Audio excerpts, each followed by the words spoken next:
audience. Helena used to come in once. I haven't seen Helena for such a long time, but it's great. We thought, special occasion, Christmas is coming. Exactly. Why not, indeed? So, it's my penultimate show of the year. Is it? I know, I'm so lazy. Yes. You know me, I do a little bit of a warm Christmas. A bit of a warm Christmas, very nice too. Yeah, so tomorrow's your last day. Yeah. Wow. I know. It's very much like Christmassy. Very quickly this year. It's getting Christmassy, I feel. Oh, very well. You know, we did our full family Christmas on time. I've done turkey and all trimmings. Would anyone like a cold roast potato? We still have quite a few. I mean, you know, you could always put them in the freezer and just have them when you come home. That would be organised. Yeah, that would be organised. Yeah, I'm sorry. What can we do? What's he doing in Estonia? Keir Starmer's in Estonia. He's literally never in the country. No. It's just bizarre. I mean, he's made a wrong turn. He was in Norway. He's supposed to turn left. He's also, I mean, love Estonia, you know, love Norway and everything, but I'm not sure these are the countries where we really need to be working on our relations right now. I'm not sure they're necessarily the biggest players. I mean, Lammy's been out in the Caribbean, right? Well, that's not a bad thing. Went to Guyana. Just keep him out there. Keep him out there, OK. I don't know where... He's probably busy giving away billions in reparations because he's in favour of all of that. Ed Miliband will be somewhere or other, you know. Oh, well, he's probably just clinging to a wind turbine somewhere, just going round and round. Yeah. I mean, it's just ridiculous, though, isn't it? I know, but he'd be doing more good that way. Yeah, I suppose so. I mean, less harm. There is an argument to say just keep them all out of the country. Yeah. And just don't bother coming back. Well, let's just let the Chinese spies run government. Oh, they do already. Oh, sorry. Yeah, excellent. Very good. Julie Hartley-Brewer coming up, the penultimate Julie Hartley-Brewer show of the year. You don't want to miss that. And then tomorrow as well. I'll be back tomorrow morning from 6. I'm going to remove this alcohol from the studio. I don't think I've ever had a drink this early in the morning and not been on holiday, to be honest. So I'm going to go and drink the rest of it and pretend I have to come back to work until tomorrow. I'll see you at 6 o'clock. Enjoy.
Across the UK, on DAB+, on YouTube, on the app, on your mobile, the home of common sense.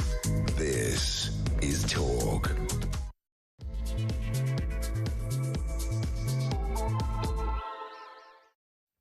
And a very, very good morning to you. Welcome back to the show. This is Talk, the home of common sense, with me, Julia Hartley-Brewer. Hopefully sound a little bit better than yesterday. Seems to be recovering from whatever this lurg is that's doing the rounds across, as far as I can tell, the whole of the country. Hope you're surviving as well and will be in good spirits, ready for the real Christmas. Although, judging by the smell in this studio from all the booze, it's been quite a good Christmas already with Mike and his wine and port tasting. Anyway, lots to talk about today. Some of it, I'm afraid, rather more serious than where Prince Andrew does or does not spend Christmas. But whether you are watching on YouTube, on your connected device, listening on DAB Plus radio or on your smart speaker, it is great to have your company. Now, coming up in the next hour, we're going to be talking about Keir Starmer developing closer ties with China. Oh, he's all in favour of that. He was the first Prime Minister in years to meet with Xi Jinping at the Brazil summit recently, despite, though, Beijing having, we're told, thousands of agents who could be doing exactly the same as the alleged spy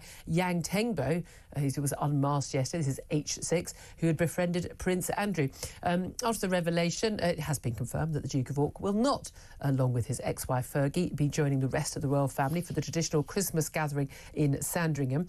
But of course, it's rather more important than that, isn't it, this issue? It's not about who or who is not friends with Prince Andrew and where he spends Christmas. It's about Chinese spies reaching the heart of British government. How much influence have they got and how dangerous is that? And that's what I want to hear from you about today, because after the Chinese spying row, what should Britain do about the threat from China is my question. You may say, nothing.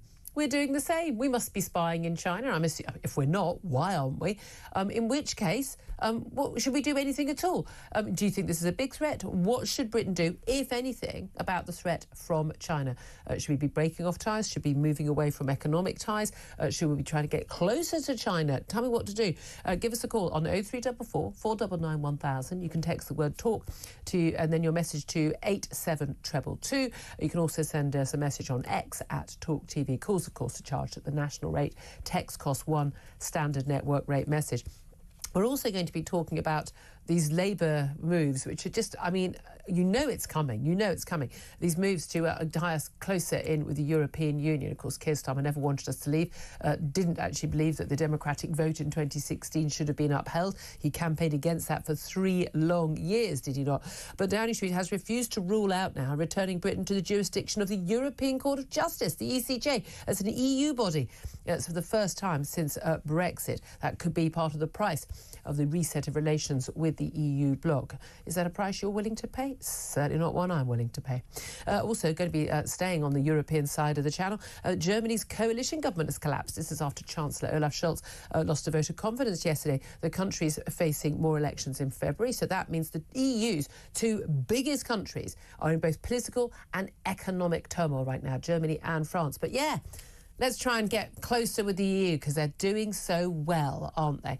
We're going to be talking about all of that here at Talk, the home of common sense. Joining me for all that chat, I'm delighted to say, regularly on a Tuesday, it's Tom Slater, editor of Spiked Online. A very good morning to you. Morning, Julia. Thank you very much for joining us. Question, as we're putting to our audience. What should Britain do about the threat from China after this spy, H6 as he was known as, expelled from the country last year, banned from returning? He was exposed apparently at his own request. The court dropped the ruling, even though it was his request that he wasn't named here, as Yang Tengbo, a guy who was absolutely at the heart of pretty much everything Prince Andrew, the Duke of York, was doing to try and raise money for himself. Who are we kidding? Even the prince, the pitch at the palace where he takes 2% of any deals that are done. This ain't philanthropy, folks. This is Prince Andrew filling his boots. But what should we do about the spying? Well, I think first and foremost, it's clear that whatever process is supposed to be in place to keep tabs on people who, whilst maybe not declaring that they are serving the interests of a foreign government... Do people do that when they arrive in the country? Hello, I'm serving the interests of the Chinese, a hostile government. Would they be? Is that something you fill out on a form? Well, that's the nature of these things, because when the previous government passed legislation to try and sort of tighten up the rules around kind of people registering when they are essentially representatives, it's quite clear that if someone's only operating on an entirely legitimate basis, those people will obviously come forward. Everyone else, the whole point is that they go undetected. So the question is, how do you detect those people? How do you make sure that there isn't so many people that they can so readily exploit? And are there quick and clear-cut mechanisms to deal with these people, to keep them out of the country when they are rumbled? This gentleman had been essentially hanging around quite high-level political and also royal circles for a very long time. 20 years. Photos of him with various former prime ministers. Prime ministers, various royals. Yeah. Much of this does seem to sort of coincide with that supposed golden age of China relations heralded under David Cameron. So all of that is really important to tackle on a kind of fundamental level, because it doesn't matter if it's China or any other hostile to slightly more complicated relationship as we do with China's sort of nation that you're talking about. You can't have a situation where you're lackadaisical or have terrible measures in place to deal with people when they try to get it. The difficult thing is, it's very different from, say, dealing with Russia. For a start, huge amounts of trade goes on with China, huge amount of investment from Chinese companies. By the way, they make money when they do that. It ain't out the goodness of their heart.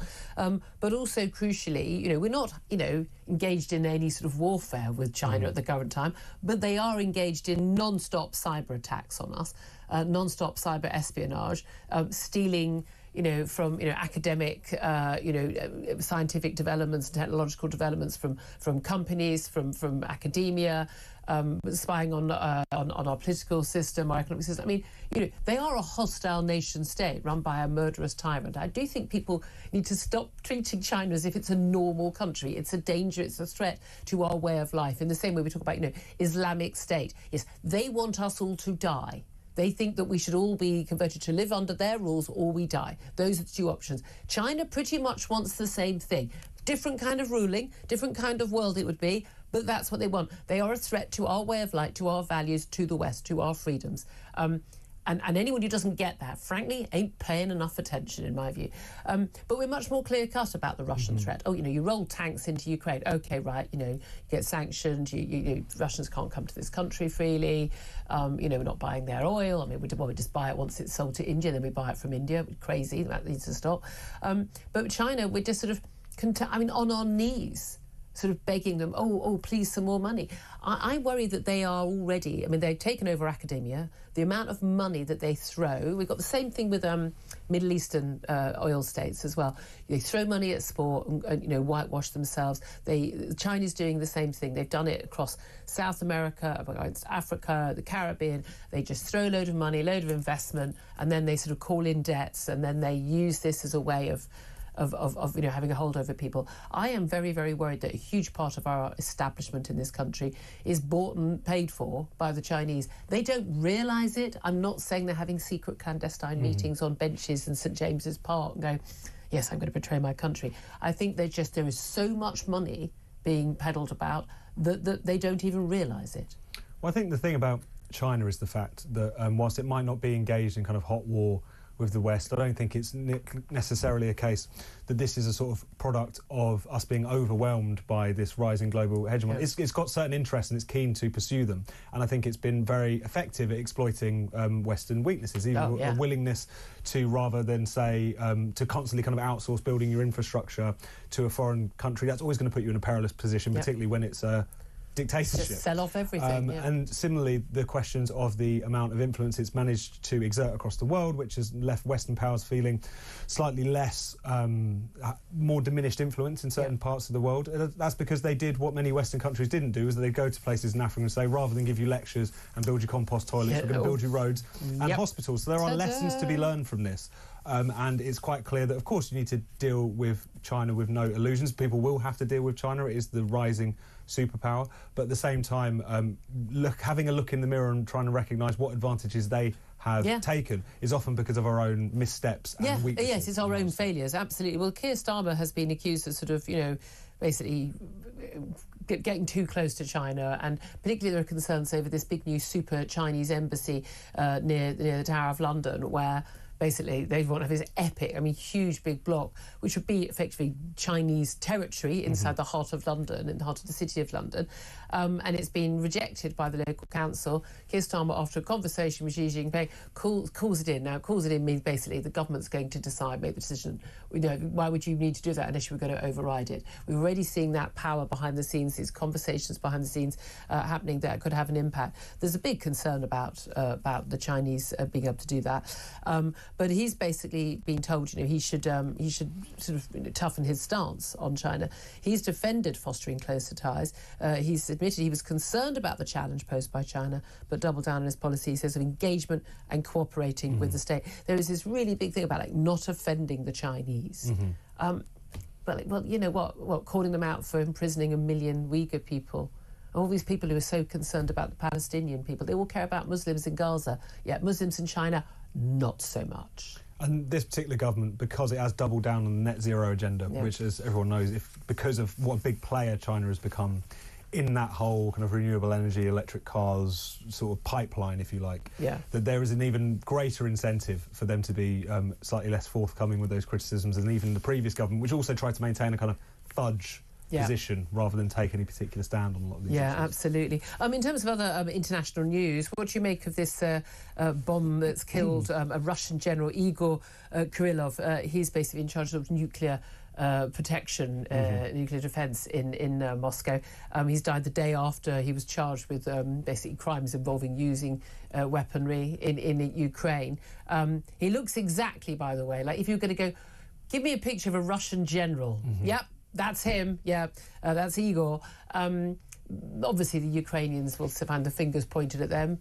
Look, they're at war with Russia, as far as I'm concerned. You know, military figures always justifiable, but there's no doubt at all there will be repercussions for Ukrainians here. And we've already seen, of course, the big developments in the last few weeks in terms of Trump saying, he wants to basically, put everyone around the table, and we are heading towards the end game of that war, it would appear. No, absolutely, and I think that's why we're seeing probably an acceleration of certain plans, certain planned assassinations, certain planned military actions, which are now going to probably accelerate in the final few weeks, and it is the final few weeks really before the facts on the ground are going to fundamentally change by Trump coming to the White House. There's still a big question as to what ending the war looks like from a sort of Trumpist perspective, but it's clear that that's his intention. So there's a kind of sense of let's extract as much benefit, let's get ourselves in a stronger position, let's also just mete out plans that we'd already had in the pipeline but hadn't quite got to executing yet, quite literally in this instance.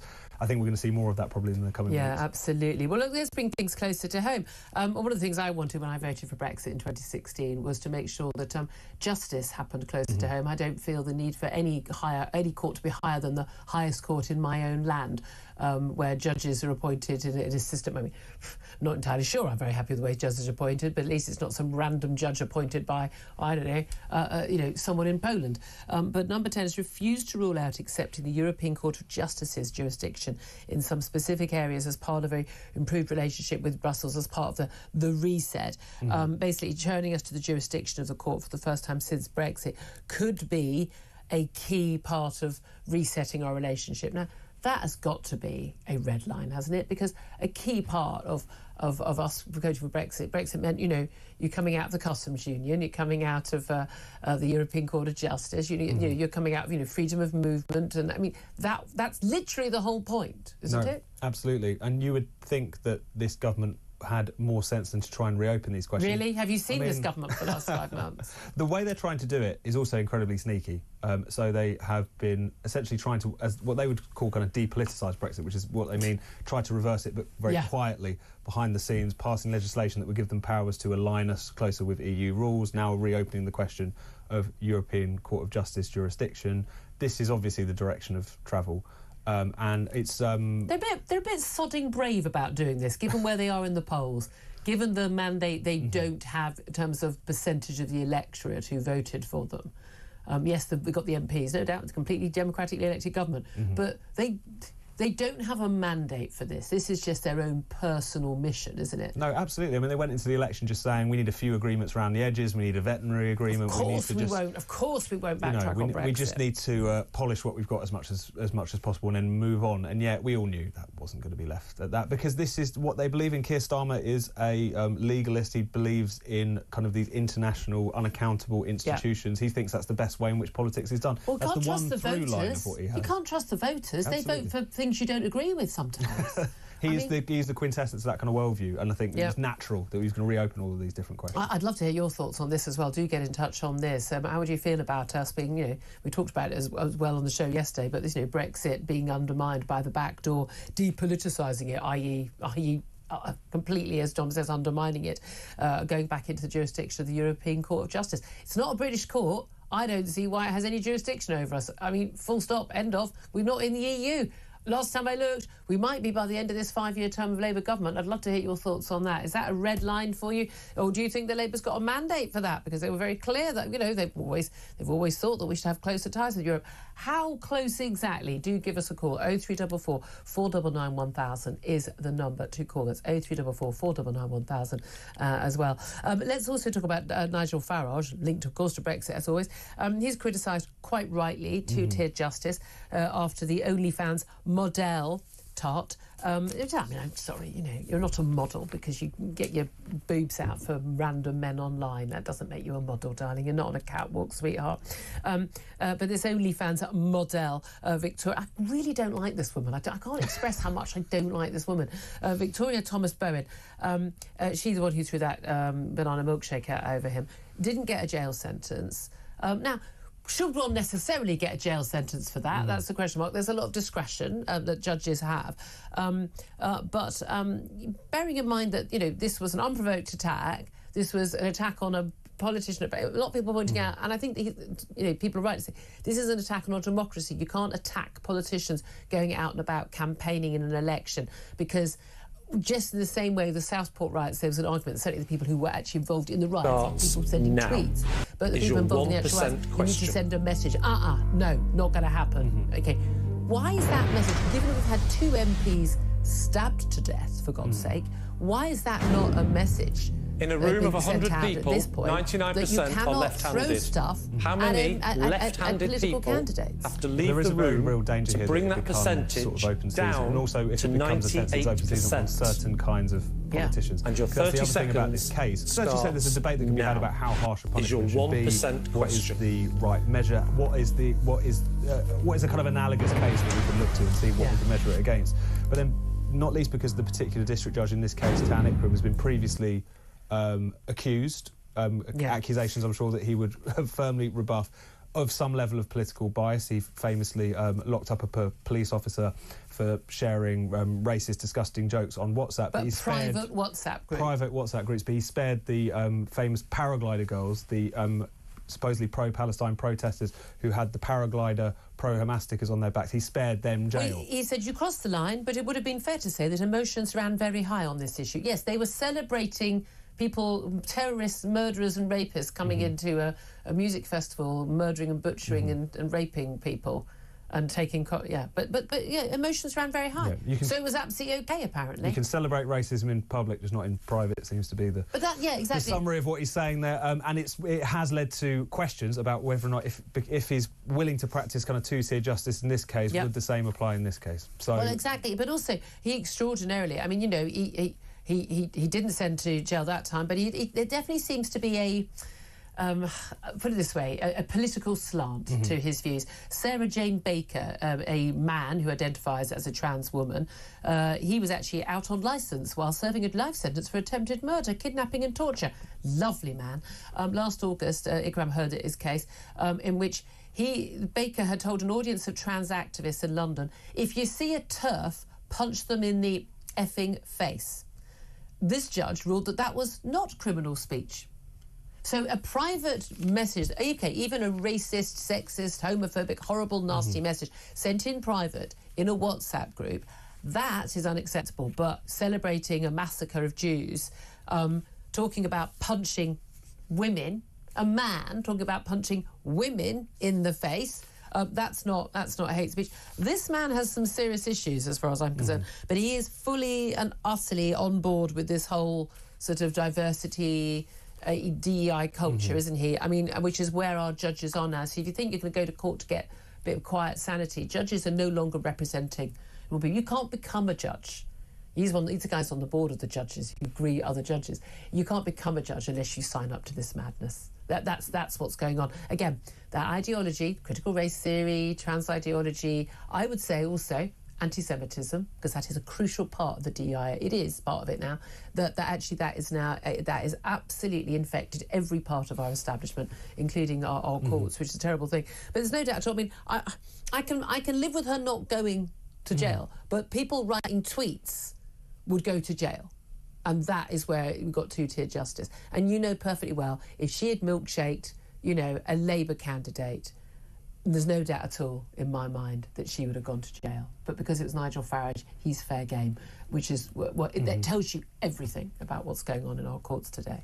And the longer it goes on, the longer it is going to feel like it is open season. That wasn't the only assault on him that took place during that election campaign. Also, people throwing bits of brick and so on.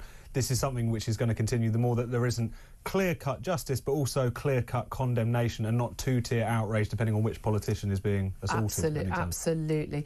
Tom Slater, thank you very much for that. Love to hear your reaction to that as well. Do give us a call on that, 0344 499 1000. As always, phone lines open for anything you want to talk about. But I do particularly want to hear about you on this Chinese spying row. What should Britain do about the threat from China? Maybe you think there isn't a threat. It's not an issue. For goodness sake, we've got spies. I mean, if we don't have spies in China, frankly, I don't know what our Foreign Office is doing and what MI5, MI6, whoever it is that deals with this stuff is doing. But is it a threat? Is it not a threat? What should we do about it? Do you get in touch? And are you particularly concerned about where Prince Andrew is going to be spending Christmas this year? Do get in touch, 0344 499 1000. This is Talk. We are the home of common sense.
Across the UK, on DAB+, on YouTube, on the app, on your mobile, the home of common sense.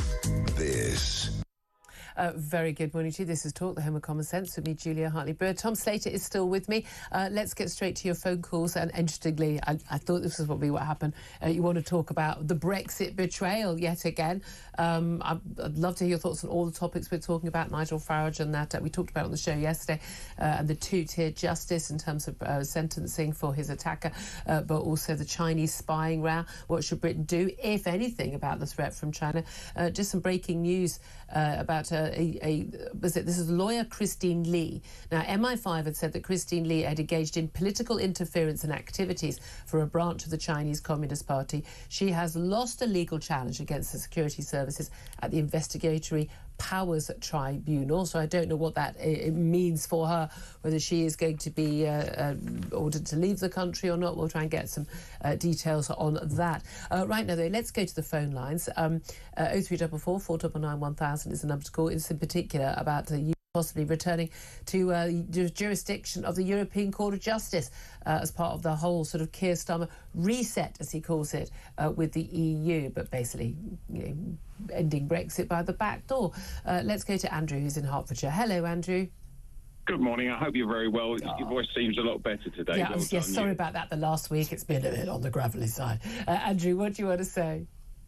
Yeah, China's very straightforward. We've got to confront them head on. If you look at Germany and Russia and the energy, they sleepwalked into a very bad position. It's not actually people's fault that Chinese spies are targeted, and we have to be realistic there. But what we've got to do is we've got to have a month in the summer around Tiananmen Square Day. We've got to start to confront China within universities, and we got to put them on the back foot because they're very good at spying and deception. If you look at the statement they put out this morning, they're putting a lot of effort into this and we're putting none. And if you look at Starmer grovelling to them for money, they can pull the plug on the money. And I think it's the case in relation to if Paris confronts Russia. If Paris votes for the Russian debt to be taken to one side, both China and Moscow have said they'll dump French bonds and bring France down. They have. Now they could do that to us tomorrow. Yeah. So let's all play grown-ups here. This is serious. And Keir Starmer grovelling to the EU, that's exactly what he was going to do. And what he's clever at is they're going to rearrange the local councils. So what happens is they get control of each council now, just like London, and they'll drag councils down so they look like third world economies with rickshaws driving around. Well, that's the thing. This is the reorganisation where you haven't got two tiers of, district council, local council, and county council, whatever. I'm quite in favour of that. But then they're delaying council elections as part of this, which is, again, how convenient when you know that you're facing this reform threat. And if you look at Nazi Germany, what did they do? They got all the little nations, they got control of them. So think about it. These are little component parts of the UK. If they control them, then the actual vote at the top doesn't matter. Labour infects local governments stronger. That's an interesting... a lot of people might have a bit of a conspiracy there, but my thing is, of course China are spying on us. Of course they're working this way. They see us as a weak link. I think most of Europe is a weak link as well. But, money talks, and we have basically sold our politics, sold our economy to the likes of China and Middle East potentates. And you buy up everything, please, we'll have your money. And then as you say, they can pull the rug out from us, which is what they threaten with all the African nations, South American, Caribbean nations. They build some infrastructure, and then if something goes wrong, they go, we might call in our debts. And that's how they operate. But, maybe we should start doing the same thing. Yeah, but look at those poor people, those Uyghur people in concentration camps. Yeah. What makes you think they wouldn't do that to you and me? Exactly. Nothing makes me think they wouldn't do that to us. Thank you very much indeed, Andrew. Appreciate that call. Let's go to Vernon. He's in Staffordshire. Vernon, what do you want to say? Julia, the country voted to leave the EU. It didn't vote for a halfway house. Yep. We should have left with no deal. And here we are now. We're fumbling about. We're about to bow to our European masters. And it's nonsense. It's absolute nonsense. I'm on my way to a business meeting in Paris at 2 o'clock. I will supply my customer with the goods. He will pay the duty. If I buy goods in from China, I will pay the duty and the tariff that are included. Yeah. It's really simple. No deal. You operate on tariffs. It's a business it's a way of doing business throughout the whole of the world. Yep.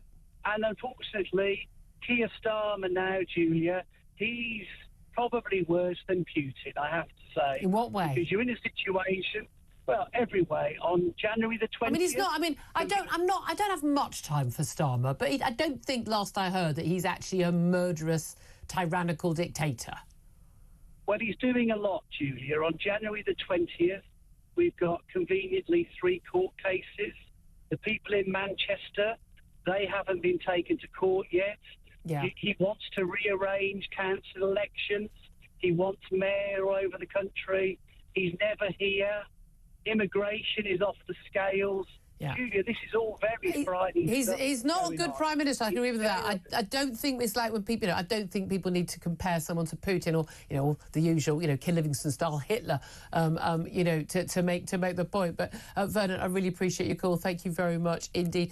Tom Slater, it's interesting that and going back to what Andrew said about we need to confront China head on, and you've got Starmer and everyone grovelling to the Chinese for money. And this is what we've had. We had this with Bahrain. We've had this with UAE. We have this with China. And basically, in politics, money talks now.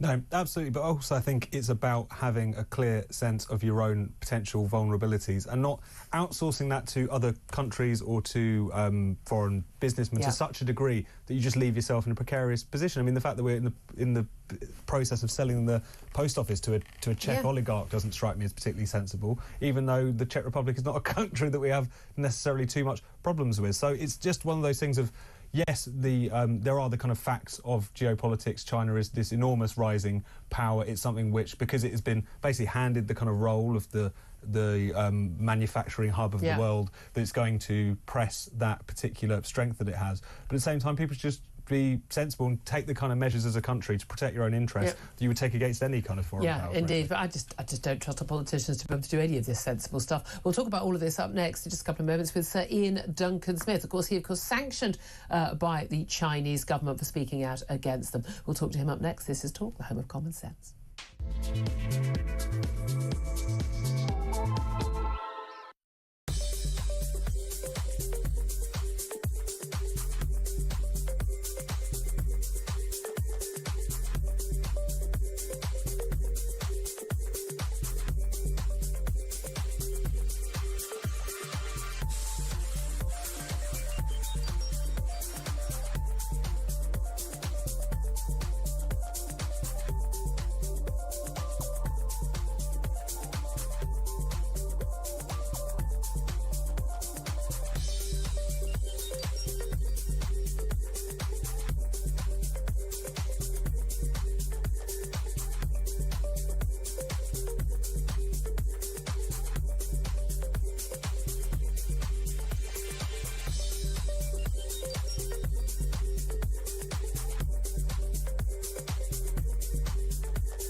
Across the UK, on DAB+, on YouTube, on the app, on your mobile, the home of common sense.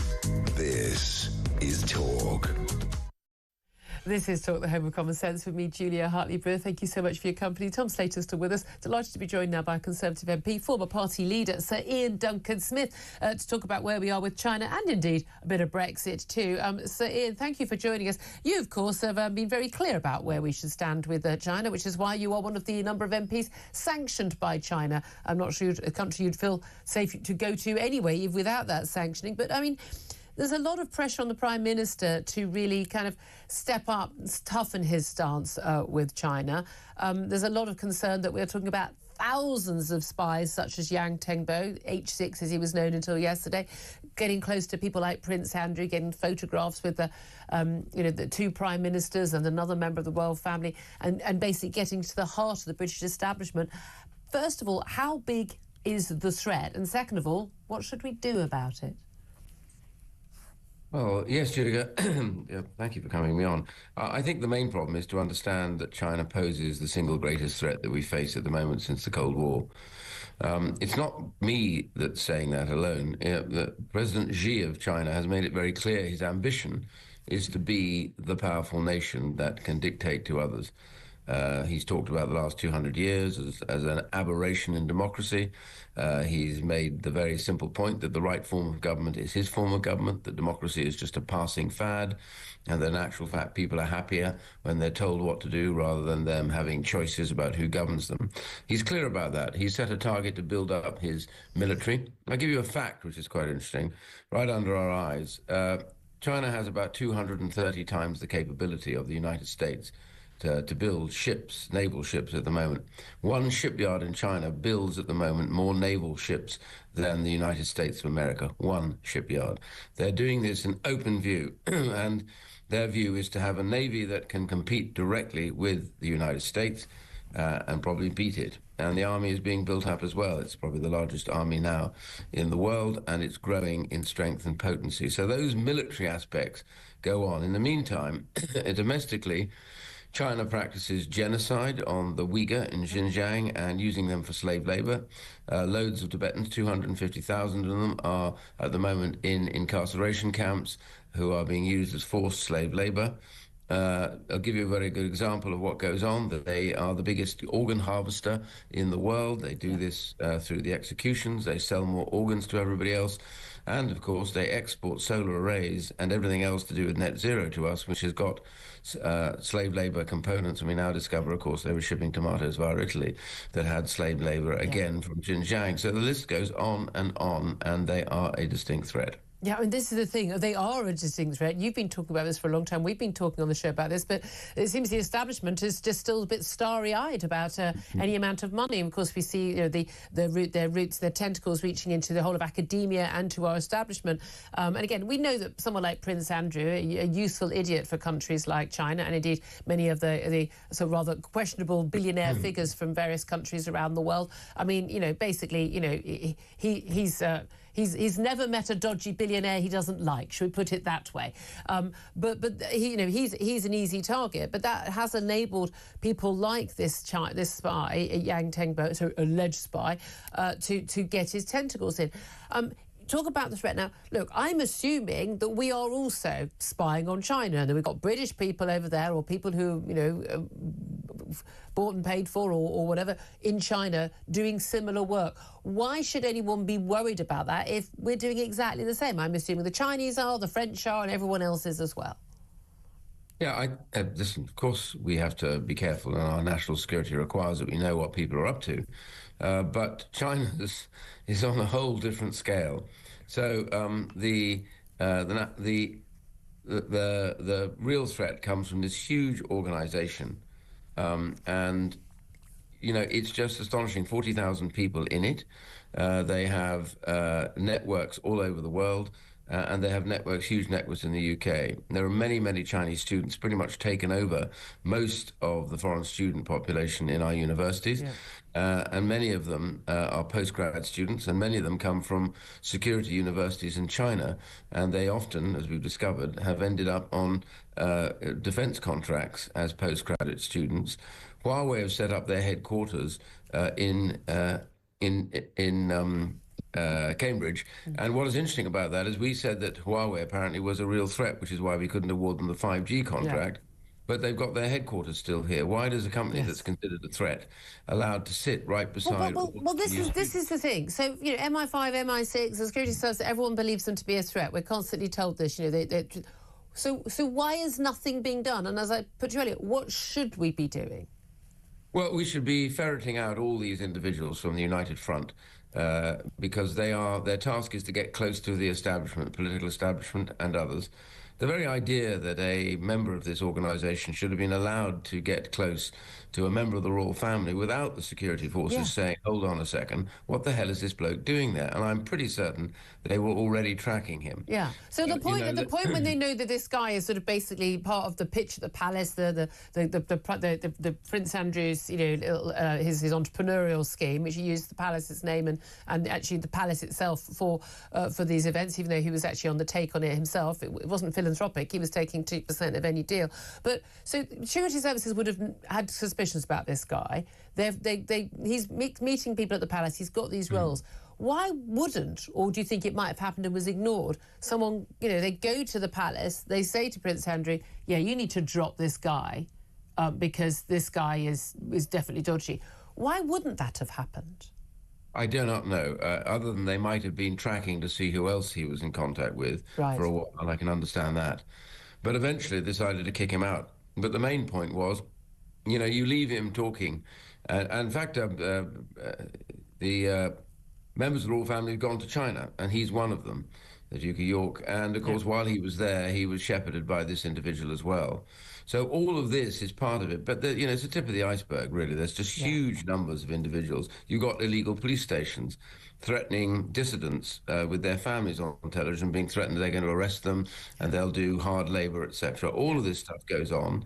And what is really interesting is I was talking to the universities about a year ago, and most of the universities confess that they are now so dependent on Chinese money that if they were not to get the Chinese students, they would probably not be able to finance all the other students. Yeah, well, tough, I would say. At that point, tough. I just find it extraordinary. Again, we've just been bought and paid for, and it's absolutely terrifying.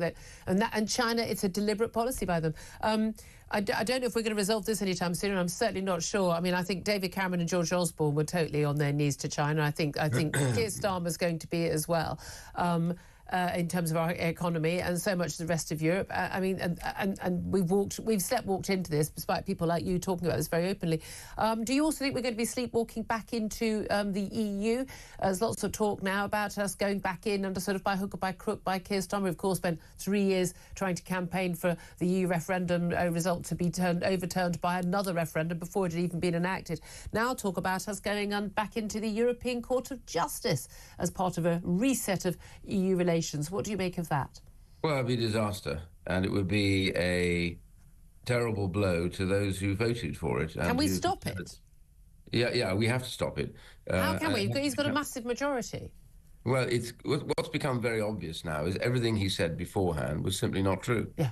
About what they planned to do, what they wouldn't do, all the guarantees about where, Brexit was voted for, we're not going to go back. But what they do is they strip away bits and pieces, piecemeal. So it might be a fishing agreement here to let our fishermen down again. That helps France come on side on something else. And slowly, bit by bit by bit, we end up getting closer and closer till finally somebody says, do you know what? We might as well really be in because we're kind of half in with no say, which is what will always be the main bit. Well, we don't have a say now, so let's get back in and have a say. And this is ironic, really, because at the time globally when the European Union is losing its power and potency, I mean, its economy, there was a very good figure I saw the other day that over the last decade, America and Europe were roughly about the same size economically. America was about 13 trillion and the EU about 10 years ago was about 12 trillion, something like that. I think the EU's gone up to around about 13 trillion, and America in the succeeding 10 years has gone to 23 trillion. Yep. So a growth by 50%. Who do you really want to go and do trade with? We trade better with America than anyone else. We have a trade surplus with the United States. You'd think he'd want to prioritize with Donald Trump a trade deal. And Donald Trump wants to do a trade deal. He really rather likes the United Kingdom and probably overlooked the fact that we've got a terrible left-wing government. But he would do a trade deal. And you'd want to do that because there's such huge opportunities in a growing economy like the United States. But no, they want to go back to what's that lovely thing about the burnt finger returns to the flame? Well, that's what Labour are all about. And China is part of this, by the way. They were constantly saying in opposition they'd be tough on China and criticising the Conservative government. But in reality, what they've done is they sound now and look like a kind of failed George Osborne tribute band. Wow, what a concept. Well, I think the general rule, I think, with this government is definitely whatever Keir Starmer said before he became a Labour leader, and then what was anything he said in the election campaign, just assume it's the opposite of that, and that's what's going to happen. Sir Douglas-Smith, thank you very much indeed for joining us, former Conservative Party leader. Just quick from Tom Slater, we're going to be talking actually about more failures in Europe. We're going to talk to Rolf Schellhammer next about that no confidence vote lost by your German Chancellor Olaf Scholz. It is extraordinary. You know, we've got Macron and Olaf Scholz. I mean, German and the French leaders supposed to be, you know, some of the leaders of the free world. They've got no power at home, collapsed governments. But yeah, let's go and tie ourselves closer to them. I think it's just proof that the Remainers, particularly in the media and politics, claim they care so much about Europe. They never pay attention to what's actually going on there. If they did, they would realise it's ridiculous to be talking about hugging the EU close precisely when its core member states and powers are in free fall politically and economically. Absolutely. 10:48 is the time. This is Talk, the home of common sense.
Gave away, I think of the 1,750 odd licenses for fishing in the Channel, over 40% have gone to the European Union. They take a massive amount of fish out of our water already. And what Starmer said before he became Prime Minister, you might recall this, he was in Montreal, he thought he was off camera, and he said, if I were to become Prime Minister, I would align us so closely with the EU that people wouldn't even be able to tell whether or not we were members.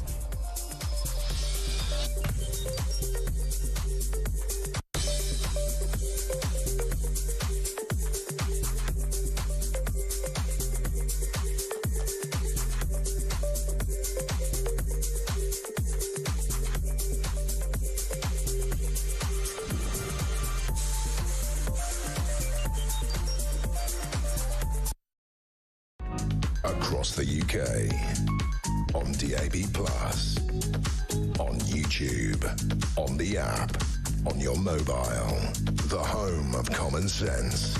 This is Talk. Very good morning to you. This is Talk, the home of common sense. Thank you very much indeed for your company. I'm Julia Hartley-Brewer. Tom Slater from Spiked Online is also here. Don't forget to get your calls in on any of the topics we're talking about. 0344 499 1000 is the number to call, particularly asking you about this Chinese spying row. What should Britain do, if anything, about the threat from China? Just been hearing from Ian Doug-Smith about how serious that threat is. Should the government toughen up? Also, sneaking Brexit failure, or Brexit exit, I suppose, by the back door.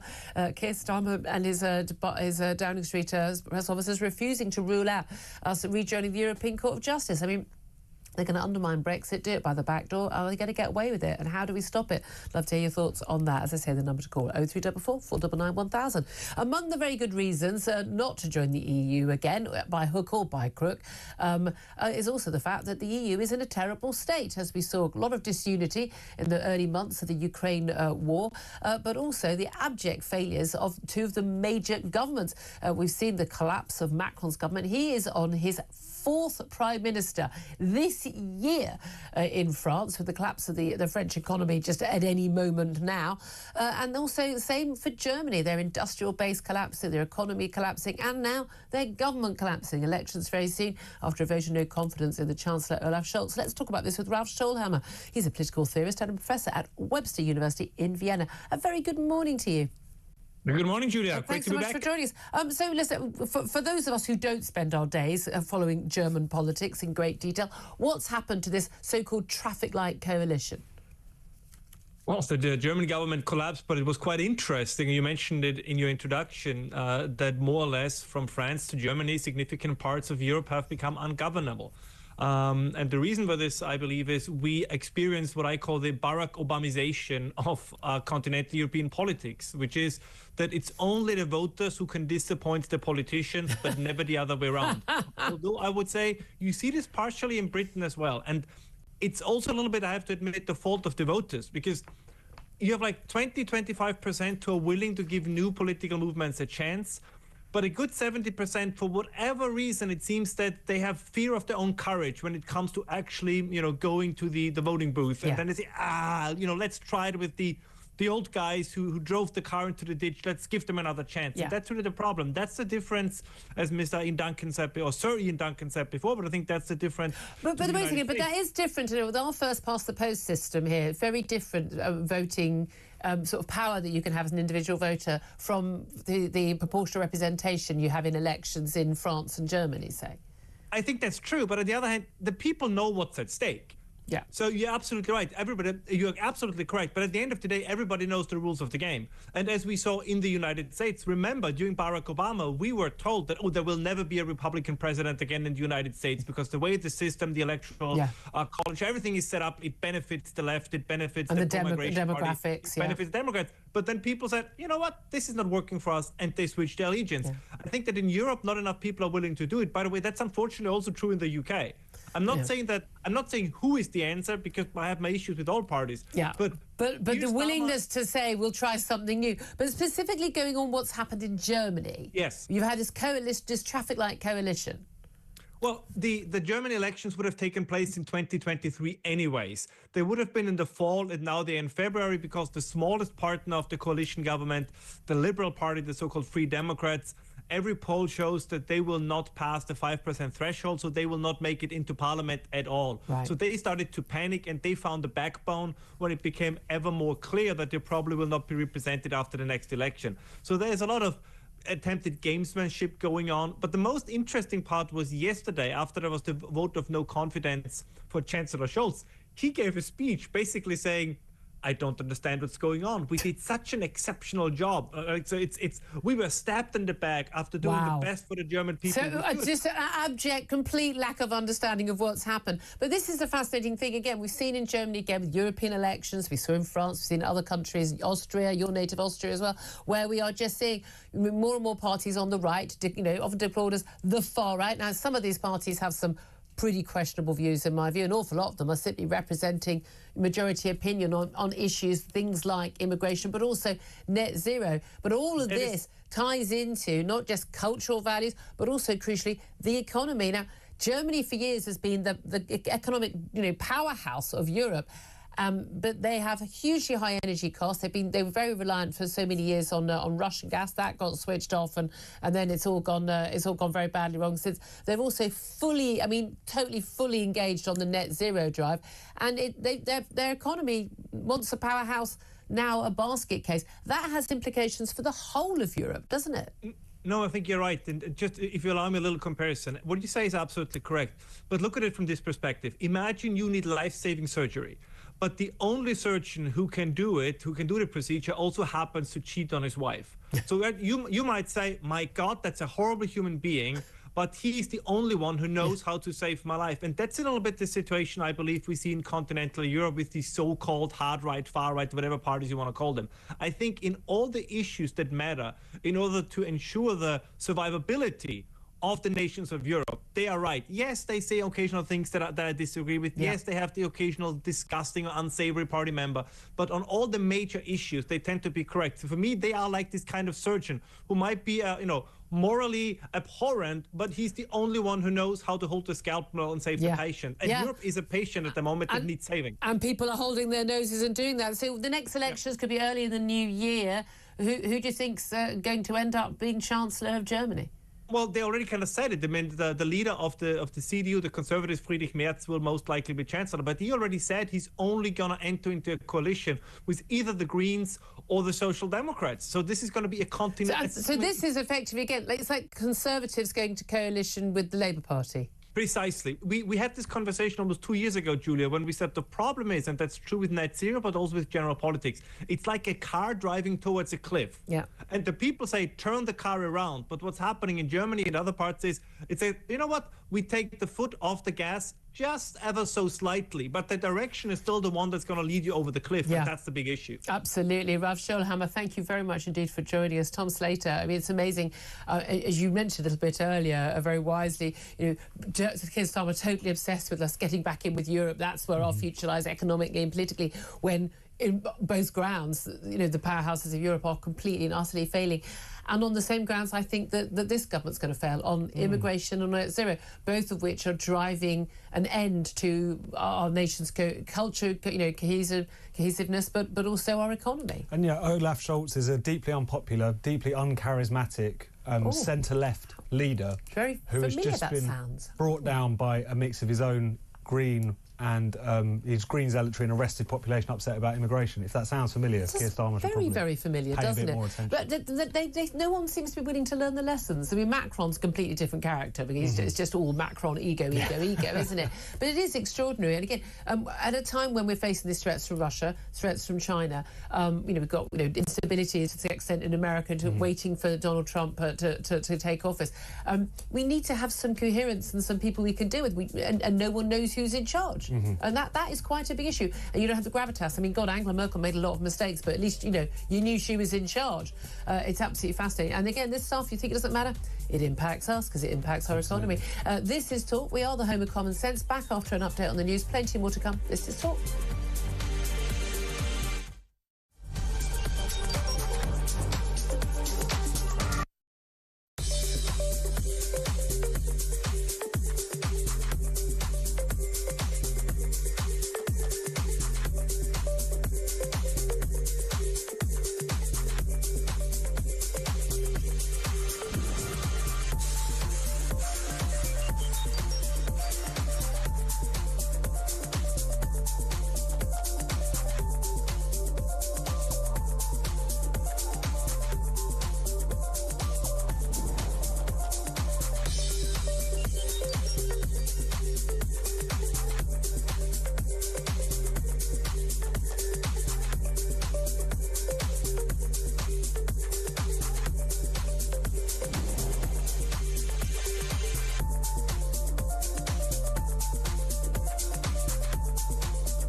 across the UK.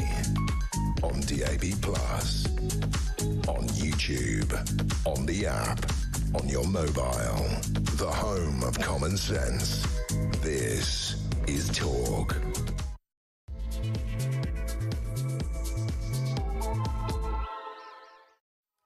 Very, very good morning to you. Welcome back to the show. I'm Julia Hartley-Brewer. This is Talk, the home of common sense. And whether you're listening on DB Plus Radio or on your smart speaker, watching on YouTube or on your connected device, great to have your company. Great also to have your company of Tom Slater, editor of Spiked Online.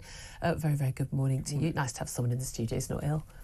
Honestly, Sam and me not for just long, sat by the here. sounds of it. Just yeah. No, I infected everyone last week. I was patient ground zero last week. I've infected everyone I'm going to infect now. I'm done now. I hope you're all surviving. Anyway, the voice is a bit back today. Hopefully we'll survive to the end of the show. Going to talk more in the show about Keir Starmer having to defend developing closer ties with China. But should we have closer ties with China? Basically, the more money they give us, the more trade we have, the more of a power they have over us as they buy up our universities and, frankly, it would appear, buy up our royals as well. This despite Beijing having thousands of agents, it's now believed, who could be emulating the alleged spy Yang Tengbo, who befriended Prince Andrew. I mean, goodness me, he was basically at his side. He called himself the Duke of York's envoy at some events in China. That's a pretty close relationship. What a surprise! Prince Andrew has agreed not to go to the Royal Christmas at Sandringham. So probably fewer really, really tacky jokes at the table, and not just coming from the crackers this year. I'm sure everyone's thrilled that Sarah Ferguson's not going as well, but there we are. I'd love to hear your thoughts on that. Plus, I'm going to talk about Lucy Letby. Now, the killer nurse, as she is technically, because she is a convicted killer of a number of babies, her defence team is seeking a fresh appeal on the grounds that the chief medical witness for the prosecution has now changed his mind about some of the babies involved in her murder trial did actually die. There have been an awful lot of questions being raised about whether or not this is a grave miscarriage of justice, and she's just been basically convicted on the basis of some dodgy statistical evidence about she was the one who was on duty every time. We'll talk about that. Also, Nigel Farage hitting out at two-tier justice after the woman who threw a milkshake over him avoided jail. Big question marks about the rather politicised judgments and sentences from the judge in that case. And today is the final day of the Post Office inquiry. This as lawyers representing sub-postmasters and sub-postmistresses who were wrongly prosecuted. Some 900 were due to the faulty Horizon IT system. They reflect on the evidence given to the inquiry. We're not expecting a report until later next year. As I say, this is Talk. Welcome to the home of common sense. Welcome also again to Tom Slater. Let's talk more about this Chinese spy, alleged spy, Yang Tengbo. He was named in the courts yesterday after being only identified as H6 previously. He was Prince Andrew's man in Beijing. He was involved in his, pitch at the palace, entrepreneurial efforts, which I think we all thought were wonderful charitable efforts, but no, the Prince Andrew gets 2% of any of the big investments. This man has been working his way for 20 years into the heart of the British establishment, and because he's obviously coming from this organisation, United Front, with tens and tens of thousands of Chinese operatives, huge sums of money are available for investment and wining and dining, was able to work his way into Prince Andrew's close business and even his personal circle. He was invited to Prince Andrew's 60th birthday party. Now, Prince Andrew has long been a useful idiot for, as I say, he's never met a dodgy billionaire he doesn't like, whether he's a paedophile or just, so how did you make your money type billionaires. I'm sorry, he's been bought and paid for many, many times over, Prince Andrew. Where does he get the money to pay for everything? Because he's not getting money from the king or the late Queen anymore. There's some big question marks, and I think we do have a right to know, to see his. I think his finances need to be fully publicly opened up at this point. But there's no doubt at all that someone having influence with Prince Andrew is not as important as someone having influence over our government. Do you think that Keir Starmer should try to sort of move away from China, or do you think that he should continue his efforts to very blatantly cosy up to President Xi? I think the politics of this have changed pretty significantly because of this story. This is something which has been a long-running issue. You gave an update earlier about the Christine Lee case, who was seen to be essentially kind of interfering. She's lost her appeal now, but seemed to be kind of interfering and acting on behalf of the Chinese government, particularly around the MP Barry Gardiner, who did a lot of work on the China question. So this was something that's been rumbling on for some time, and I think because this story has become so high profile, because it does have Prince Andrew attached to it, as I, like many people, was shocked that he showed the lack of judgment to allow something like this to happen again. I'm sure everyone else is trembling. If it could happen to Andrew, it could happen to any of us. But it's going to put a lot of pressure on him, and this is also just a question that successive prime ministers have had to confront. Which is it's quite clear you can't.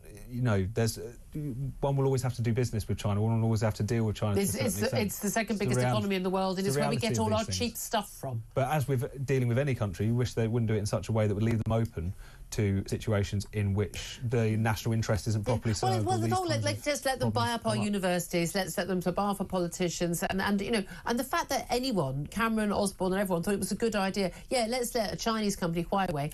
By the way, all Chinese companies are required in their own documentation to actually, under the law in China, to basically give any information and give any help to the Chinese government if the Chinese government requests it. End of. So any major Chinese company effectively works for the Chinese government, which is a hostile nation state, a totalitarian, despotic, murderous regime. I mean, I don't know why people think this is complicated, but yeah, let's let them run our 5G internet service or phone service. They actually thought that was a good idea. The fact that was even considered and wasn't immediately laughed off. Why don't we have the technology ourselves? With the reason why we have to buy all this cheap stuff is because you can't run a okay, we've got costs of labour here. Much easier to sell cheap stuff if you've got slave labour in camps making it. Don't seem to have an issue with that apparently. But also, if you're using cheap and plentiful coal, you can power your factories very easily. We've made our energy some of the most expensive in the world, so what a surprise we can't make cheap stuff here, so we import it from abroad. Well, we put ourselves in this position. No, absolutely, and it's one of those things where even when you're not talking about particularly sensitive areas from a national security perspective or any of these kind of debates that have been stirred up recently, the fact that the university sector would basically fall over tomorrow if China decided to, lock down again in response to a certain thing, so they didn't have the kind of influx of international students who are keeping those universities afloat, is a problem, regardless of all of the other questions. Our university system should be able to prop itself up without us having to be nice to the Chinese. Absolutely, or just be at the whims of global events. Well, and we know some of the criticism, again, and as we've seen this the same with net zero, and people go, oh, well, this university report, this academic report, this research says X or Y. Yeah, basically, if you question climate change, you don't get any funding because the billions upon billions upon billions that goes into funding a lot of this research only comes to your university if everyone plays ball. There'll be a quiet, you ain't publishing that, matey, and that's exactly what happens. So anything that's criticising China will just quietly disappear. I find this extraordinary we've allowed this to happen. I do not understand why we are willing to sell ourselves to the highest bidder in this country. Well, I think it's a byproduct of our own failures. The fact that we've been quite happy to sort of allow ourselves to deindustrialise because we thought we could just outsource it. Well, we'll just become a nation of providing services because people don't need to eat or have fridges or cars. We'll just buy those in from somewhere else. We don't need domestic industry. We don't need these different things. And of course, you want to shift towards industries of the future and so on. But still, it's one of those things where often a negative situation has been turned into a positive in a perverse. Well, we're told we should be shifting to industries of the future while we watch. The whole of the West has sat and watched while China has bought up all of the rare minerals. So that they're in charge of it. They've got all the lithium, they've got all everything that goes into mobile phones, chips, car battery, you name it. The solar panels, the wind turbine. They own it all. Yeah. They have bought up everything. So this is why I always pose the question, particularly people who are very excised by the China issue, is this is in large part because of many Western countries' willingness to just embrace kind of managed decline as much as it is, the rise of China. Of course, that's a clear thing, but we've left ourselves so much more exposed and reliant on various other kind of international. Can I just read you a quote that's come out from the Chinese embassy? One of the things I do rather love about the Chinese, and the Russians do this as well, where they'll actually do a press conference and they'll put out a statement saying, well, no. I mean, Putin could literally push someone out of a window, and the Russian embassy would say, "Don't know what you're talking about. Why are you?" There was no window in that. Putin was not there. Look at Putin. He's in Hawaii. Yeah. The blatant lies they do because they get away with it for years. Same with the Chinese. But the Chinese are always just it's always more in sorrow than in anger, isn't it? It's always, we're so horrified. So a spokesman for the Chinese embassy today has said that UK should immediately stop creating trouble in the wake of the Chinese spy scandal. In a statement, they said that anti-China clamours made by a handful of UK MPs, Ian Duncan-Smith, Tom Tugendhat is talking about you, have revealed their twisted mentality towards China. I believe this is what the young people call gaslighting. So basically, like, you think that we're beating you up. No, when you got that black eye after my fist hit your face, no, that was you walking into with my fist or making it up.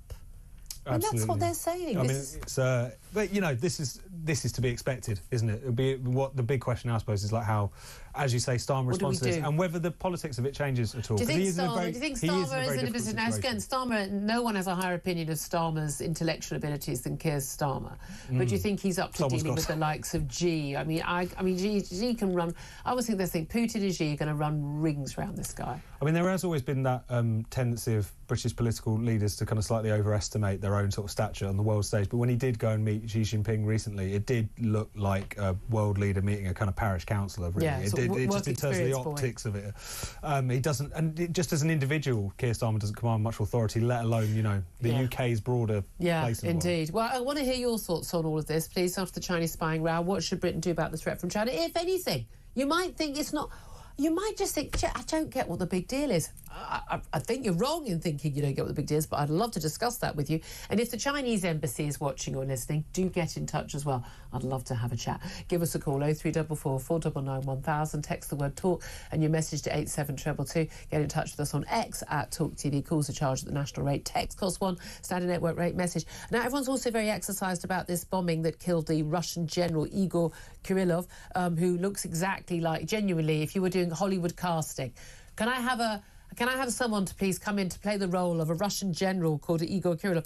Yeah, this is exactly what this guy would look like. He's basically been charged in Ukraine only yesterday with crimes of basically being involved in the bombing, some chemical weaponry. But he's in charge of nuclear protection for Russia, mysteriously dying in this bomb attack.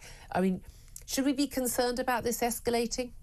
Well, there's certainly the potential for that, a kind of tit-for-tat breaking out. This was probably always bound to happen as we go into the final few weeks, really, before Trump comes in, whereby you've got both sides trying to speed up certain plans they had to get as much advantage as they possibly could. This happening in Moscow as well, just, a few miles from the Kremlin, will also be particularly significant. It's the sort of thing that the Russians can't really just send out people to state media and lie about. People know it has taken place. People know what this means. And so, whilst there's always that fear of escalation, I always think that can sometimes be a bit of a red herring discussion in a situation where these two sides have been taking lumps out of each other on the battlefield for 3 years. Yeah, indeed. Let's also talk about more stories at home. It looks like the UK could be returning to the European Court of Justice's powers. Keir Starmer wants, as part of his trade deal and basically resetting a relationship with the EU. We spoke to Ian Duncan-Smith about this. We've spoken to you about it already as well. But there's no doubt at all that Keir Starmer is on a mission, as he has been ever since 2016, for Brexit not to happen or to undo Brexit by the back door.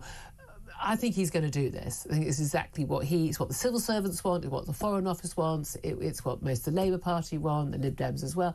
Quite a lot of Tories, frankly, want this as well. Question, will he get away with it?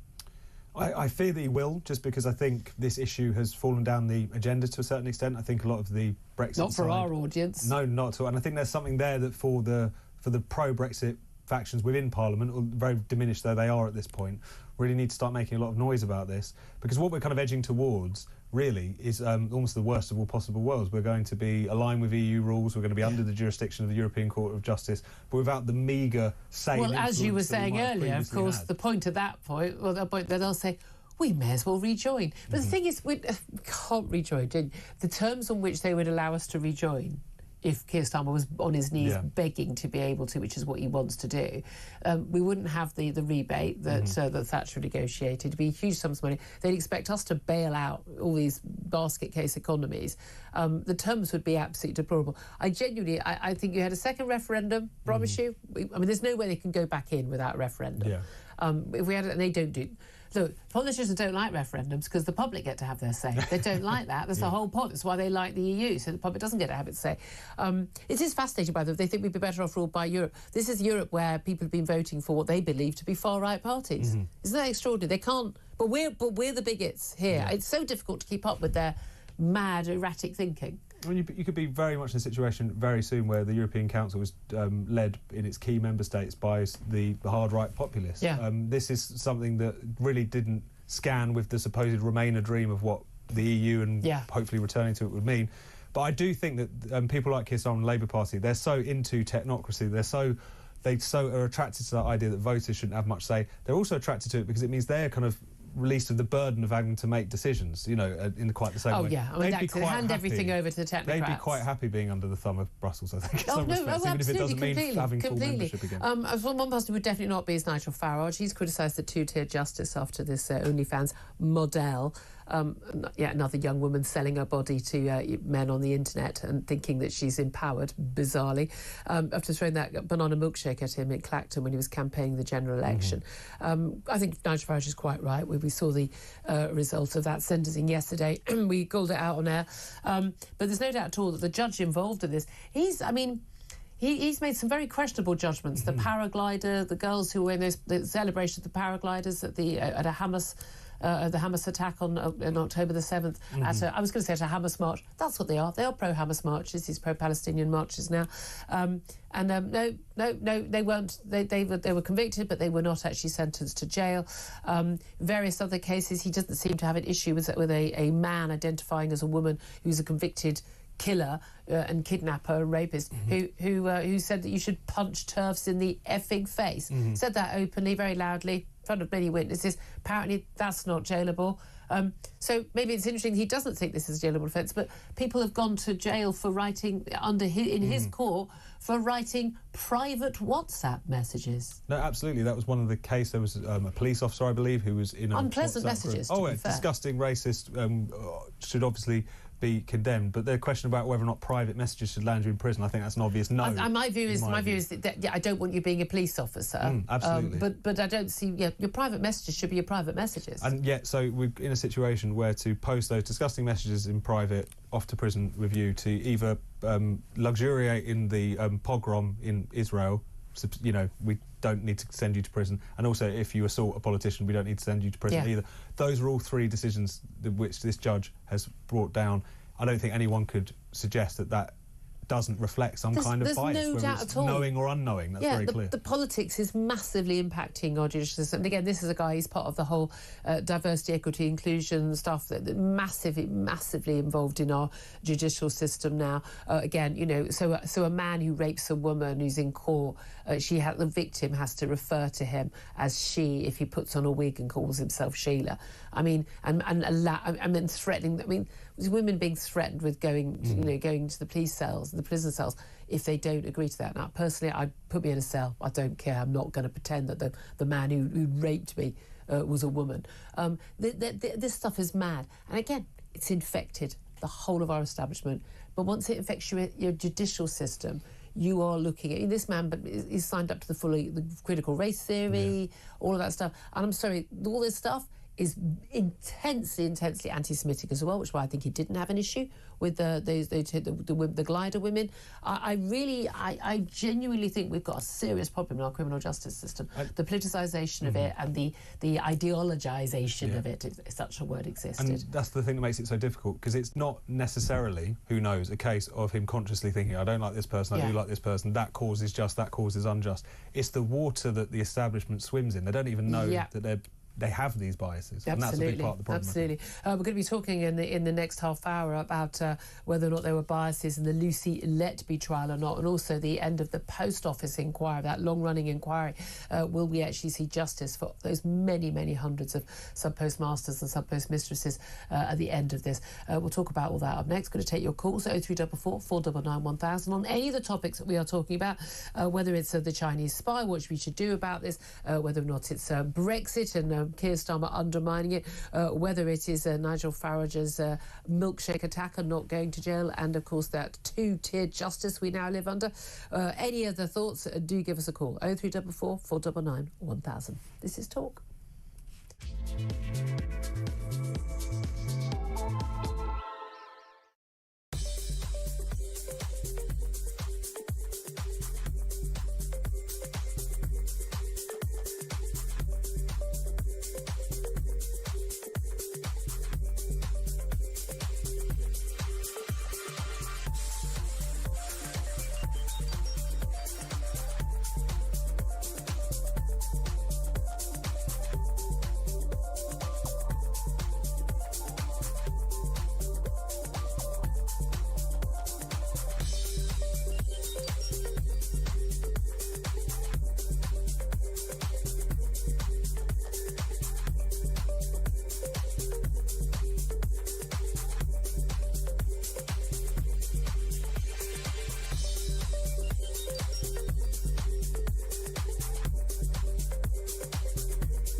I'm asking you what he's doing for energy security in Britain. Are you saying you don't know? I'm literally explaining to you what the job of a Prime Minister is, because the assertion that you made at the start of the interview was it's not his job somehow to represent Britain on the world stage. No, it's not actually. No, his job is to fix the NHS. His job is to fix. No, his job is to fix the NHS. His job is to fix the economy.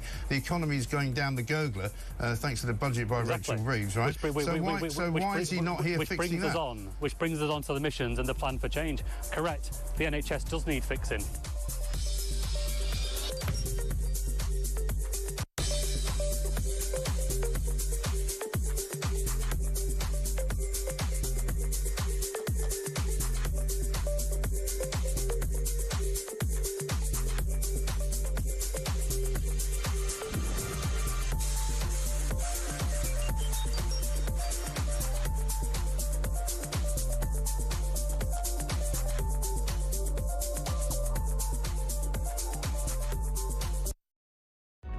Across the UK, on DAB+, on YouTube, on the app, on your mobile, the home of common sense. This is Talk. This is Talk, the home of common sense, with me, Julia Hartley-Brewer. Tom Slater's also still with us. Coming up, we are going to be talking about the Lucy Letby trial, and we're going to be talking about the Post Office inquiry, which is finally finishing today. Let's get to some of your messages about this Chinese spying row. What should Britain do about the threat from China? A lot of you, I think, are thinking it's not that big a deal. We don't have to worry about it. I mean, maybe we should just ask, here's a good question. Who should King Charles invite to Christmas at Sandringham instead of Prince Andrew and Fergie? There's your question. I want to hear from you on that. We ask all the big questions. I love that Tom Slater, caring not a jot about the royals wandering. It's amazing how much is focused on that. This is the Chinese spying room. This is a hostile nation state. They've got their tentacles in every single area of our establishment. Royals, politics, business, academia. They're all research, science, technology. They're all over everything. But yeah, let's all just shrug and carry on, because you know what? They're paying for everything. I'm thinking this isn't a good idea. Similar to, you know, the whole of Europe completely relying on Russian oil and gas. Maybe that wasn't a good idea too. Maybe we need to start thinking about these things a bit more long term. That's my question to you. What should we do about it? Give us a call, 0344 499 1000. Lots of messages coming in as well. Ethan says, this political establishment needs abolishing. Ted says, our government ministers are in China's back pocket. The UK will do nothing. I think Ted is completely right about this. Alan says, do we know it was a threat? Are we always going to say this stuff? I'm 37. I've been warned about China since, well, forever. Yet nothing has ever happened. Well, apart from the cyber spying, apart from them stealing all of our technological advantages and our idea, I mean, apart from that, Adam says they will do nothing. We're living in troubling times where the government is showing its true colours, but it won't last. Labour will destroy itself. Dave says remove our government and start over with patriots. And Brenda says, well, of course we should consider the threat from China, but maybe we should also consider how poor our royal judgment is when choosing friends. Yeah, I think this, again, it's not just Prince Andrew. I've still got very big question marks, and I think the police should still be having very big question marks over the Middle Eastern potentates handing over plastic bags of cash to Prince Charles's charities. The fact that it's going to a charity, this is still how these people get influenced. And then his senior courtier offering this guy a peerage or a knighthood, I think. I mean, I'm sorry. It's almost like selecting people to have very senior positions in the state and in public life purely on the basis of who their mum and dad was is not a very good idea. I know. I mean, it's weird, isn't it? Suggestion. You mean that's not choosing people on merit? I dare say that might be the case. I dare say Prince Andrew might have exploded the whole game in that respect, who can continue to make blunders is a polite way of putting it, and yet still manage to cause all kinds of damage, not just to the royal family, but also to the British state, potentially, if any of these allegations are true. What does Prince Andrew have to do to not be allowed at Christmas forever? Now, what I love is that the solution to this is, let's not picture him walking to church. I mean, couldn't he just stay down? I don't have a problem. We've all got black sheep in our families. You don't. I don't think you should. You and I are not in favour of this cancelling thing. I don't want the guy to be a UK trade envoy. I don't want him to be on the public purse. I couldn't care less which one of the many-roomed palaces and houses that the king lets his brother live in for free. I just don't care. It's not my concern. But I don't necessarily think that someone should be ostracised from their family Christmas because they showed just as much misjudgment as they've always shown. I'm thinking if you're not ostracising your brother because he's hanging out with a convicted paedophile and sex trafficker, Jeffrey Epstein, which he was doing, staying at his house even after that conviction, then I'm sorry. I think your judgment is questionable at that point. But of course, call me old-fashioned, but there we are. I'm sorry, I don't think the king just constantly gets a free pass because it's very, very sadly been treated for cancer. I think the whole sort of gloves are off. I'm horrified for any family, anybody going through this. It's awful, and you have to, have the king and Princess Kate as well. It's very difficult. But I still think the lack of proper scrutiny of the actions and the judgments and the funding for royal family is one of the many abject failings of the British media. Now, the Sunday Times did some amazing investigations into what was going on in terms of financing of some of the Prince of now King Charles's charities, and that all just completely disappeared when he inherited the throne, and I don't think it should. No, absolutely. There is this inbuilt deference. It's the nature of the institution. It's the nature of how the media relate to it. Well, you won't get access if you say nasty things, and they do that. No, absolutely, and it's one of those things where these, whilst their role is diminished from many centuries ago, they still have a significant role in public life. King Charles is our head of state, and also the rest of his family continue to exert influence, have particular positions, given certain benefits as a consequence of their particular role, and for that to be shrouded in more secrecy, the less accountability you have, the more I really object whenever we're talking about inheritance tax and things like that. The Queen's estate isn't subject to inheritance tax. The King's estate won't be.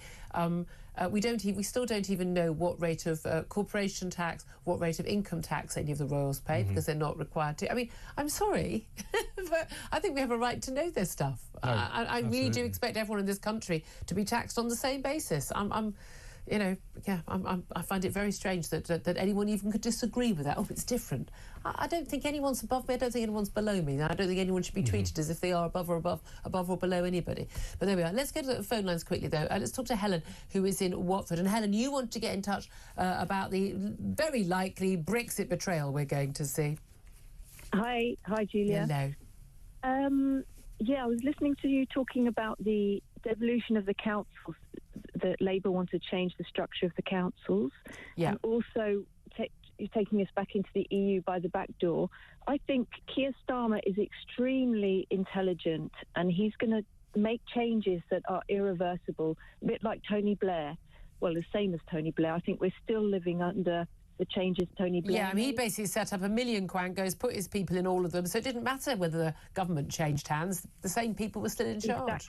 Exactly, and I think the same's going to be happening here, and we need to take it much, much more seriously. Tony Blair introduced the Human Rights Act. He also turned the Lord Chancellor's role into another politician, so judiciary lost its head. It's serious, serious changes that the Labour are going to make now, and they're going to absolutely fight all our local councils on this building, so that they're going to have to build on the green belt.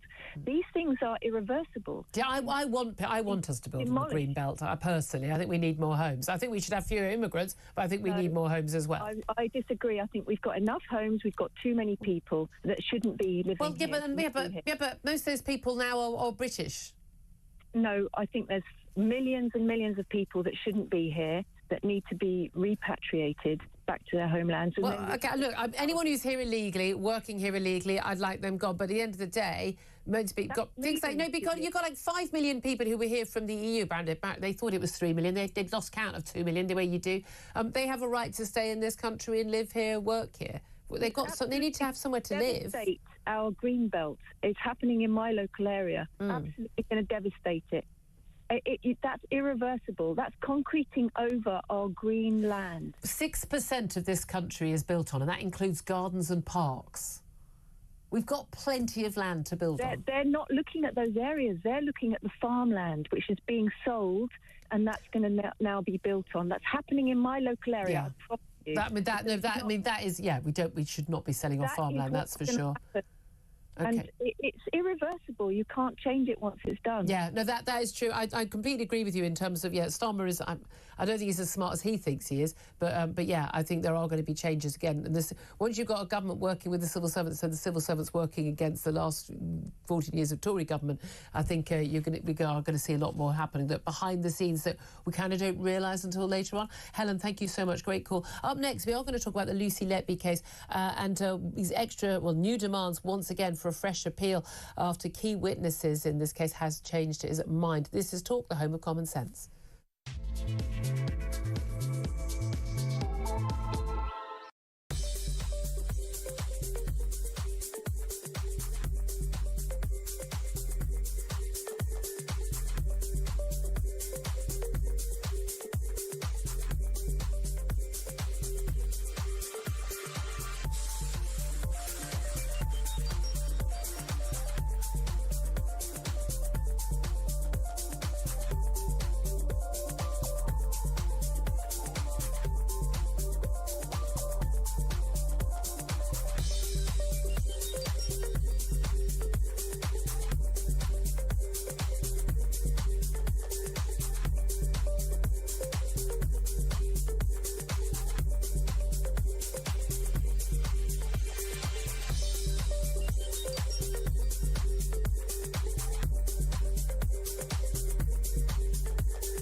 Across the UK, on DAB+, on YouTube, on the app, on your mobile, the home of common sense. This is Talk. A very good morning to you. This is Talk, the home of common sense, of me, Julia Hartley-Brewer. Tom Slater also with me. Delighted to be joined now by Danny Shaw, who's a policing, crime and justice commentator. A very good morning to you, Danny. Good morning, Julia. Hi. Lots to talk about with you today. First up, let's talk about Lucy Letby, because we do have this extraordinary situation where so many people are now saying that they think that there has been a horrific miscarriage of justice, a horrible, horrible injustice done to a young nurse accused of murdering and attempting to murder huge numbers of babies, not just at one hospital where there's the case which she's actually been convicted have happened, but actually at the Countess of Chester Hospital, but at other hospitals as well. It was claimed yesterday that an expert witness had changed his opinion. Mr. Dr. Dewey Evans had altered his view about how 3 of the babies that had died in her care had died between 2015 and 2016. The expert witness says that actually that Lucy Letby's lawyers' claims are unsubstantiated, unfounded and inaccurate. He said that. So what is going on? Because there are demands for a fresh appeal. We've already had an appeal, but another appeal on the grounds that this is a terrible miscarriage of justice. There isn't the evidence against Lucy Letby that the court thought there was. How strong is that case? Well, look, I mean, what Lucy Letby's lawyer said yesterday, Mark MacDonald, that the key prosecution witness, Dewey Evans, was unreliable and had now retracted his evidence or changed his evidence with regard to 3 of the babies' deaths. If that is true, Julia, that's a major development, a significant development. There is no doubt about it. If that is the case, as Mr. MacDonald claims. In that event, it would be possible for the Court of Appeal to reopen the case. It only does that in the most exceptional of circumstances. Normally, the only route when someone who's convicted has lost their appeal is to go to the Criminal Cases Review Commission. That's the body that investigates potential miscarriages of justice. That can take months, if not years. But it is possible if a key prosecution witness like this has given the wrong evidence, shown to be unreliable, just had an appeal, it's possible that the Court of Appeal could rehear that case. So that's the route that he's trying to go down, Mark MacDonald, the lawyer for Lucy Letby. Yeah. Well, let's have a little watch. Let's have a little watch and listen of what Mark MacDonald told Mike Graham and the Talk Breakfast show this morning. This is, as you say, Lucy Letby's barrister, about the case, saying it could be the biggest miscarriage of justice in history. Let's listen and watch this short clip. It's quite straightforward. The lead expert volunteered himself to the police and gave a series of hypotheses. As he said, looking at the medical notes, each baby died. And that's Dr. Dewey Evans, right? And he's now changed his mind. We're now saying this shift in position is of such fundamental importance, the Court of Appeal need to relook at it. What I want to focus on is the evidence. If this is a miscarriage of justice, it's going to probably be the biggest miscarriage of justice we've had in criminal justice history in this country. Now, what's interesting here, as I mentioned, Danny Shaw, it's a complicated business. This is that this man himself, Dr. Evans, he has said that the criticisms of his evidence by Lucy Letby's lawyers, including Mark MacDonald, are unsubstantiated, unfounded and inaccurate. So it's all very confusing about whether or not he has actually turned on his evidence. Now, I did say earlier that Lucy Letby had been appealed. There were cases, there was a sort of court hearings for her to have a chance to appeal. She's been twice refused the permission to appeal against her convictions. Now, there's been a lot of debate in the media. I mean, Peter Hitchens, the leading campaigner on this in the Mail, saying this is a terrible miscarriage of justice. A lot of claims that a lot of the evidence used to convict her was basically sort of circumstantial and statistical, that, well, she was the nurse who was on duty every time these children died or almost died, and that statistically, you know, it would have to be her, etc., etc. But actually, those who've sat in the court case day in, day out, hearing all of the range of evidence, including doctors walking in to find alarms going off and the nurse Letby just standing there over a child rather than helping a child that was intubated in a ward, and that actually the evidence that was presented in court wasn't just circumstantial, it wasn't just statistical and odds, it was far, far wider than that, wasn't it? Yeah, and I always think you have to give a measure of respect to the jurors who heard all that evidence and sat through it, because we haven't, and the experts who are now coming forward they haven't heard all that evidence. They haven't been in the courtroom listening to the witnesses in person, listening to Lucy Letby being cross-examined for days on end. And so I think you have to give a measure of respect to them. They came up with some verdicts, guilty verdicts on some, acquitted her on others, couldn't decide on others. Yes, I think that's very interesting. They didn't come back after 2 hours, did they? It took them weeks and weeks and weeks. It took a long time. And they said some cases hadn't been proved and some hadn't. Eventually, she got convicted for 15 murders and attempted murders and serving 15 whole life jail terms. But that's it again. When most of us don't, even most court reporters aren't in court for every single day of these trials and don't hear all the evidence and the weight of the evidence. But what is interesting is Lucy Letby apparently is perfectly happy with her defence because she's still employing the same defence team.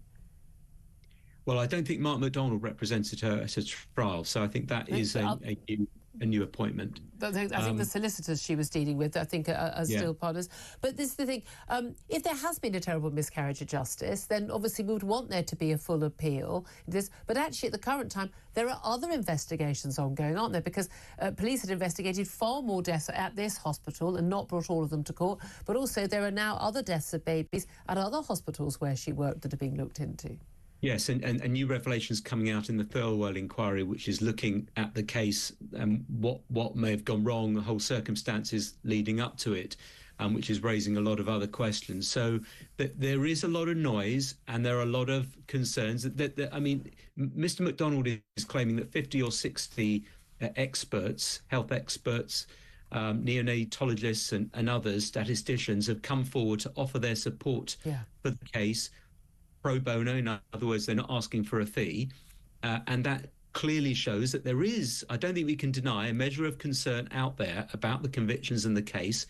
And it may be, Julia, it may be that some things were not done correctly in court and that some of the evidence was incorrect. But it may also be that she was convicted on some counts correctly. That, the truth may lie somewhere in the middle. Yeah. But what you can't have is somehow just tearing up all sort of notions of justice and deciding, well, we're going to rush through this appeal like that. There is a process that has to be followed. She has had a permission to appeal hearing before the Court of Appeal that issued a very lengthy judgment and dismissed those grounds. I mean, we know the courts have got it wrong before, but I also do wonder again, a pretty young white woman and a nurse, rather more sympathetic character than many of the cases which languish sometimes 10, 15, 20 years before getting a chance to appeal.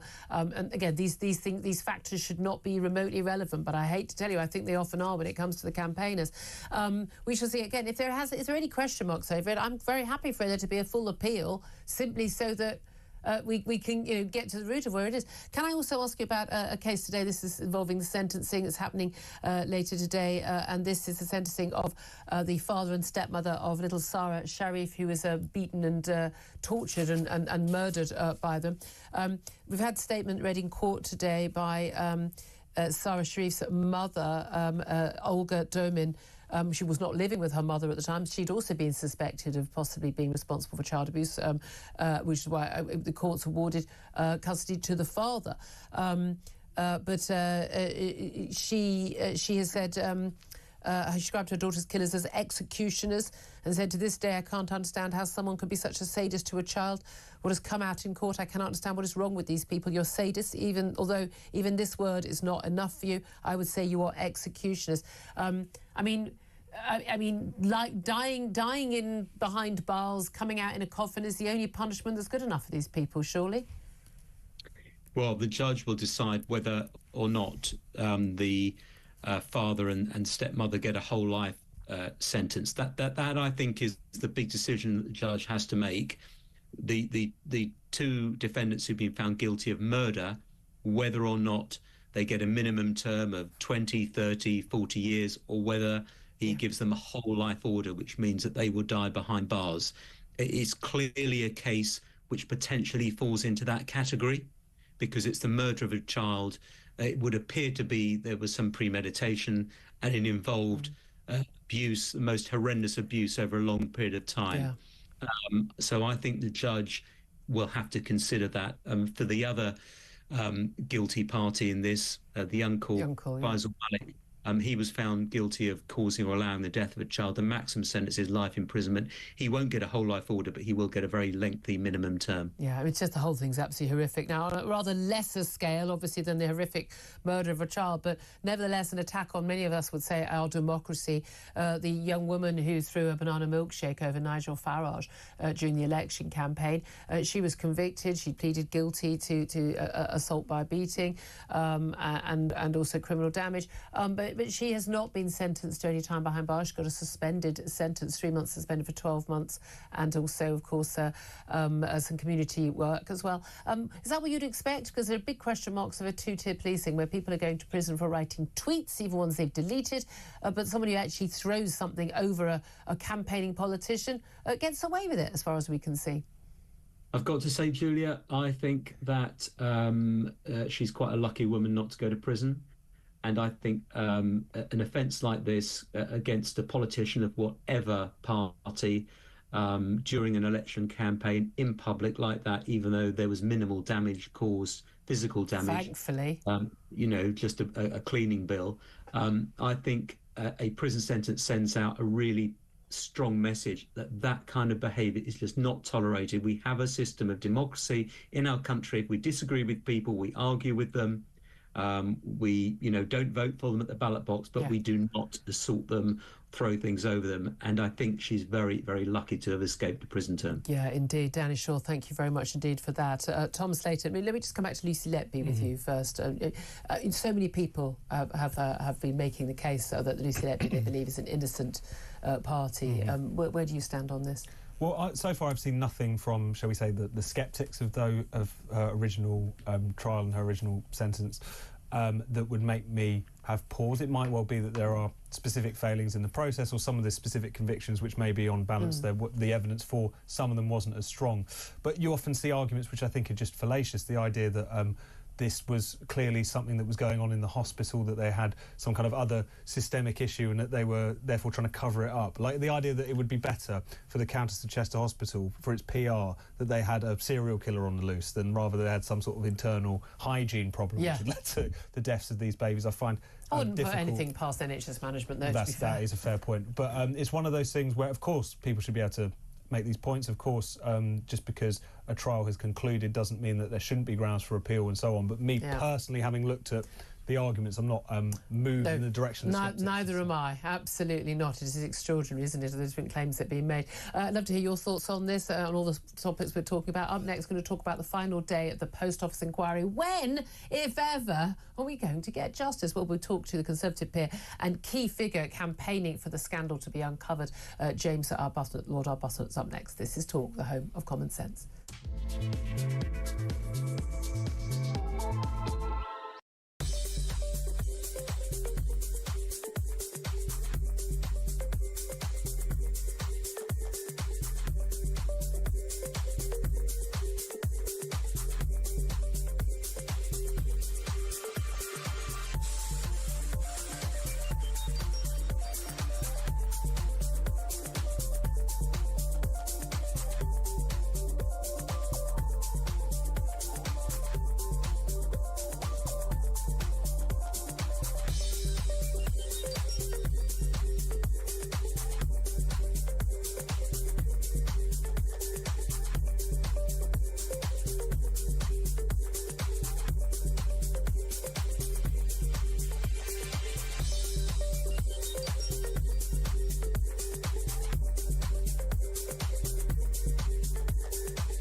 So it was about making sure that people who perhaps have been unable to work because of health or other responsibilities found those opportunities, perhaps part-time to start with, so we could get them back to work, put our own people back to work. And my concern is, with the government beginning to take the foot off the gas on that and making it easier for people to claim benefits with lower expectations for people about getting a job, that means that those people are going to be languishing without the opportunity of work for longer. And we know that having a job is good for your mental health, it's good for your physical health, it's good for your family's financial well-being as well.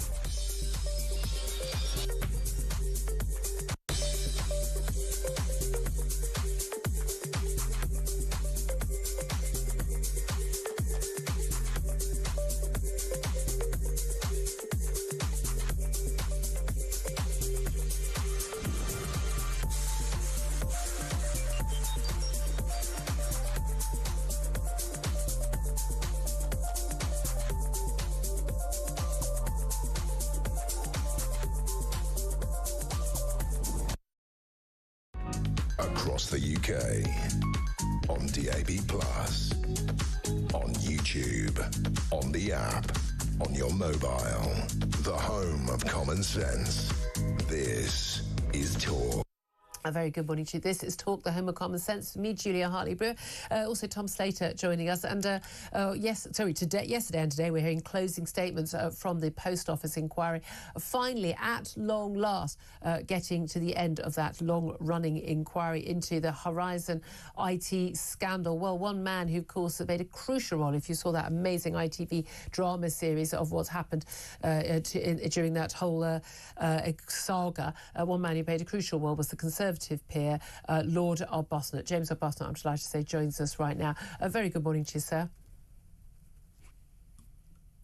Can you hear me, Lord Arbuthnot? Yeah. Oh, yes, good. I can hear you. We've got you. Lovely. Can you hear me? Yes, we can hear you now. Thank you so much. You've been a key player in the scandal, in trying to expose this scandal and getting so many wrongs righted. We've seen an extraordinary inquiry. I have to say, I wish the COVID inquiry was moving as fast-paced as this, but we've had 270,000 documents disclosed, more than 2.2 million pages.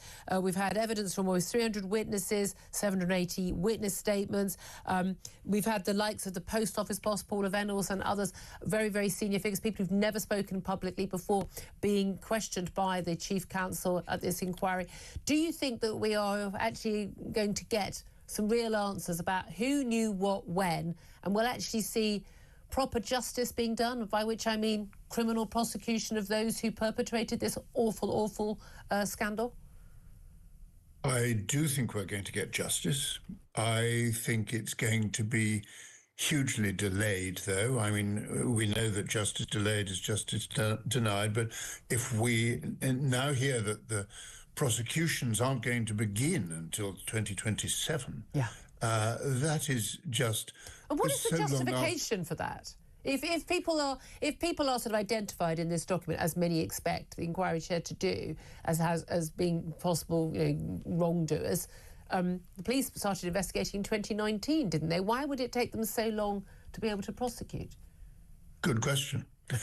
They say that because there are so many documents, as you say, millions of pages, many hundreds of thousands of documents themselves, they say that they have to digest what Sir Win Williams finds in his inquiry, and they won't be able to get on with it. I don't see that myself. I think we've learnt so much from the inquiry that they could get on with it. Yeah, I mean, as always, these things go, the wheels turn very, very slowly, don't they? Now, we've seen Sir Alan Bates in at United now, the prominent campaign who'd come to you about all of this. Yes. He still waiting for compensation. So much fanfare about all the compensation that these people were going to get and having their criminal records. I mean, 900 people prosecuted, overturned, and justice being done. This clamour from the public and from politicians and others for this to be done after that wonderful ITV documentary, drama series. And yet people are still waiting. There are still people who probably are going to die before they get exonerated, before they get their compensation. What is holding that up? There are too many who have already died before getting compensation. But the huge piece of legislation that we passed during the summer has given exoneration to hundreds of sub-postmaster victims. And that itself has released many hundreds of millions of pounds to the because they were convicted, they couldn't claim that money. Yes, that's it. And so we are now speeding up. Still, there's a shortage of forensic accountants. There's dispute over some of the items that people say that they would have gained if they hadn't had this scandal. And that's a very complicated thing to work out. Yeah. I do believe, though, that we're finally getting there. I think it's taking longer than it should. All of these things are taking longer than they should. But we are, at last, getting there. Yeah, absolutely. I mean, it's taken far too long. Do you think that we will actually see, even if it's not till 2027, anybody going to trial and being convicted and possibly going to jail even for wrongdoing here? Because one of the things that you helped uncover was that senior people at the post office and people involved in the Horizon, the Fujitsu computers involved in the Horizon machinery, they did know that those machines could be fiddled with centrally and it couldn't all be happening in the post office. They allowed a terrible miscarriage of justice to be inflicted on completely innocent people. People ended up, they lost their jobs, they lost their reputations, they lost their families, marriages, some even took their own lives. That someone does need to pay for this. Yes. Yes. And you ask if I believe that people will. I do believe that. I do believe that people will be prosecuted. I believe that some people will go to prison, maybe, probably, not enough. But I do believe that there will be some successful prosecutions and that there should be some people who will go to prison. But it's all taking too long. Yeah, as is often the case with these things. Well, you've done a magnificent job campaigning on this issue. Lord Arbuthnot, so appreciate you joining us. So short but sweet, Conservative peer and a post office scandal campaigner. This is the terrible thing, Tom, isn't it? It's just these things take so long. People are dying without getting their compensation. No, exactly, and it's in that delay that injustice sets in. So hopefully we're edging towards some kind of resolution for those who have remained. Again, the people. Some of the compensation they've been offered originally doesn't even touch the size of what it would, losing your reputation and your whole livelihood as well for all those years. Lots more coming up. We're going to be getting the sentencing of Sarah Sharif's father, stepmother and uncle. That's coming up any moment now. This is Talk, the home of common sense.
across the UK.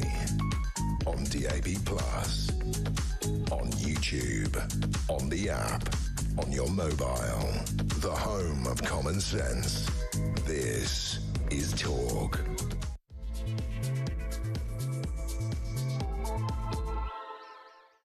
Very good afternoon to you and welcome back to the show. I'm Julia Hartley-Brewer. Thank you so much for joining me. You are with Talk, the home of common sense, whether you're listening on DAB+ radio, on your smart speaker, watching on YouTube, on your connected device. Great to have your company. Great also to still have the company of the editor of Spiked Online, Tom Slater.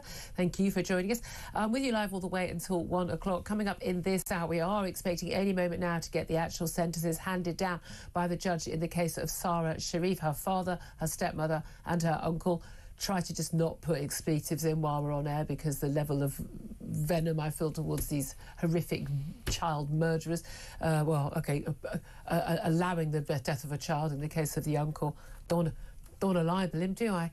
These horrific people are going to find out what their sentences are. Again, come out of prison in a box, I would say, is the only appropriate one, but we'll be talking about that coming up. Also, Keir Starmer developing closer ties with China has been criticised, and he's been defending that, despite Beijing having thousands of agents, we believe, up to some 40,000 agents who are emulating what the alleged spy Yang Tengbo was doing, befriending Prince Andrew, getting involved in high-level business and establishment roles, just to be a part of the establishment. What is the purpose of this spying, this espionage, influencing public policy? Shouldn't we be stepping back from a close relationship with the Chinese? We could talk about that with security and intelligence expert Professor Anthony Gleeson up next. Also talk about what's going on in Syria. Syria's new leader, Abu Mohammed al-Jalani, him of HTS, he said that he will not allow the country to be used as a launchpad for attacks against Israel or any other state. He also called on the West to lift sanctions imposed on Syria during the Assad regime. Plus, Labour are set, we're told, to ramp up stealth tax hikes for millions of people while denying them a vote in next year's council elections as part of their changes to councils. Also, we're going to be talking more about the Saracen Head pub. Indeed, they have Saracen Head pubs because there are hundreds of them. Pub bosses and punters working at those pubs across the UK have rallied around a landlord who is being sued by a convicted terrorist, no less, because he says he's deeply offended by the name and the pub sign image. Would you believe it or not? This is Talk. We are the home of common sense. Tom Slater, that definitely isn't common sense, that case. Suing for, I think, 1,800 quid, one poor landlord. And then he said, yeah, it's going to go to all the others. They're bandying together, the people who work there, the landlords, the landladies, and indeed the punters. We're happy to join you guys. This is madness. We haven't quite got this sentencing yet. In terms of the sentencing of Sarah Sharif's father and stepmother and her uncle for her death. The judge has been talking about the unbelievable degree of cruelty that was involved. I have to say, because of my job, I had to read all the details, and I wish I hadn't. And I did go into some of the detail on air when that case, the conviction actually happened, because I think it's important that when we discuss these monsters that we discuss exactly what they did. But let's not go into too much detail. But suffice to say, a little girl had the most horrific, awful short life because of these monsters. What should the sentence be? Well, it's hard to reconcile this particular crime, this deep sadism, violence, capacity for sheer evil, frankly, with anything other than making evil is the right word, isn't it? Exactly. You know, we don't have to be religious to feel that sometimes something fits the bill. If you've got someone who is extracting a sense of power, a sense of a thrill, who knows, from, again, you don't want to go into the details, but the kind of violence that, you know, that boggles the mind when you're talking about your own child or any child, frankly. You do think this person, how is this person not going to continue to be a threat? I mean, how do you reform someone out of that? How is this person, you know, 10, 20, 30, even 40 years down the line, still not deserving of the most severe punishment? It's one of those crimes that really fits into a category all of its own, I think, in terms of what should be meted out. Because, again, of the sheer capacity for violence that was meted out on a defenceless young girl. I mean, I just literally... Even if you haven't read the details, anything you can imagine is almost what was meted out. Throw away the key, come out in a coffin, end of. I'm not in favour of the death penalty, but I'm... Judge said, God, I could make a I could make an exception for these certainly the father and the stepmother. Look, I will get you those the judges, as often the case, these are televised. The judge is speaking, giving his sentencing notes, talking about the options available to him, describing the case. As soon as we actually get to the actual sentencing, we will let you know what that is. In the meantime, let's turn our attention back to China and this China spying row. Really want to get some of your calls as well. What should Britain do about the threat from China, if anything? Frankly, judging by the calls this morning, you're more concerned about the threat of us going back into the EU, Brexit undermined by the back door by Keir Starmer. But whatever you want to talk about, do get in touch. Give us a call on 0344 499 1000. You can text us on 87222. Get in touch on Talk TV as well on X or Twitter. Calls are charged at the national rate. Text costs £1, standard network rate message. I have a funny feeling you're going to want to have your say on the sentencing of Sharif's father and stepmother and uncle as well. So do get your calls in as soon as we get that result. Right now, let's turn our attention back to China and let's talk to Professor Anthony Gleeson. He's an expert in security and intelligence and joins us now. Good afternoon to you. Good afternoon, Julia. Thank you so much for joining us. My question I've been putting to our audience today, after this Chinese spying row, this man finally named H6, the alleged spy, as Yang Tengbo. The court's basically agreeing to his demand that he be named, even though he was the one who said he didn't want to be named originally. Basically, Prince Andrew's man in Beijing. This man was at the heart of Prince Andrew's business operations, invited to his 60th birthday party. Now, poor old Prince Andrew and Sarah Ferguson, his ex, aren't going to be invited to Sandringham at Christmas. Oh dear, but it's not about who sits where on Christmas Day or is seen with King Charles outside the church on Christmas Day. This is about Chinese spies at the heart of government. So the question is, what should Britain do about the threat from China? Well, I think the first thing that it needs to do is to ensure that people in influential positions like the Duke of York understand exactly what sort of country China is and what it does. I mean, I think he does understand. It's a very rich country. They've got a lot of people with a lot of money that can help make him rich. That's what he understands. I think the essential thing that he appears to have missed, and don't let's beat about the bush here, we know what Tengbo got out of the relationship with Prince Andrew. It's the best cover for a spy that you could possibly imagine, to be best mates with the eighth in line to the British throne. It opens doors for you wherever you want to go. Yeah, you're kind of vouched for. Is there an extent that people would say, well, if he's hanging around and he's involved with Pitch the Palace with something that the King's brother is doing or the then Queen's son is doing, that kind of people go, well, he must have been vetted. He must be okay. Exactly so. It is unique. Frankly, I can't think of any other British espionage case which has involved somebody getting as close to the source or one of the sources of power in this country as this case. What does Prince Andrew? Does Prince Andrew have power? Of course, he has influential power. He's a global celebrity, not always for the right reasons, I should add. But everybody knows him, and you and I are talking about him this morning. And as I say, he remains eighth in line to the throne, and you can sack somebody for doing this and doing that, and somebody can resign for doing this and doing that. Yeah. But you can't resign or be sacked for being the brother of the King of England. Yeah. So this is a really big thing. And we know what Tengbo got out of this.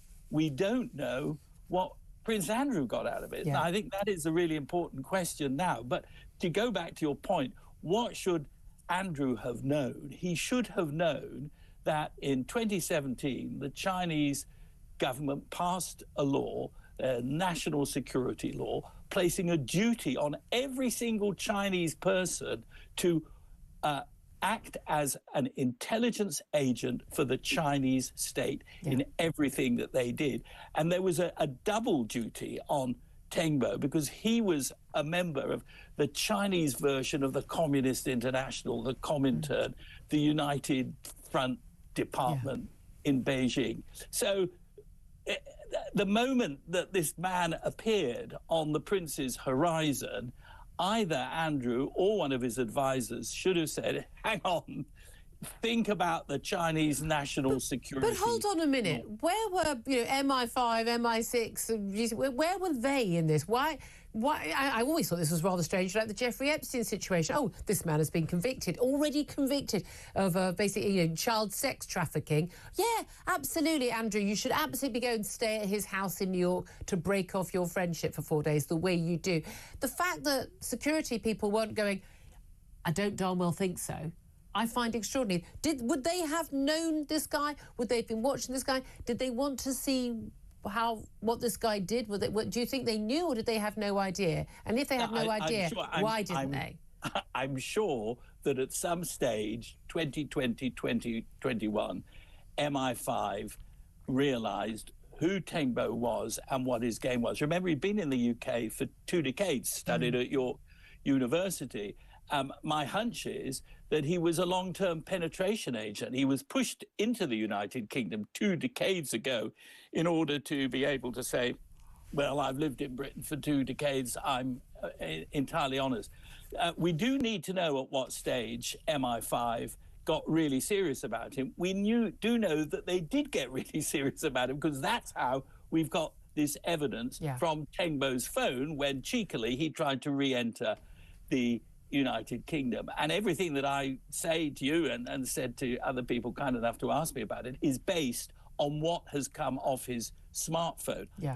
Tengbo's own smartphone. And what that reveals is not only that Dominic Hampshire, Prince's senior aide in this horrible, disgraceful, shaming business, was the conduit. But in his letters, he writes to Tengbo, you've achieved a position that many people would, give their right hand to achieve. You're a close friend of the prince and his family. Don't forget that. And he adds, you have guided us so that we can do what you want to do without officials interfering and the wrong people presenting themselves. That is all in the letter. That is, in my opinion, verges on the criminal, I have to say, because what it means is that Hengbo, either an agent or an officer of the Chinese intelligence service, we can't be sure, is directing what Prince Andrew does. Now, I say Prince Andrew should have known. I wouldn't be surprised if MI5 had said, we've got worries about this, but probably received the answer to go and boil their heads. Because it shouldn't be assumed that, the royals particularly like the spooks. Most people in government don't like the spooks. Tell them to keep their nose out of their business. So I don't think we can assume straight away that MI5 didn't know about this. But of course, and even if they warned, whether they were listened to. But this is the thing, isn't it? In terms of what we then do, because this isn't just about Prince Andrew. And as you say, that influence he had, people getting to go to the palace, then being able to go to other events, having a picture with David Cameron and Theresa May and another royal prince. I mean, Prince Michael of Kent is always involved in one of these things, isn't he? I mean, the thing is, people aren't. Often we think of this as, a spy sidling up to someone on a bench in the park in Westminster and basically saying, we've got pictures of you with your mistress, you're bought and paid for, now do what you're told, give us secrets. It's not that blatant most of the time. It's much more subtle. Money doesn't change hands in brown envelopes. It's not, again, it's just sort of the tentacles of the Chinese government, the huge economic might of the Chinese government. These things have much more subtle influences, but those influences are very real. What do we do about the threat of this totalitarian, murderous dictator state wanting to basically break the West and impose their values, lack of them, on the rest of the world? I mean, they're already buying up Africa and South America and the Caribbean. They want to buy us up too. How do we stop that threat? We say no. We say no. We put more money into our security. We put more money into our security service. They always rather late on the scene, I'm afraid. Now, they would say they react. They're not proactive because we don't want to have a secret police in this country. They'll only to react. I think they've been far too late on the Russia threat, on the China threat, and probably on the Iran threat as well. However, they are now there. We've got to ensure that they've got the resources to deal with these people. But you also have to educate those in power that if they dabble with the Chinese, and you say, Julia, money doesn't change hands in brown envelopes. I'm sure you're right about that, but money does change hands. You know, the three reasons why people betray their country, they betray it for ideological reasons. Well, I don't think there are many people, starting from the prince down, who have an ideological kinship to China. Then people do it for sex. Well, I don't think that's the issue here. And then people do it for money. Well, that may be the issue. We don't know what was in it for Prince Andrew. And that is what we need to be told. That's much more important as to whether or not he has Norfolk turkey for his Christmas dinner with the rest. Absolutely. Professor Anthony Gleeson, great to talk to you. Thank you very, very much indeed for joining us, a security and intelligence expert. Really interesting to talk to him.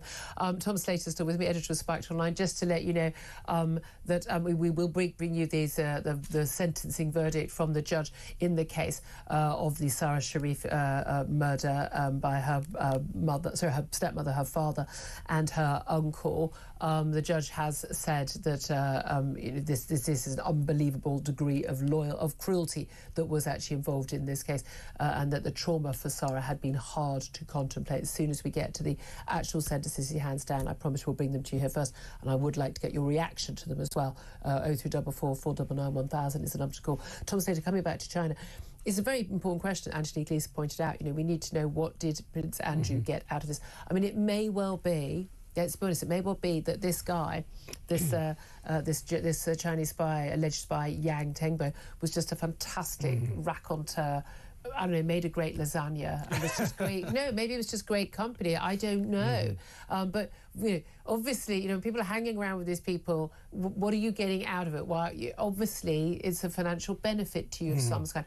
We know what floats Prince Andrew's boat. We've seen it all.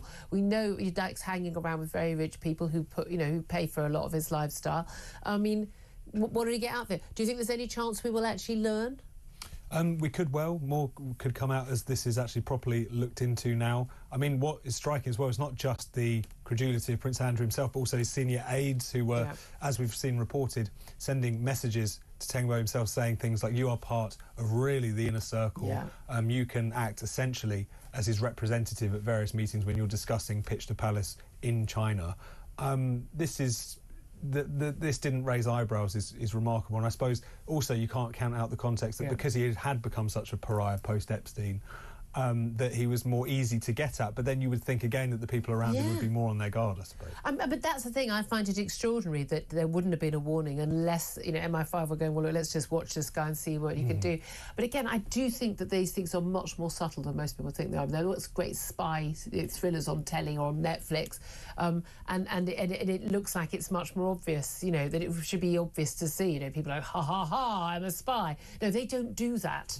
It's just subtle influence. But the influence is definitely being exerted, because we can see this even in the fact that the local council in the City of London had turned down the request for a planning permission for this massive new super embassy for the Chinese. There's a big super embassy for the Americans. They're a big international ally of ours on the south bank of this country. It's a huge big one. It had a lovely tour from the last ambassador. Very, very lovely.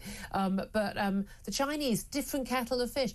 It's in the heart of the City of London, near Tower Bridge, or Tower of London. That got turned down after a phone call with Xi Jinping.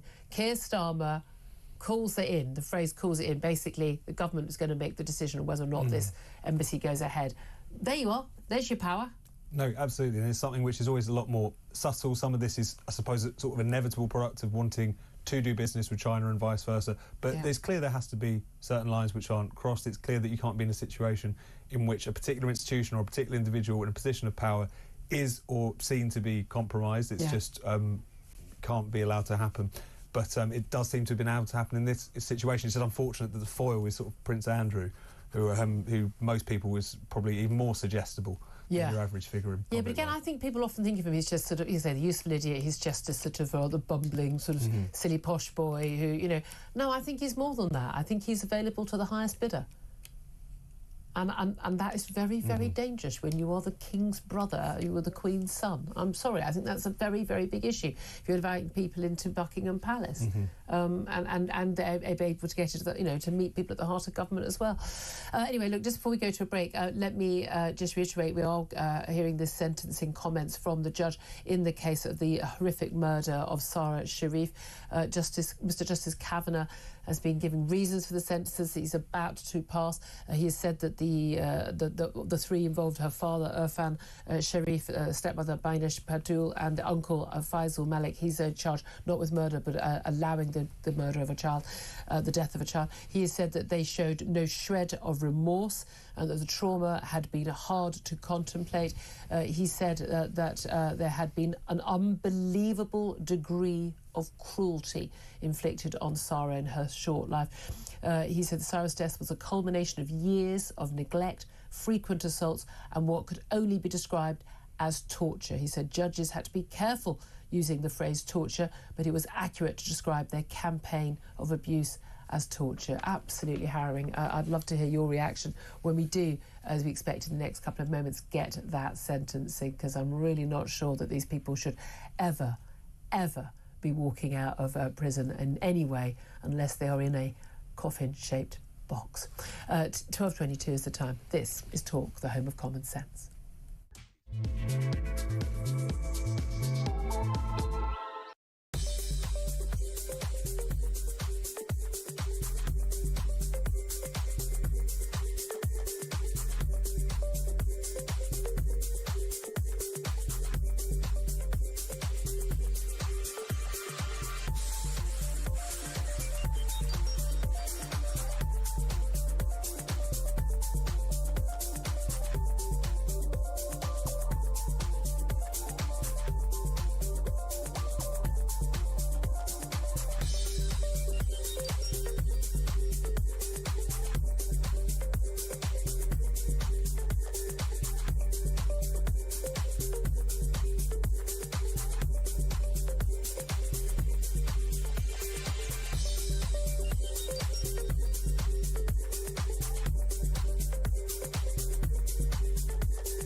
About this, people want to know what's her emotional state, how's she feeling, what she's saying.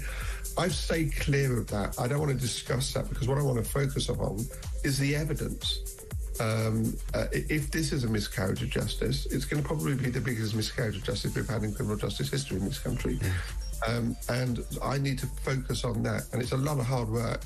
So I don't sort of get, and as people want me to, they want me to go down and talk about her. I'm not going to do that.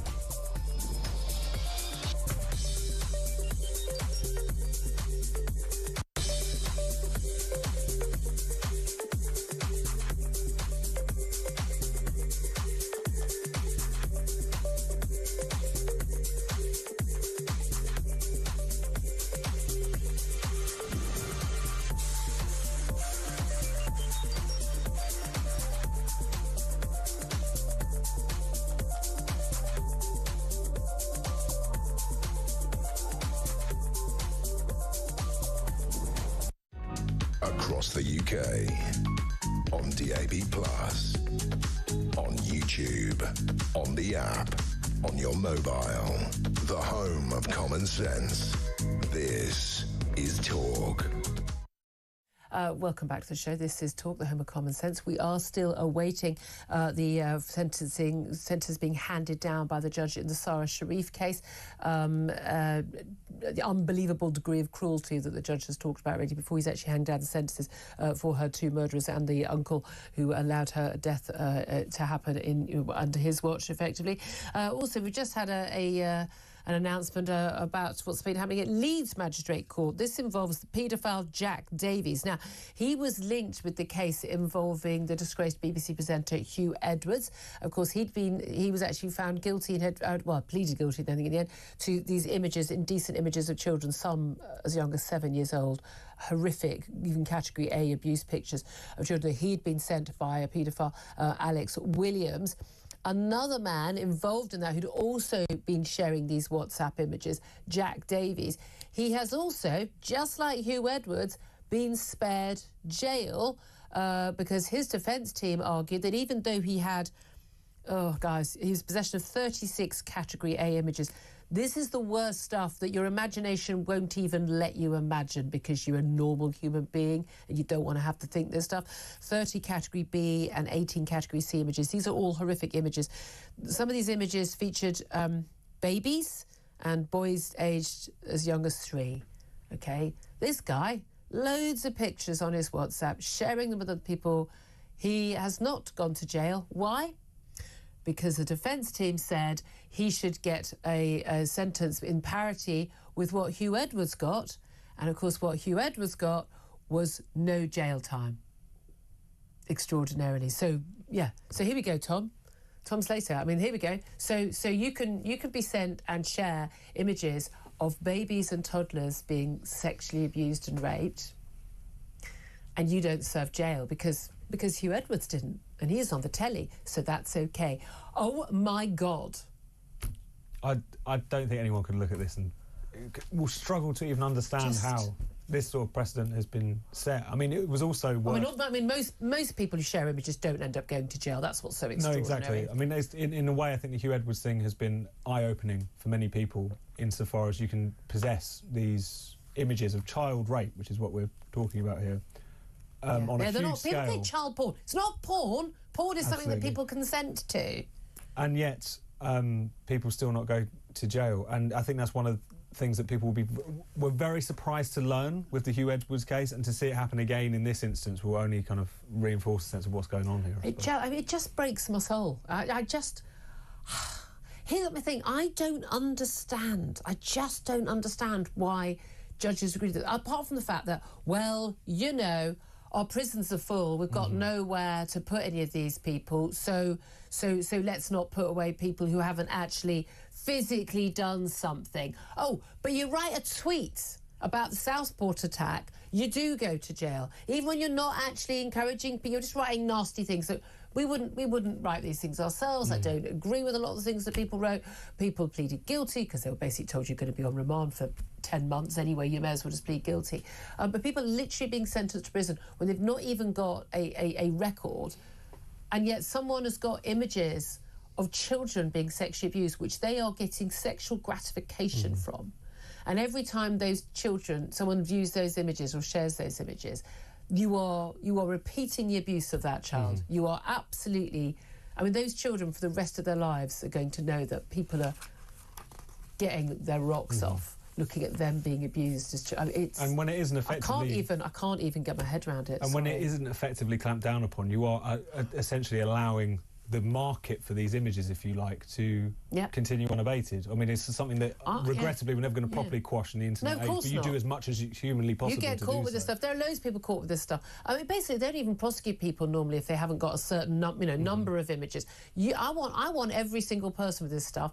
You have one images of it. I want you to be terrified out of your life. And this is one of the key things with the internet is a danger, which is that people who were into this stuff used to have to, be very, very brave to actually get hold of, horrific magazines, sold, on the back streets. Now people are just seeing this stuff. They can get it on the phone. They can get it on the dark web. Frankly, an awful lot of the stuff that is available on freely and openly on the internet is very, very close to this stuff anyway. And it's being normalised. And then they want to see something a little bit more extreme. We see this with even the legal genuine pornography, again, the slapping, the tying up, the stuff that people are seeing online is so much more extreme than it would have been even 10 years ago or 20 years ago.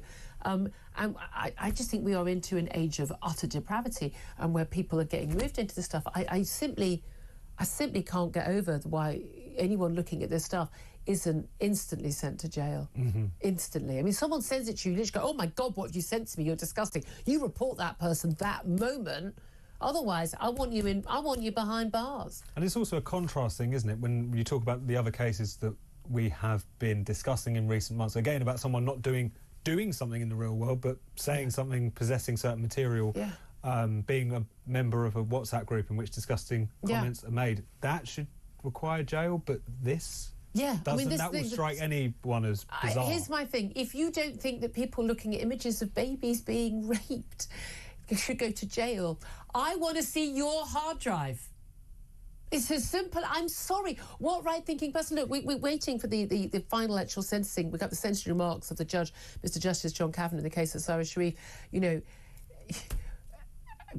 Talking about her being tortured, years of neglect, frequent assaults, treated as a skivvy from a young age, treated as if she was worthless, unbelievable degree of cruelty, he said. I mean, no shred of remorse from the father and the stepmother.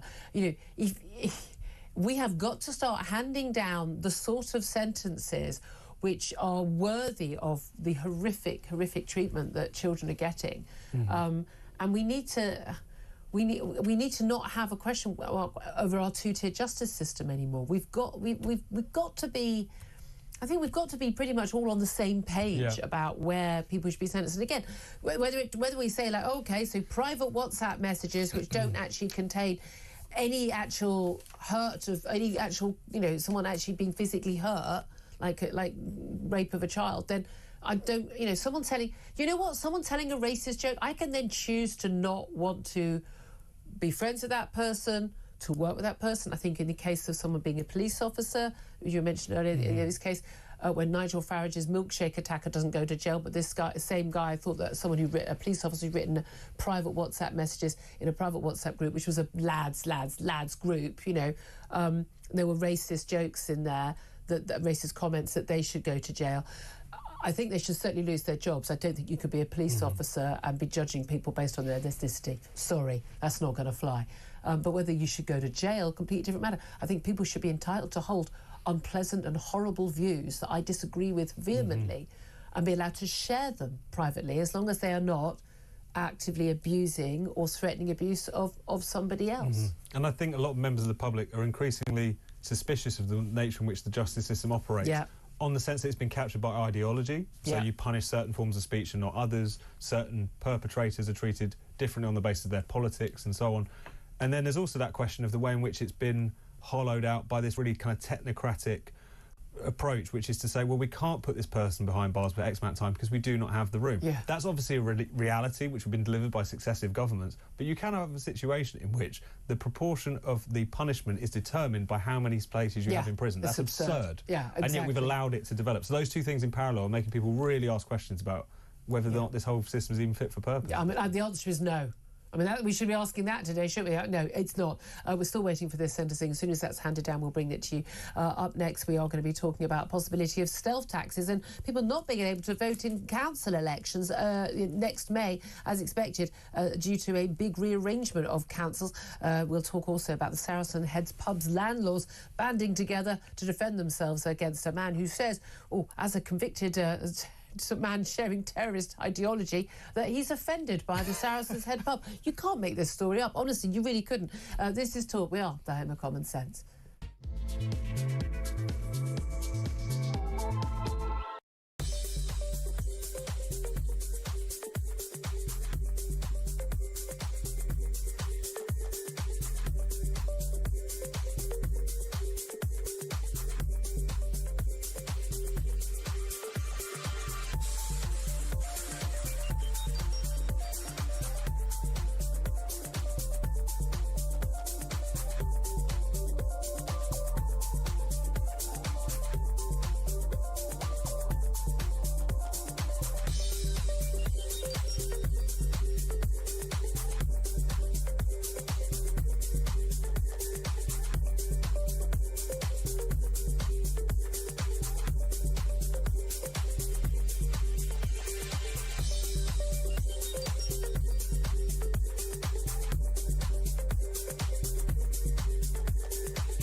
across the UK.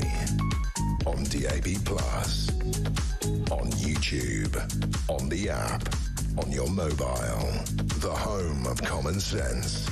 This is Talk.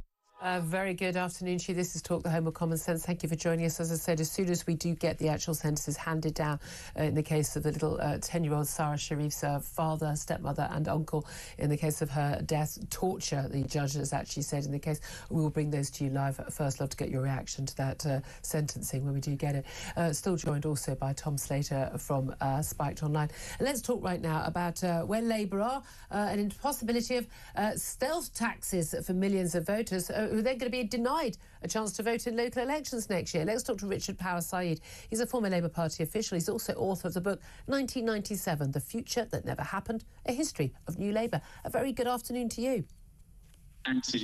Thanks for joining us. Now, it's quite interesting that this is a big headline in the Mail today talking about Labour set to enable stealth tax hikes for millions of voters, denying them a vote in next year's council elections. This is all part of Angela Rayner's devolution revolution, yesterday announced creating more directly elected mayors, or basically having powers to impose what they call a mayoral precept on top of council tax for large parts of England, but also a lot of strategic authorities covering areas replacing two-tiered councils mean that we might need authorities to delay elections currently online for early May next year. Is this just sort of making a mountain out of a molehill, so getting 2 + 2 and having it equal 57, or have they got a fair case here? I mean, it's not particularly surprising that Angela Rayner comes up with a really good and popular policy and then the Daily Mail dumps on it with absolute nonsense, is it? Is it a popular policy? Do people feel strongly about this?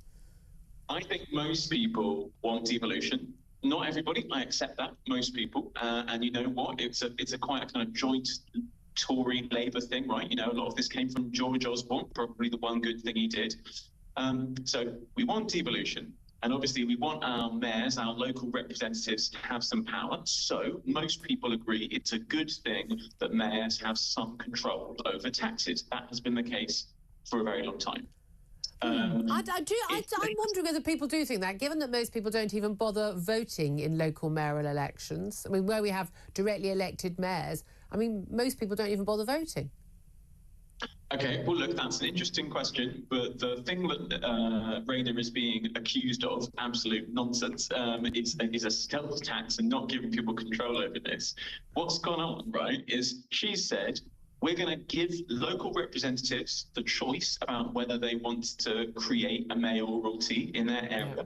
If we didn't allow those new mayors to have the powers that the existing mayors had, then, I mean, people would be... Okay, fair enough.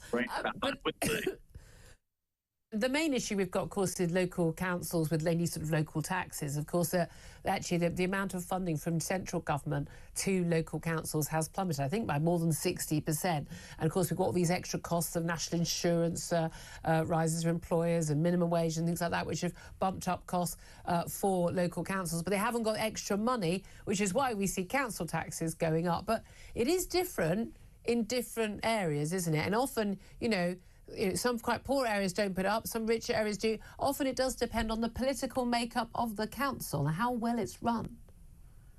Well, I mean, you could say that that's local democracy in action. I'm not saying... But hold on a minute.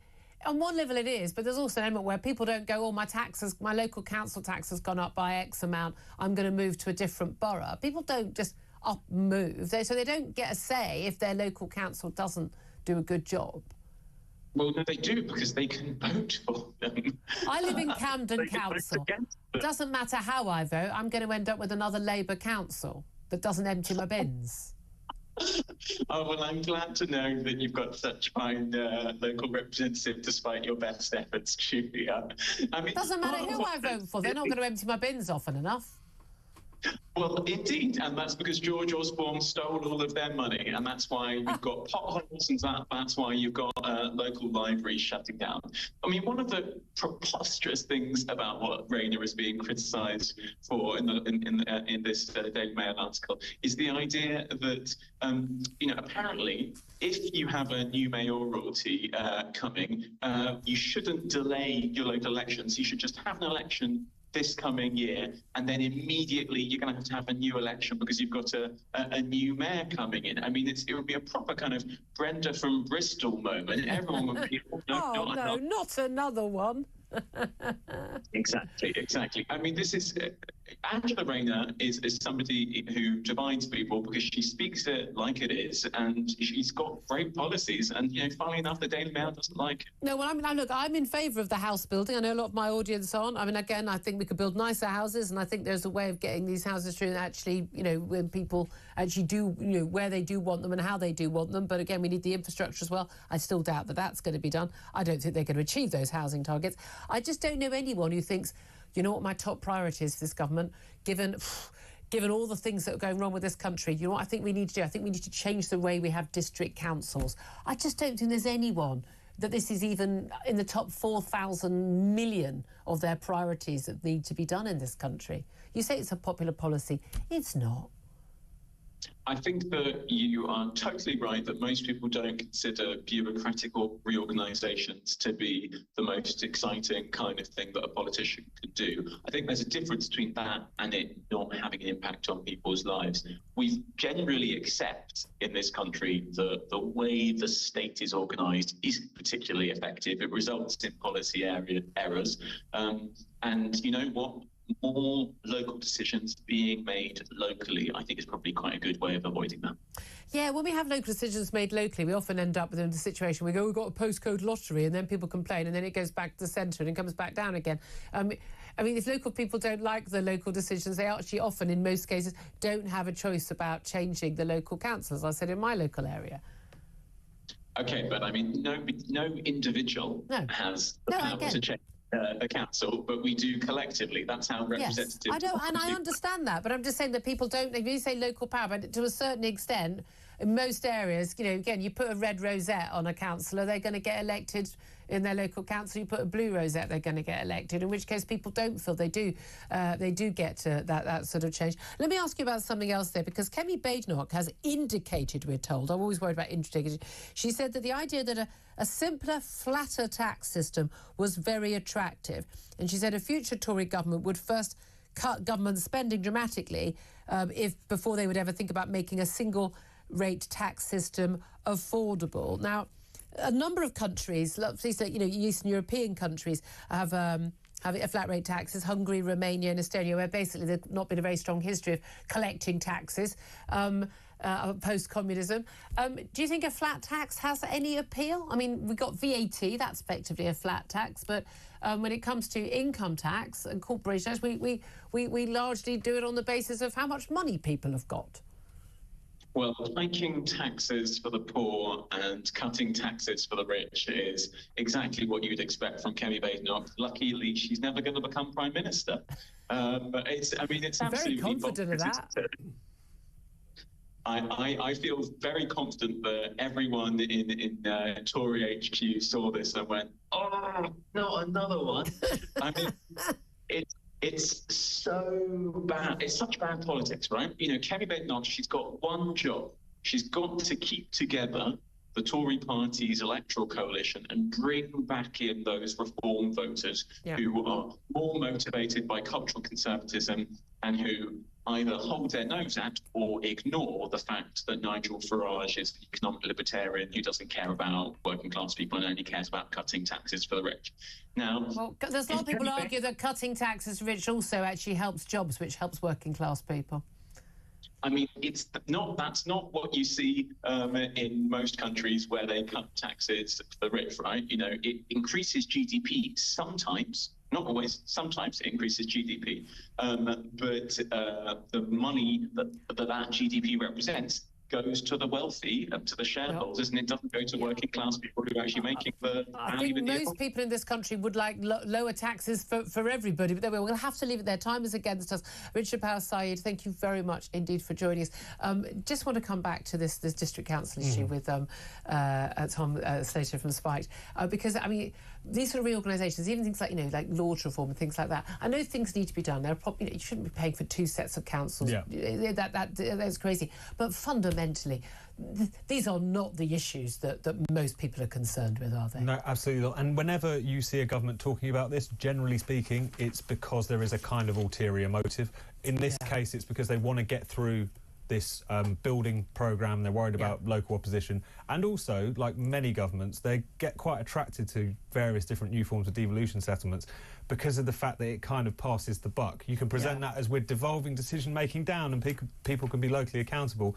It also means that you can distance yourself from decisions which are made locally and not have to take the flack when it goes wrong. And Indeed. I think that's probably a combination of the two. Nearly always, yes. There's, as you said, ulterior motive. We are still waiting for the actual sentences to be handed down. I think the judge has been, Mr Justice Kavanagh, in the case of Farage Sharif's father, stepmother and uncle, has been speaking for, I think, an hour, outlining the case and talking about the lack of remorse and the culmination of years of neglect, frequent assaults and torture of Sarah during her 10 years short life. And he says he does want the scale of Sarah's ordeal out in the open. It's important that we do know what's going on. I still fear that lessons are not going to be learned. I don't think lessons are often even learned, even with the sentencing. As soon as we get that verdict of the actual sentences handed down, obviously guilty verdicts last week, we'll bring that to you first. The time right now is 12:48. This is Talk.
What you've got here is, and what's even worse, he helped found his Picture Palace organisation, which reportedly any income that generated, Prince Andrew is supposed to have been able to charge 2% commission. Yes. So what you've got here is he needs to then be absolutely clear what this man has done and been involved with. And if he founded it and has helped Prince Andrew make money, then it's even worse look.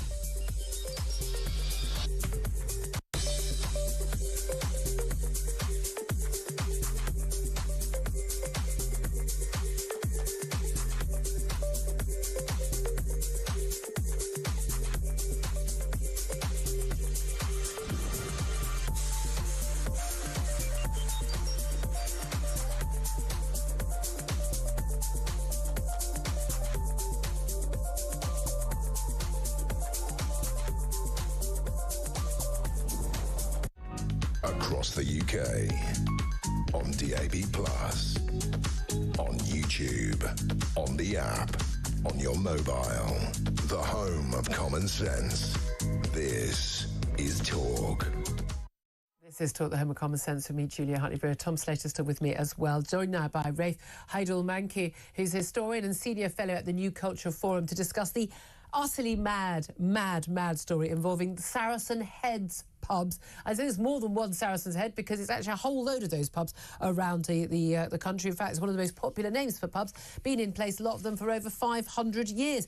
But bosses of various different pubs and their punters, their staff and others have all said they're going to rally around a landlord who's being taken to court by a, wait for it, convicted terrorist because he says he's deeply offended by the name and, of course, the sign showing a Turk or an Arab's head as a Saracen's head on the side of this sign, this Saracen's Head in Cheshire, in Buckinghamshire.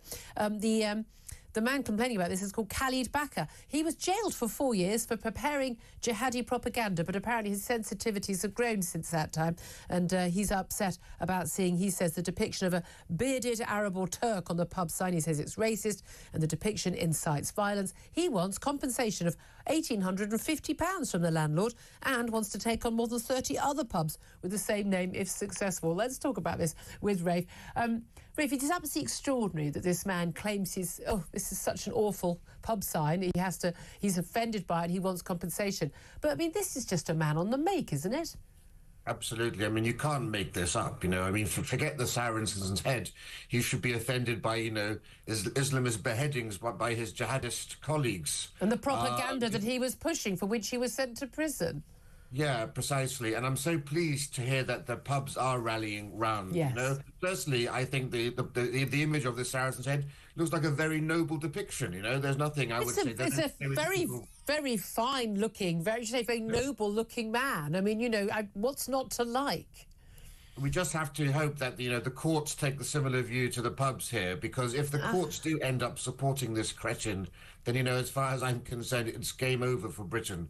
Because, you know, a civilization that won't defend its culture, its heritage, its institutions simply will cease to exist. Yeah, well, I don't have any trust in our courts. We saw, you know, the case with Nigel Farage and the milkshaking and all these various different cases. We just had a case today where a man with loads of images of babies being raped doesn't even go to prison. I think our courts are absolutely not fit for purpose anymore, neither are our judges. So who knows what happens. But the key thing of this is people fighting these cases, because often people are told, it's the same when you get some very dodgy employment tribunal cases where people are just on the make and they're claiming, you know, sexism or racism. It's just totally and utterly, or transphobia, utterly made up, is actually, you know, people are told, well, yeah, you can fight it, but by the time you paid for the lawyers, by the time you paid for this and that at the time, you're better off just paying the 1,800 quid the guy's asking for and walking away. But we need people to stand up to this stuff to stop it happening. And for these people, I think that this man should be prosecuted himself for wasting court time. Absolutely. Look, I mean, Green King, unfortunately, has a track record of caving in on This is the pub chain. So, yeah, this is the pub chain who owned the Saracen's Head. Yeah. They've renamed various other pubs, you know, dealing in the response to Black Lives Matter and so forth. One woman complained about the use of the term midget for one pub, even though that was actually named after the car, the midget, rather than a little person.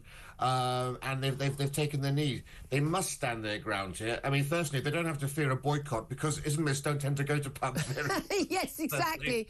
Well, I think it's fascinating how many people are saying, like, you know, they'll support them. I mean, look, I'll help crowdfund for you guys. I've got 500,000 followers on X. I'm happy to help crowdfund you to support you. But we do need to stand firm on these things. And again, this rewriting, it's the same with the statue toppling and the, you know, just rewriting our entire nation's past. The problem is, you know, we have a culture of fear that, you know, envelops most aspects of our lives today. Yeah. You know, it's businesses, it's our cultural institutions, the police and the academia. It's fear of causing offence to Islam, fear of being called racist, the worst thing you could possibly be called, fear of being targeted by extremists. Just remember that poor teacher in Batley who's still in hiding almost 4 years after showing an image of Muhammad in class, or the Wakefield boy who got death threats after scuffing a copy of the... So people think this is a silly, funny little story. It's not. It's actually incredibly sinister, isn't it? we need to regain, really, a sense of self-confidence in our culture, in our heritage and our identity, both being British and the West, the genius and exceptionalism of the West, because we have a heritage that should be robustly celebrated and robustly defended, and we have to stop treating Muslims, black people and other ethnic minorities as if they're China dolls that have to be protected in cotton wool all the time. It's its own kind of racism, actually, isn't it? It is, precisely. No one has the right not to be offended. You know, we're always defended, aren't we, with some of the stories we're covering, but we just live with it. We don't take people exactly. It is extraordinary. Really talking sense, as always, there. Rafe Hadel-Mankiw, thank you very much indeed. Again, Tom Slater, you'd think this is obviously a silly case involving a pub name, but actually, again, it's insidious. It's this just... We have effectively a blasphemy law, don't we? I mean, is the protection of Islam law in this country by default anyway. This man's claiming this, but the idea that somebody who's gone to prison for basically pushing jihadist propaganda, who's saying, "Oh, I'm really offended by a picture of a handsome man on a pub sign," is ludicrous. I know, it's absolutely ludicrous, which is why it's so important that this case really gets chucked out and rebuffed, because of the fact that he's quite clearly just spied an opportunity, dare I say it, to recoup some funds for whatever reason. Maybe, just maybe, this convicted jihadist doesn't have quite the delicate sensibilities that he's claiming to actually have. And that he recognises that, you know, this might be a cartoonish example, but our culture does leave the door open to people to take the mick. It really does. People just simply go, no, shush. No, shush is not used often enough, I would absolutely say. It's really interesting. We were still waiting for the judge in this case, the Sharif case, to hand down his sentences on the stepmother, the father and the uncle for her death. His words have been quite extraordinary. He talked about grim satisfaction from violence, a culmination of years of neglect, frequent assaults. Talked about, is no exaggeration, she was tortured. But he also pointed out the dangers of unsupervised homeschooling, mentioning the government today actually bringing through this measure about, you know, there should actually be, you know, a register of children who are being homeschooled and people not being allowed to homeschool their kids when there's a question mark over the safety of the child. I would have thought, no, really, this was allowed to happen is the madness, isn't it? We're still waiting, though, for those actual sentences to be handed down. No doubt during Ian Collins' show. He's in the studio right now. It's a very lengthy summing up, and rightly so. He's talking for more than an hour. Because there is an awful lot to get through, and of course the amount of years, which is what everybody has their eye on, we will bring you that when it happens. Absolutely. Ian Collins with you up next. I'm done for the day. Big thanks to Tom Slater. Back with you tomorrow for my final show of the year. This is Talk, the Home of Common Sense.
across the UK.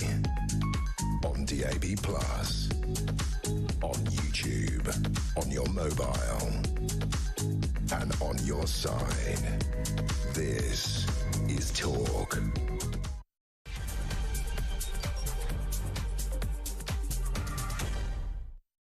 And yes, good afternoon. Welcome to the home of common sense. Thank you to Julia. 3 minutes after 1 o'clock. Coming up this afternoon, Keir Starmer facing growing pressure to toughen his stance on China following the scandal of the spy who befriended Prince Andrew. That's a Bond movie waiting to happen, right? But what should it look like, our ties with China? Are they a friend? Are they a foe?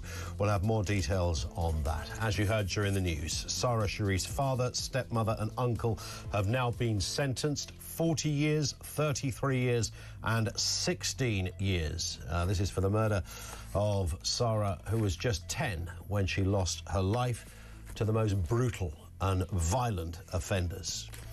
More on that too. And GoFundMe has revealed the most generous city within the UK. Where do you think that might be? Who puts their hand in their pocket more than any other geographical location? We'll give you the full details a little later. Everything you need to know, all the breaking news right here on Talk 0344 499 1000. So China, are they a friend? Are they a foe? How are you? Where do you put China in this curious and ongoing picture of who said what to who? Did the spy? Was he a spy? Who did he work for?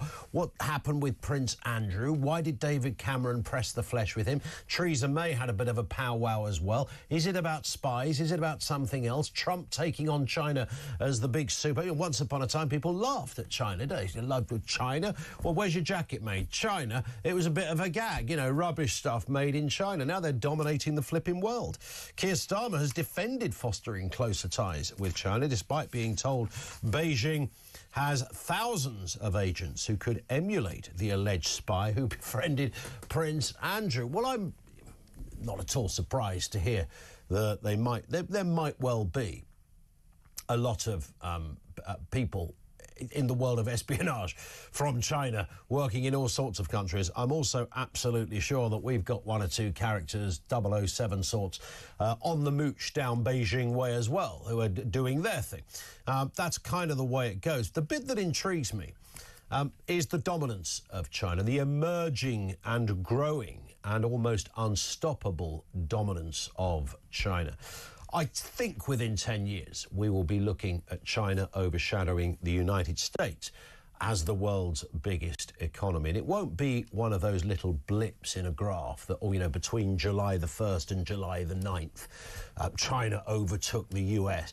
I think this will be perpetual. I think we're likely to see a country taking even greater control and dominance over the world. And to me, you haven't really got to do much. You don't need PhD level in Chinese studies to work this one out. Just take a look at the world around you. I mean, if you want to be consistent and ditch everything that is Chinese, then get rid of your phone, get rid of almost anything you've ever purchased from Amazon, get rid of parts of your car or your car, get rid of, well, I mean, solar panels. How often we talk about those? You probably haven't got any yet, but if you have, chances are they came from down China way. That's how it works. They are making, producing, manufacturing, everything. These are innovators and engineers, and the factories which stretch the length and breadth of the country are growing by the hour.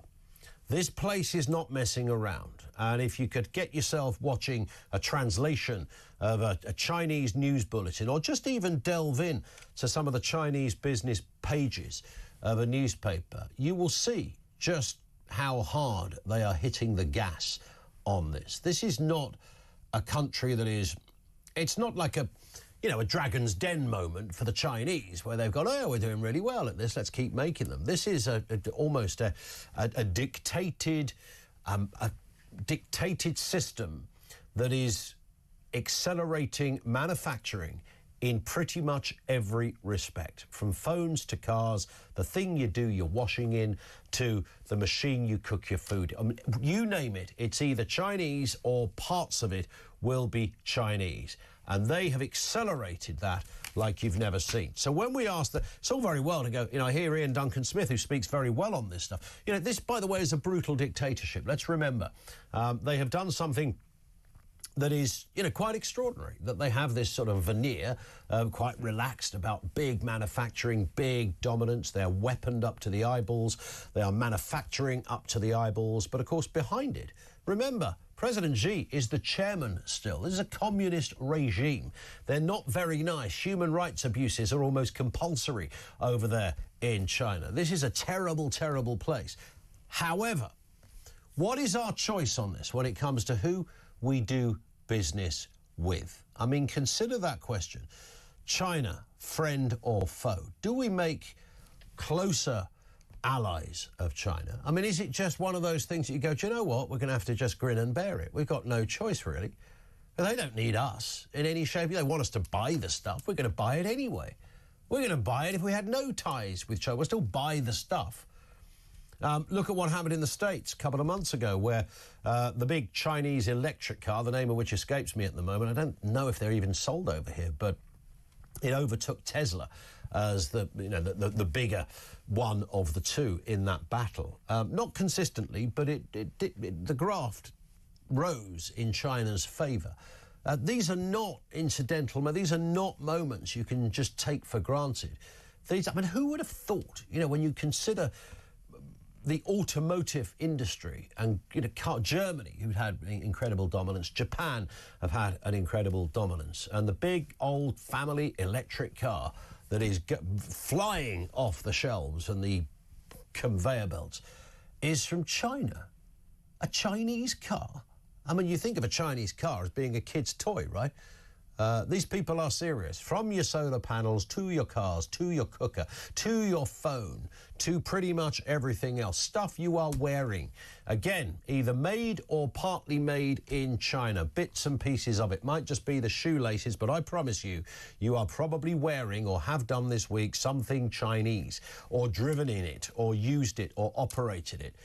There's no other country you could apply that same measure to. That's how big it is. So are these our friends or our enemy? 0344 499 1000. Riddle us that one if you can. And, of course, we are responding as well this afternoon to that breaking news. As you've been hearing, Sarah Sharif's father and stepmother have been sentenced for the killing of the 10-year-old and the horrific abuse. They were found guilty, of course, we know that much. And we also now know that they have been sentenced to life in prison. And the sentences were handed out 40 years, 33 years and 16 years. And we'll have more on that story shortly. 10 past 1. Let's get a word on this and the other big stories of the day. Candice Holdsworth is with us, the writer and the broadcast. Candice, good afternoon to you. Afternoon to you. Are you team China or are you team something else? That's how it's got to be these days, right? You've got to pick a side. Well, that's the thing. It's so difficult in this, rapidly shifting world. It's kind of like, do you pick a side?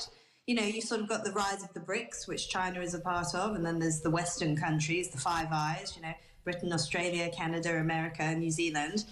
Or do you kind of try to keep some countries on side and have both sides on side? Because that's kind of what India does in some ways, and that's what South Africa tries to do, which South Africa has really struggled with that, trying to sit in between the West and, China and Iran and all these other countries. I think China, over the years, our relationship with them has changed and they have become more difficult to deal with. I mean, just after the Cultural Revolution over there, you had a big generation of reformers who wanted to open up to the West and wanted to change things, and they had a very different attitude. But now we're dealing with a very sort of nationalist mindset in China, someone like Xi Jinping, for instance. And I mean, they feel very threatened by the West. And, they are anticipating possibly all these tariffs from Trump and looking at retaliatory measures. Yeah. The one thing I would say, though, the big stumbling block to China's possible rise and domination is they're facing a demographic crisis. The consequences of their one-child policy. I mean, they're looking at a big fall in their population, and that could spell real economic trouble for them. I mean, it's troublesome for the West, but for China, it could be even worse. Yeah. Well, in terms of the collective that you mentioned, you know, if you obviously individual countries won't be as powerful as China, but is that the only way to have the big alliance? You mentioned the eyes, and you know, there's other organisations. Is that the way it's going to have to be? Will it be Europe and America, us included, versus China, or do we just kowtow to China and go, you know, these guys are really big, so let's let them dominate because we're not going to beat them? It's not unprecedented in history. I mean, if you look 80 years back, you were seeing the rise of a very militaristic Germany, a militaristic Japan, the Soviet Union. I mean, you just get these periods of history where managing the relationship kind of ends up looking a bit like appeasement, and then those people sort of go down in disgrace because maybe conflict and confrontation was better. But judging where you are in terms of that historical moment is not easy. Well, it's not easy. Let's have a listen to what Keir Starmer said on this. He was speaking in Norway yesterday. His response when asked about what the heck is going on in China. We are concerned about the challenge that China poses. Our approach, as you know, I had a meeting with the President just a few weeks ago now. Our approach is one of engagement, of cooperating where we need to cooperate, particularly, for example, on issues like climate change, to challenge where we must and where we should, particularly on issues like human rights, and to compete when it comes to trade. Well, there it is. I mean, he mentioned human rights there, Candice. I mean, that's a bit of a joke, isn't it, to even, you know, consider the idea that you might get China around the table for a bit of a human rights powwow. Yes, absolutely. I mean, I don't think Britain has that role on its own. I mean, I think the only pressure that can be brought to bear on China is really by America and, you know, us in alliance with other countries. Having said that, however, you know, I mean, you look at the Chinese targeting big figures in Britain, you know, possibly Prince Andrew, when he was, as one journalist explained to me very well, was particularly vulnerable just after that News Nice interview, and it could have been when that spy targeted him, quite clearly, actually. So, you know, they do understand that, you know, London still has a lot of outsized influence in the world and that they need to get to grips with that. But like you said, we're probably doing the same thing with them as well. I mean, it's just the sort of world we're operating in right now. It is worth getting a word in your response, Candice, to those sentences that have just been handed out to Irfan Sharif, Benash Batul and Faisal Malik, the uncle, who... he was convicted of causing or allowing the death of young Sarah, but the father and the stepmother found guilty of murder. The dad has been given 40 years, the stepmum 33, and the uncle 16. I mean, I think I probably speak for everybody. No amount of years could have really even began to touch the sides of the horror, the violence and the abuse that were inflicted on this young girl. Yes, you're absolutely right. Yeah, but that is exactly what I thought. 40 years is not enough for what he did. I mean, that was just pure evil. And those people who were complicit, who knew about it, who allowed it to happen, who didn't question it, I mean, for them, I think they've got a paltry sentence as well. I mean, this is one of the worst crimes I think I've ever come across. I would recommend that people read the journalist Alison Pearson's article about it in The Telegraph. It's a truly searing piece about what happens to the young women and girls who are forced to live in these like very patriarchal cultures, and the Western society around them never challenges it, and they're sort of just left to the mercy of these brutal men. Well, it's scared to challenge, as we've seen with, you know, industrial scale sexual abuse of young girls, which was left alone despite not even red flags. I mean, overt warnings. People report, going to the police, going to the social services, say this is happening, and they're going, no, we can't investigate that. Exactly. I mean, that literally happened in the,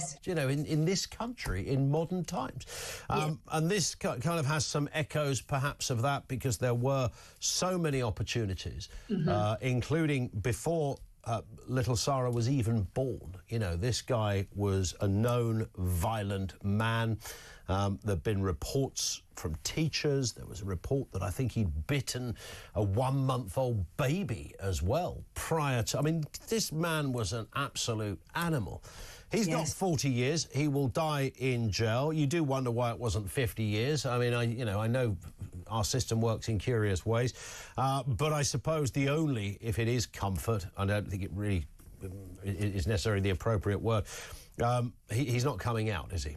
Whereas she will, the stepmother will do 33 years, so she'll get an opportunity to at least have some of her life after this is all over for her, which doesn't seem like justice at all.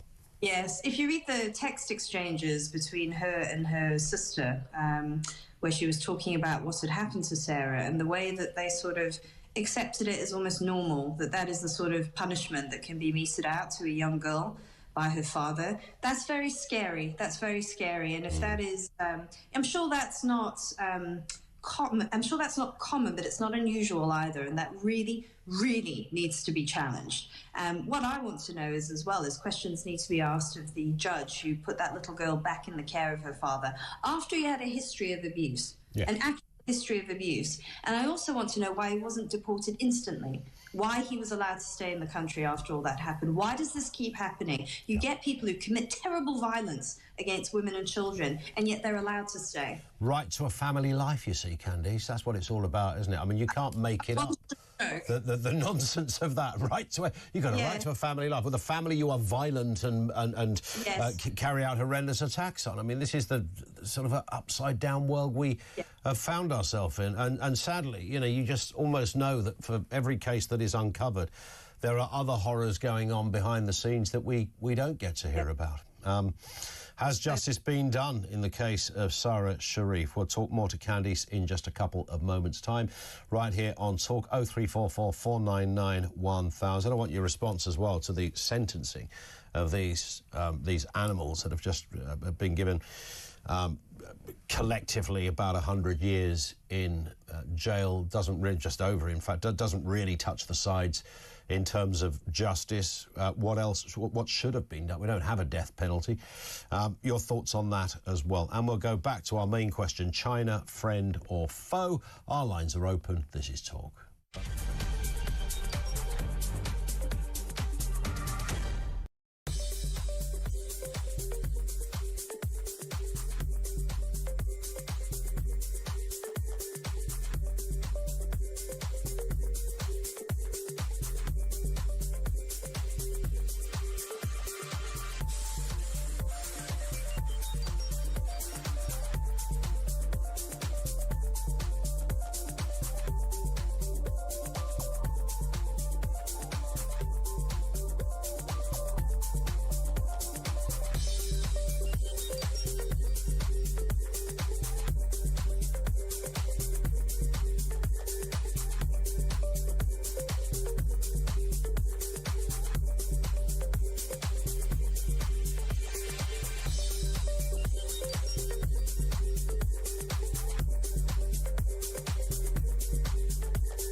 The key prosecution witness, Dewey Evans, was unreliable and had now retracted his evidence or changed his evidence with regard to 3 of the babies' deaths. If that is true, Julia, that's a major development, a significant development. There is no doubt about it. If that is the case, as Mr. McDonald claims. In that event, it would be possible for the Court of Appeal to reopen the case.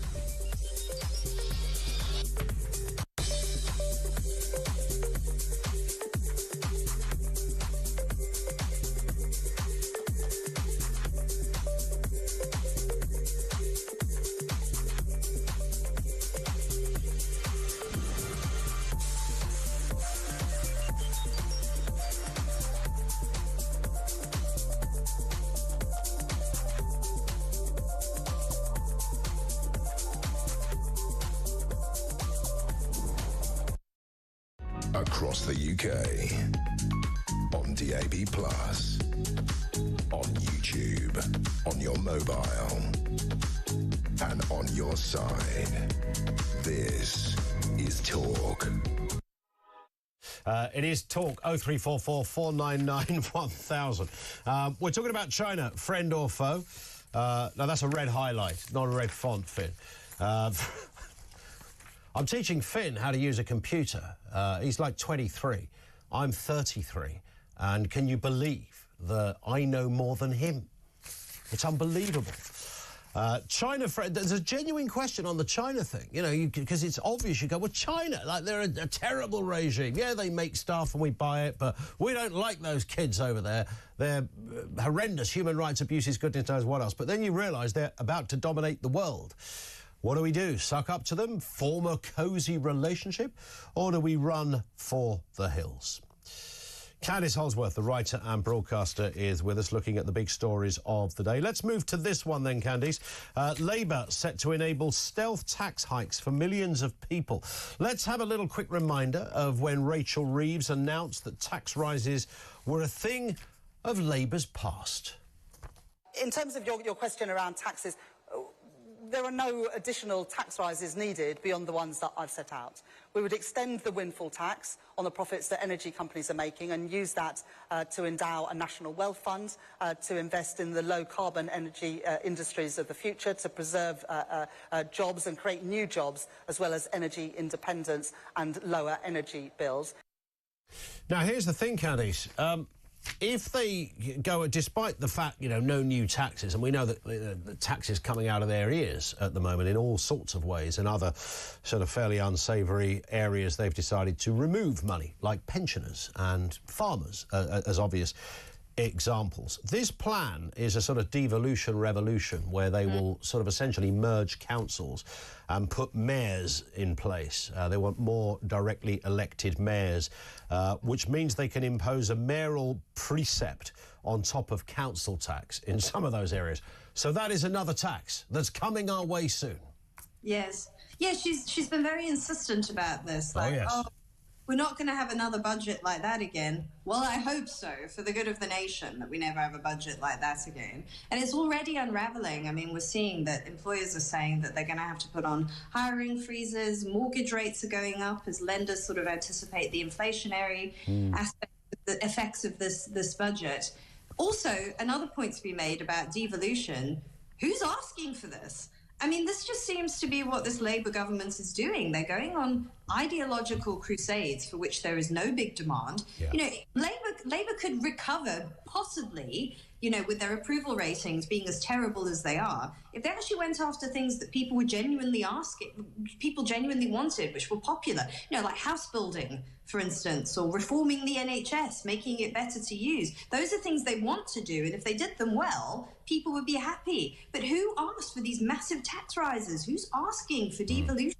Nobody. Where does that come from? Because I don't even believe that... I don't believe Angela Rayner is, you know, has been walking around for years with this philosophical idea of devolved areas and merge. It didn't come from her. It's come from somewhere. Someone's gone, here's an option for you, probably a head civil servant somewhere, who said, look, you might want to try this. I don't know what they set to gain from it, other than the fact they might be able to sort of gerrymander areas to their advantage. I mean, that would be one suggestion, I suppose.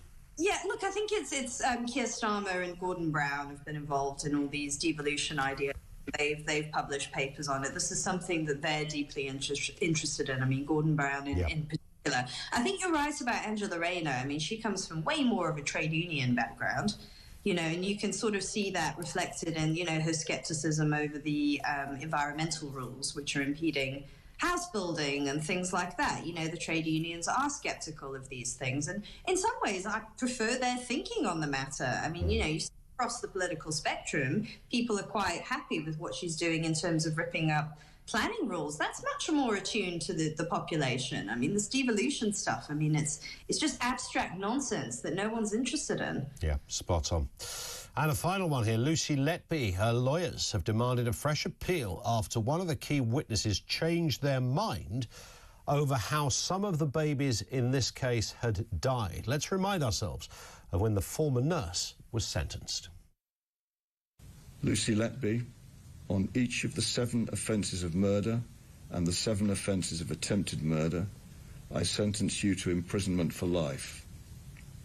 Because the seriousness of your offences is exceptionally high, I direct that the early release provisions do not apply. The order of the court, therefore, is a whole life order on each and every offence, and you will spend the rest of your life in prison. A whole life order.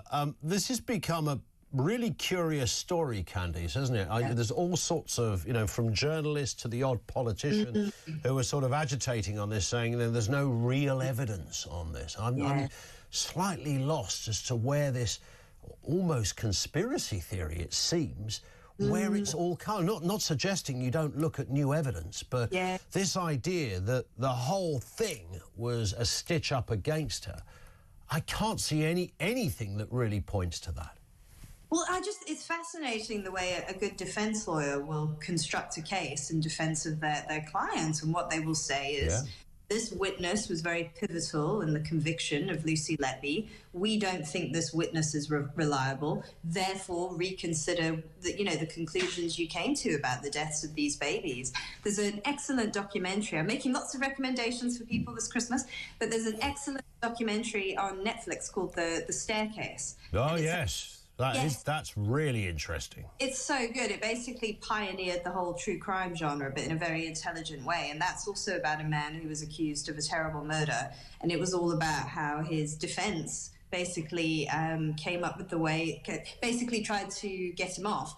And you become progressively more confused as you watch the documentary. You're sort of like, do it?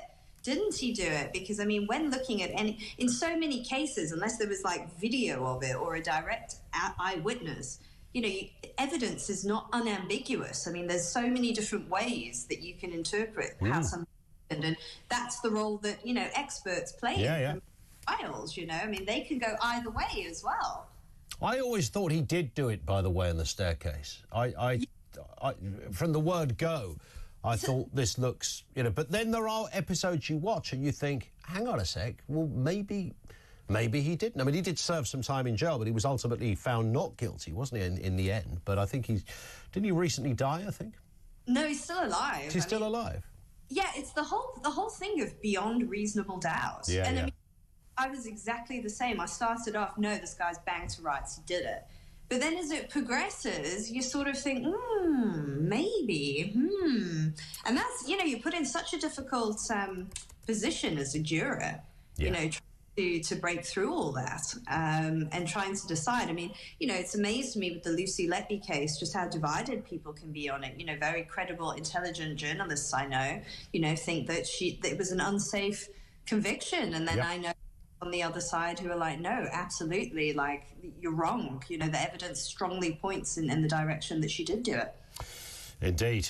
Well, listen, Candice, it's always a pleasure to have you on, and thank you for today. Candice Holdsworth, responding to the big stories of the moment, including that news broken in the last half an hour that those responsible and murderers of Sarah Sharif, her dad, her father, her own dad, has just got 40 years for murder. Her stepmother, 33 years for murder. Her uncle for causing or allowing her death, clearly a different sentence to murder. He got 16 years. This is a trio of horrendous, violent, awful people that will spend, you know, long periods of time in jail. Is it justice, though? I don't know what justice is meant to look like. Could anything ever really do justice for a young 10-year-old whose life came to a horrendous and violent end in this kind of manner?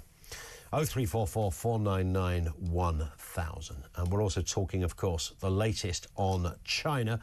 We're going to be joined in a couple of moments by Cindy Yu, Chinese affairs reporter at The Spectator, who's just really across this whole area of what is happening there. And what should our relationship look like with the Chinese government? Our lines are open. It's 1:30. This is Talk.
Across the UK, on DAB+, on YouTube, on your mobile, and on your side.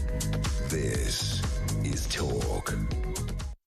It is Talk. 0344 499 1000. Comments coming in from you. Dave says, Dave in Bristol, China does not innovate. China steals innovation and ideas and produces cheaply using slave labour. They are no friend of us or any other Western country, says Dave.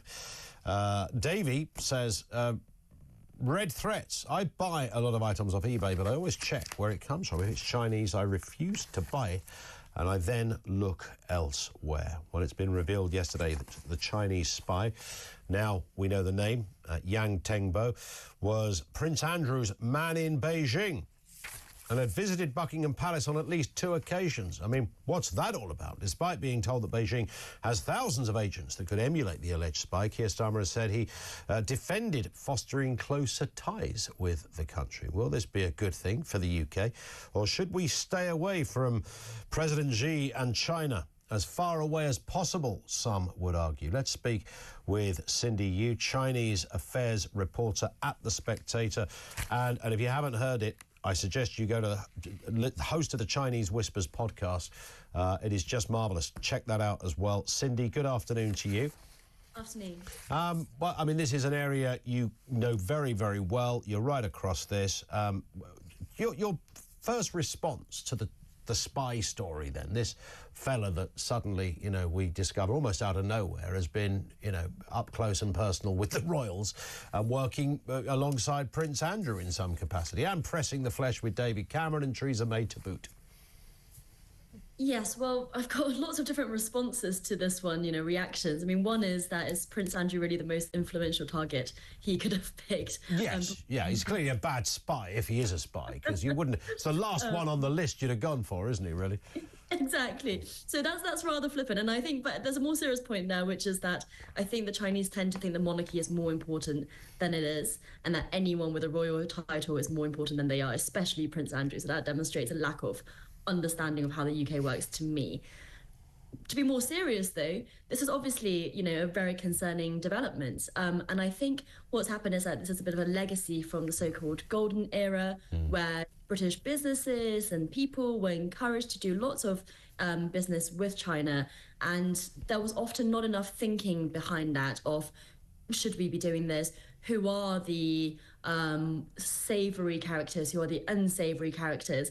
And also for people like Prince Andrew, I don't know if he had any security services guidance on his Chinese business dealings. Did anyone in MI5 preemptively say to him, this is how we can vet people for you. These are the organisations that you should be wary of, so on and so forth. So in some ways, nobody expects Prince Andrew to be a China expert, that he would just simply know whatever Chinese businessman rocks up is savoury. But I feel like there should be more guidance on people who do business dealings with China to have that if they don't have it. You would apply that to other states where there is a level of friction. You'd apply it to Russia. If suddenly a Russian turned up at Buckingham Palace, you'd like to think somebody in the security services would have a little look and just run their name through the database just in case. Well, I guess actually Russia's a great example because we have taken so much Russian money, both in terms of investment in the City of London. The Conservative Party has lots of Russian donors that are relatively Kremlin-linked, and only when there is a big source of tension, like the war or Putin's annexation of Crimea back in 2014, do people then think, oh gosh, should we be doing this? And I guess we're seeing a similar reckoning moment for China now.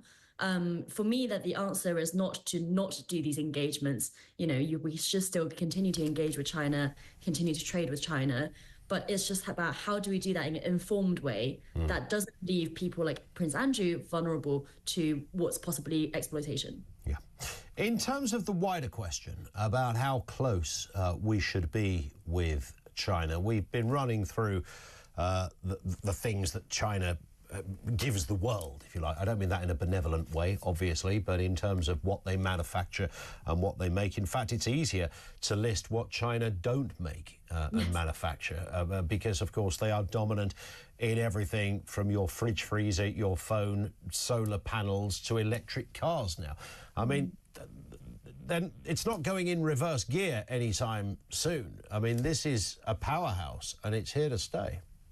Yes, it absolutely is here to stay, and even more importantly, the Chinese Communist Party is here to stay. And I am not certain what kind of external pressure can be brought in order to basically instigate regime change. So let's assume that the Chinese Communist Party is here to stay, that the Chinese economy is going to be giant and important for the foreseeable future. So how should we engage with that? I think, you listed off so many different things there. A lot of these high-tech areas, I think, should be considered more sensitive than, for example, low-level manufacturing. You had a person texting in earlier saying that they don't buy things from eBay from China. I'm pretty relaxed about that. If you're buying clothing or toys or something like that that's produced in China, I think that's not really a national security risk. But if we are relying on China for things like solar panels that are necessary for our green transition, EVs that are necessary for our green transition, things that could have national security implications, such as surveillance technology, that I think is where we should be focusing our attention on. And let's be clear about, getting closer or further from China isn't just a binary thing. We should be thinking about the industry by industry, product by product. Just talk us through a little, if you could, Cindy, about the regime itself. This curious, it's still a communist party. The president is actually the chairman still of that party. It has an incredibly questionable track record of human rights right up to the present day. This isn't something in the past. This is something that there are massive question marks and concerns about as we speak. And yet, despite all of that, it has this veneer of being sort of the arch-capitalist country of the planet now, more so than the United States. I mean, there's a part of me that wants to go, wow, that's incredible. You can control all your people still. It's a one-man band, ultimately. The statist approach reigns supreme. It's not quite North Korea, but it's a nod to North Korea.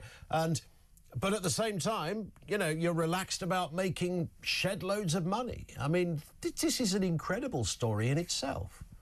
Yes, I would put it as authoritarian capitalism.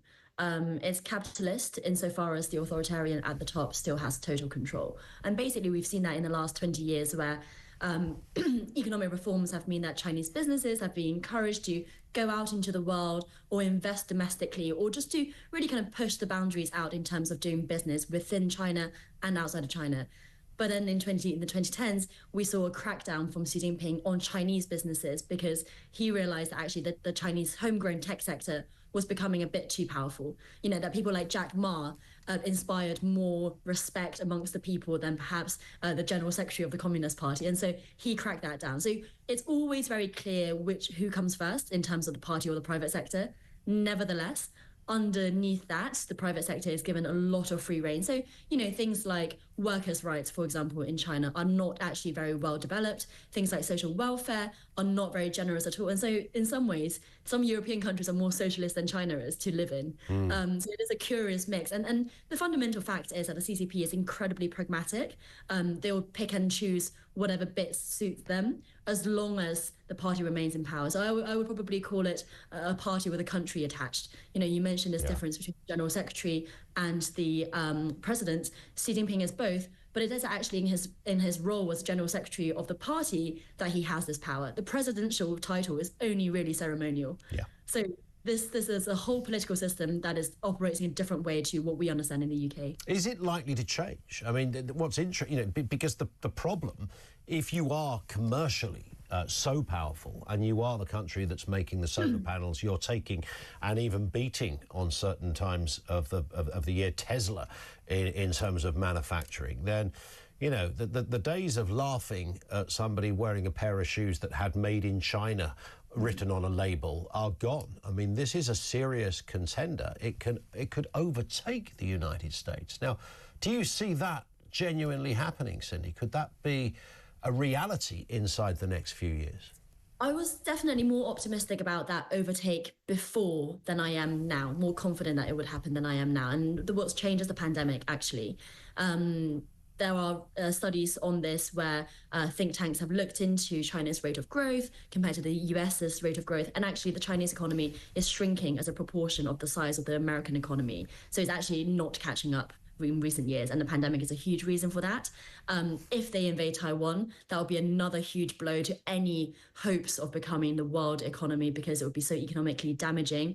And there are lots of issues within the country itself as well. For example, the real estate sector is in this kind of slow motion collapse, and that accounts for a quarter of Chinese GDP. So if the issues there are structural and you can't solve them very easily, I actually see China's economic growth slowing down in the next few years, such that it may never overtake the United States. You know, things were definitely looking rosier for China in the early 21st century than they are now in terms of that overtaking. Nevertheless, it's unlikely to suddenly become irrelevant. You know, it will maintain this big rhetorical, economic and geopolitical power for a long time. And how do people like yourself view China? I mean, what's your, in terms of your own story, your family story, etc., what is your own, I mean, do you look at it and go, oh, this, you know, I wanted it to be this country, but maybe it will be one day, but sadly it hasn't happened. So along with many others, and areas such as Hong Kong being the obvious example, you know, people legged it and decided to go and live elsewhere. What's your own sort of view? Do you have any romantic attachment to the place? Oh, I absolutely do. I'm very proud to be Chinese. I'm proud of our history, our culture, the literary references that people make. You know, I think it's a deeply fascinating civilization that I'm incredibly proud to be a part of. At the same time, I would, of course, love for there to be freedom of speech within China, for there to be democratization in China. And, you know, whenever I see other East Asians from Taiwan or South Korea or Japan, I'm always asking them, you know, how do democracies in your country work? And how does that work with a kind of East Asian outlook on life? Because that's what the Chinese are always told, that democracy wouldn't be suited to this country. We just simply don't have the political, philosophical fabric for it to make sense. So I'm always trying to learn from these other countries that have made democracy work and to have made the transition work. But I have to say, what I'm worried about is democratic transition in and of itself.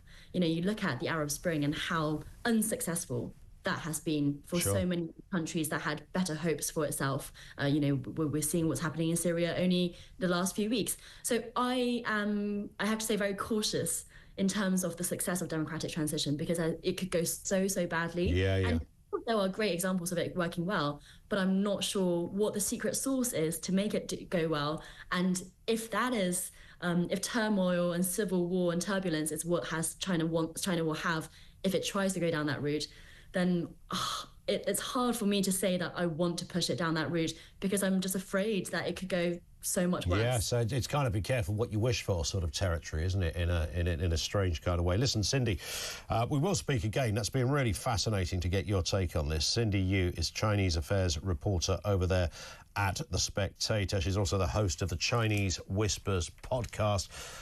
Because of her own background, her own lineage, she knows this territory perhaps better than most, but writes very realistically about it. And I thought that last point's really interesting. You know, you could sort of blow it all up metaphorically and go, let's start again, let's get a democracy in there. But what does that then look like? And what are the knock-on effects? Imagine Chinese manufacturing. We can laugh at it and we can say, boycott it. Well, good luck with buying stuff. Whether it's your car, your phone or your cooker, you might struggle. Are they friend? Are they foe? Should we have closer relations with the Chinese, or should we keep them at a very, very long distance? 0344 499 1000.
So it's about making sure that people who perhaps have been unable to work because of health or other responsibilities found those opportunities, perhaps part-time to start with, so we could get them back to work, put our own people back to work. And my concern is, with the government beginning to take the foot off the gas on that and making it easier for people to claim benefits with lower expectations for people about getting a job, that means that those people are going to be languishing without the opportunity of work for longer. And we know that having a job is good for your mental health, it's good for your physical health, it's good for your family's financial well-being as well.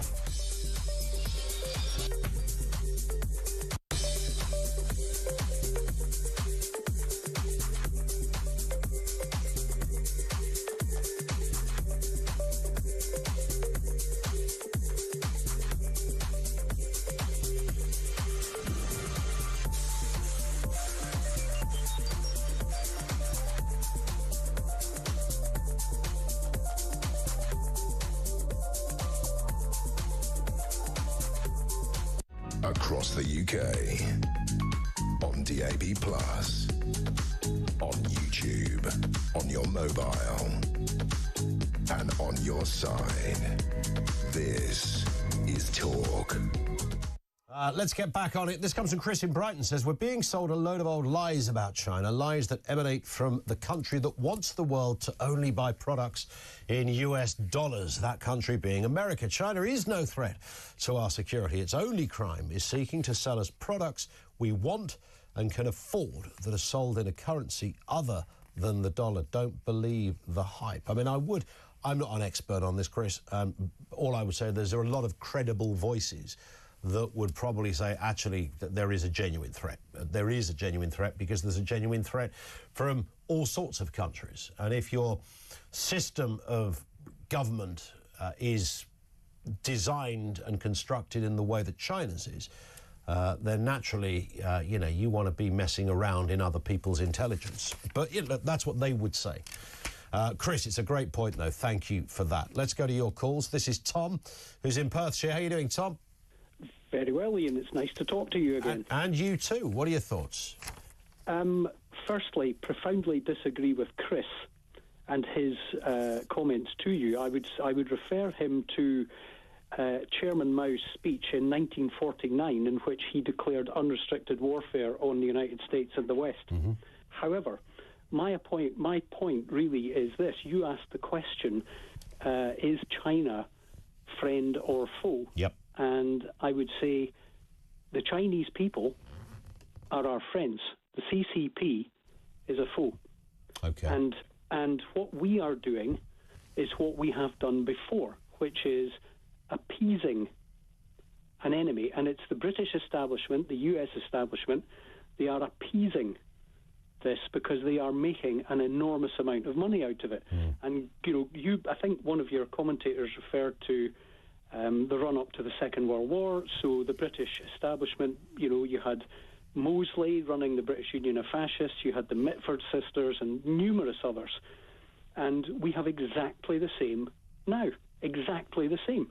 And we have the means to fix it, Ian. In the West, we had an opportunity in the run-up to, or just in the immediate wake of the pandemic, and we have the same opportunity again, and that is that the Western world has an enormous debt pile which is owed to the Chinese. And if we collectively said we're not paying, then the Chinese go bust tomorrow.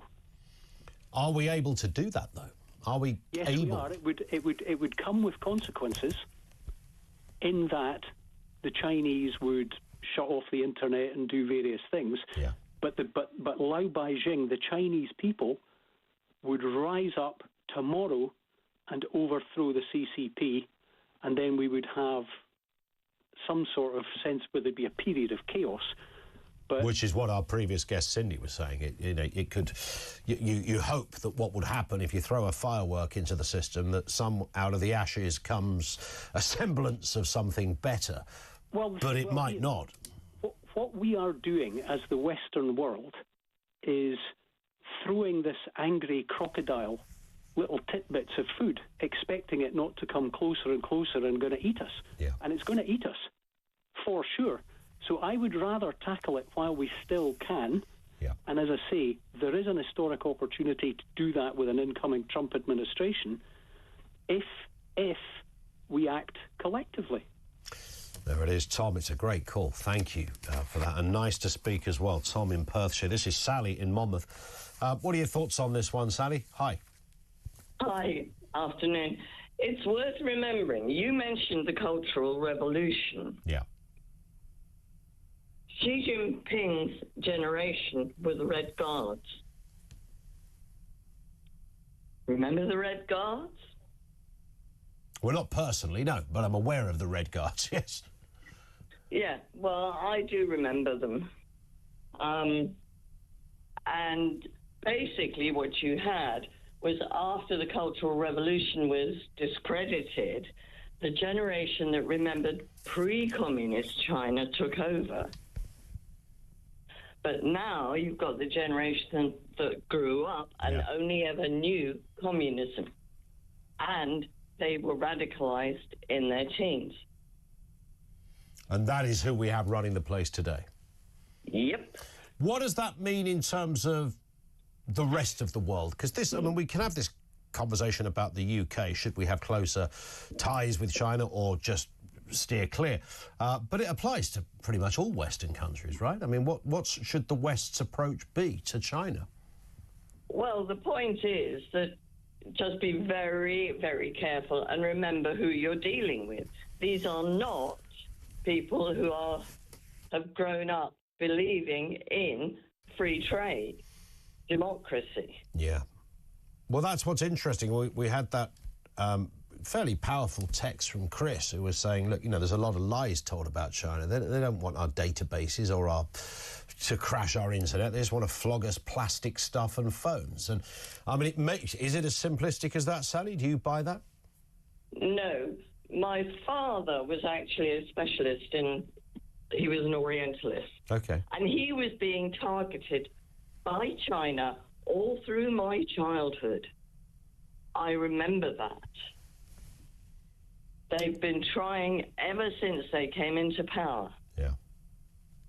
And don't forget, they were behind Ho Chi Minh in the Vietnam War. They were behind the setting up of North Korea.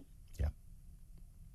In the 15th century, the Chinese emperor sent out a fleet with instructions to collect tribute from all the countries in the world that had failed to pay what was due now. That is the Chinese attitude to the world. There it is, Sally. Thank you for that. Again, very powerful stuff. Stark warnings and contrast with some of you getting in touch. I mentioned the previous text that we read out. There's been others that are like that, actually, that, this is a Western propaganda, that these are the really bad guys. I mean, this is a communist regime by definition of that. They don't dispute that they're a communist regime. By definition of that, I think you would kind of, attempt to steer clear at some level. But in reality, what options do you have if this authoritarian, as Cindy, you described it, authoritarian capitalist regime is as powerful and is emerging and continues almost by the day to gain dominance financially and commercially? What should our relationship look like with these people? 0344 499 1000. We're also taking your response on the sentencing of Sarah Sharif's father, stepmother and uncle. Has justice been served? We'll look at that.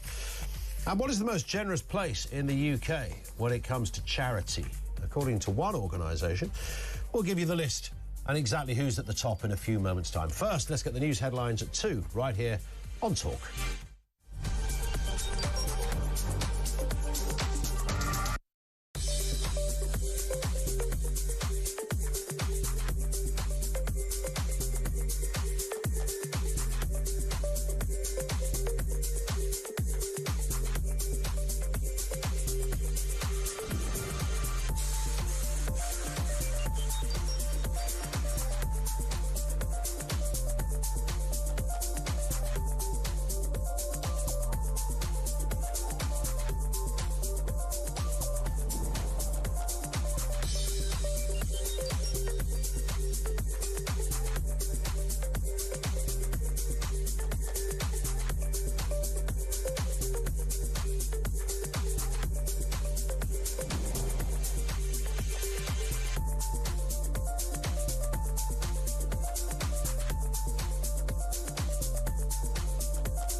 across the UK. On DAB+, on YouTube, on your mobile, and on your side. This is Talk.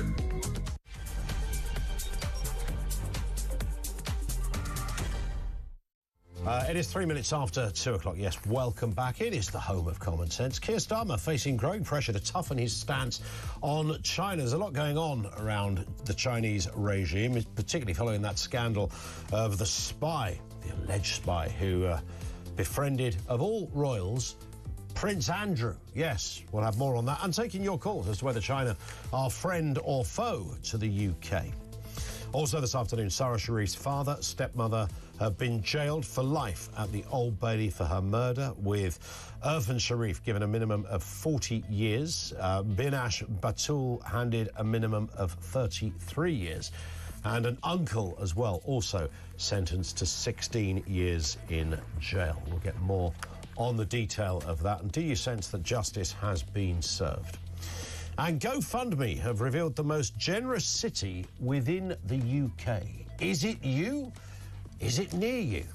Who puts their hands into their pockets the deepest when it comes to charity? We'll have a little more on that later as well. 0344 499 1000. We've got Theo Usherwood with us in the studio, political commentator, an all-round nice bloke. How are you, Theo? Just on that case, 40 years minimum term for the father of... Yes. Should have got a whole life. They should have thrown away the key. You'd have thought so, wouldn't you? I'd have thought. I thought that when the details came out when he was found guilty, I thought that crossed the bar for a whole life term. I'm shocked, actually. I hope. All I can say is I hope the Attorney General reviews it. I hope they go back. The CPS go back and appeal it and make it a whole life term. He shouldn't. There should be no parole. Well, you kind of wonder when you look at the details of a case such as this, which is really difficult. And if you're a parent, as I know you are as well. It's almost impossible to read this, and you think, my goodness, what would you have to do then to get for it to be worse than this? You know, you had your callers. Your callers were. I was with Mike the morning after, and your callers were like voice noting and stuff, saying, you know, bring back the death penalty. I'm like, you know, as someone who opposes death penalty, I was sitting there going to Mike, I can't oppose that. No. You know, this was a horrific case. I'm really surprised. It's really disappointed, actually. Personally disappointed that actually, and I'm just saying that as a dad. You know, they should have thrown the book or just thrown away the key. Just done. No chance of getting out. And I hope. Somewhere somebody goes, you know, takes it up to the Court of Appeal or whatever and says, actually, you know, this is something where we need to review it, and there's actually no chance of parole. But just, you know, for the father especially, it's just horrific case. It is just awful. And the previous and the things this man had previously been accused of, and you know, he was flagged and they knew about him, and it is horrific all round. We will get more detail, and we're asking that question as to whether you sense justice has been served, and I don't think anyone with a straight face would say yes. I don't think there is any kind of justice that makes it. Nothing makes this better in any shape. But you expect the British judicial system to step up to the plate, Yeah. and use everything within its power to make sure this individual is never freed and on the streets of this country again. Yeah. And I'd have thought the only way you can do that and guarantee that is a whole life term. And there are prisoners who are serving whole life terms. Yeah. Yes, it should be in this case. Absolutely. Let's look at what is happening with China.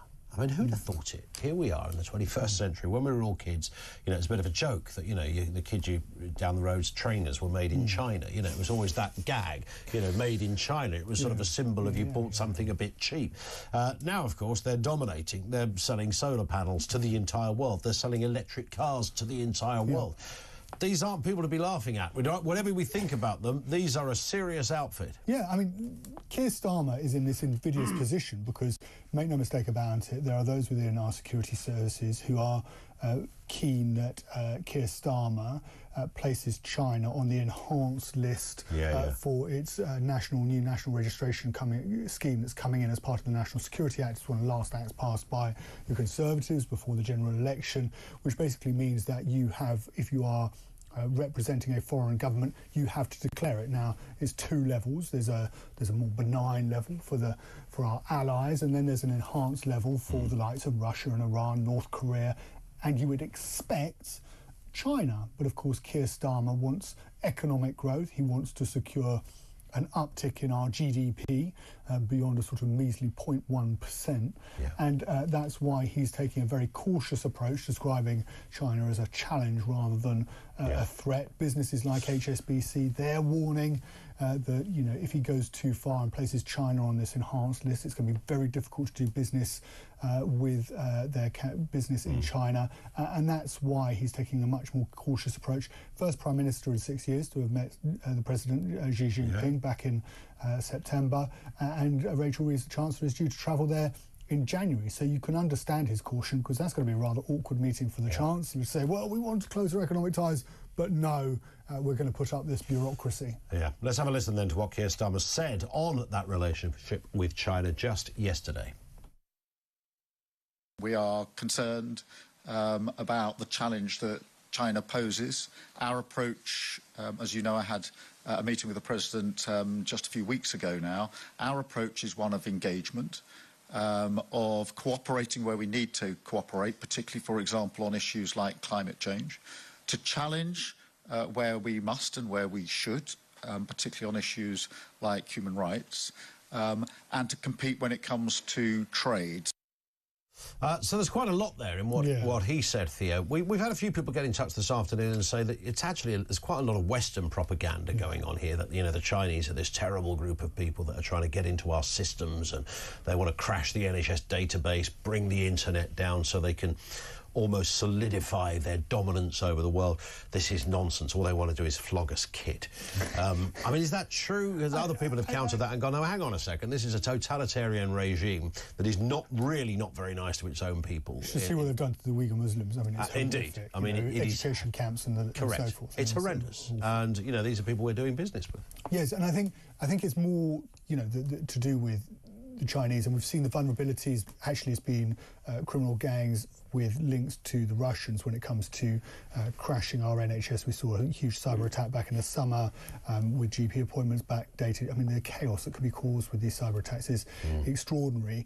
But if the Chinese, and this is the fear, is given too much power to inveigle their way into every part of British life, that should relations deteriorate between the British and the Chinese, then they would have unprecedented ability to bring our systems to an absolute halt, whether it's our communications, whether it's something as fundamental as the NHS or the railways or whatever. And I think that's why there's a real desire that actually the British government is very cautious about ensuring that any individual who the MI5 and the Home Office fear is spying, and in this case it's Yang Tengbo, who of course has just had his identity revealed, is kicked out of the country and they're not allowed to do it. But this is a man who got to pretty close to the very top of the royal family, the British royal family. Yeah, he was doing all right on the ladder. He was, you know, for somebody who's come to this country to study a master's degree at the University of York, to end up hobnobbing with the Grand Old Duke of York,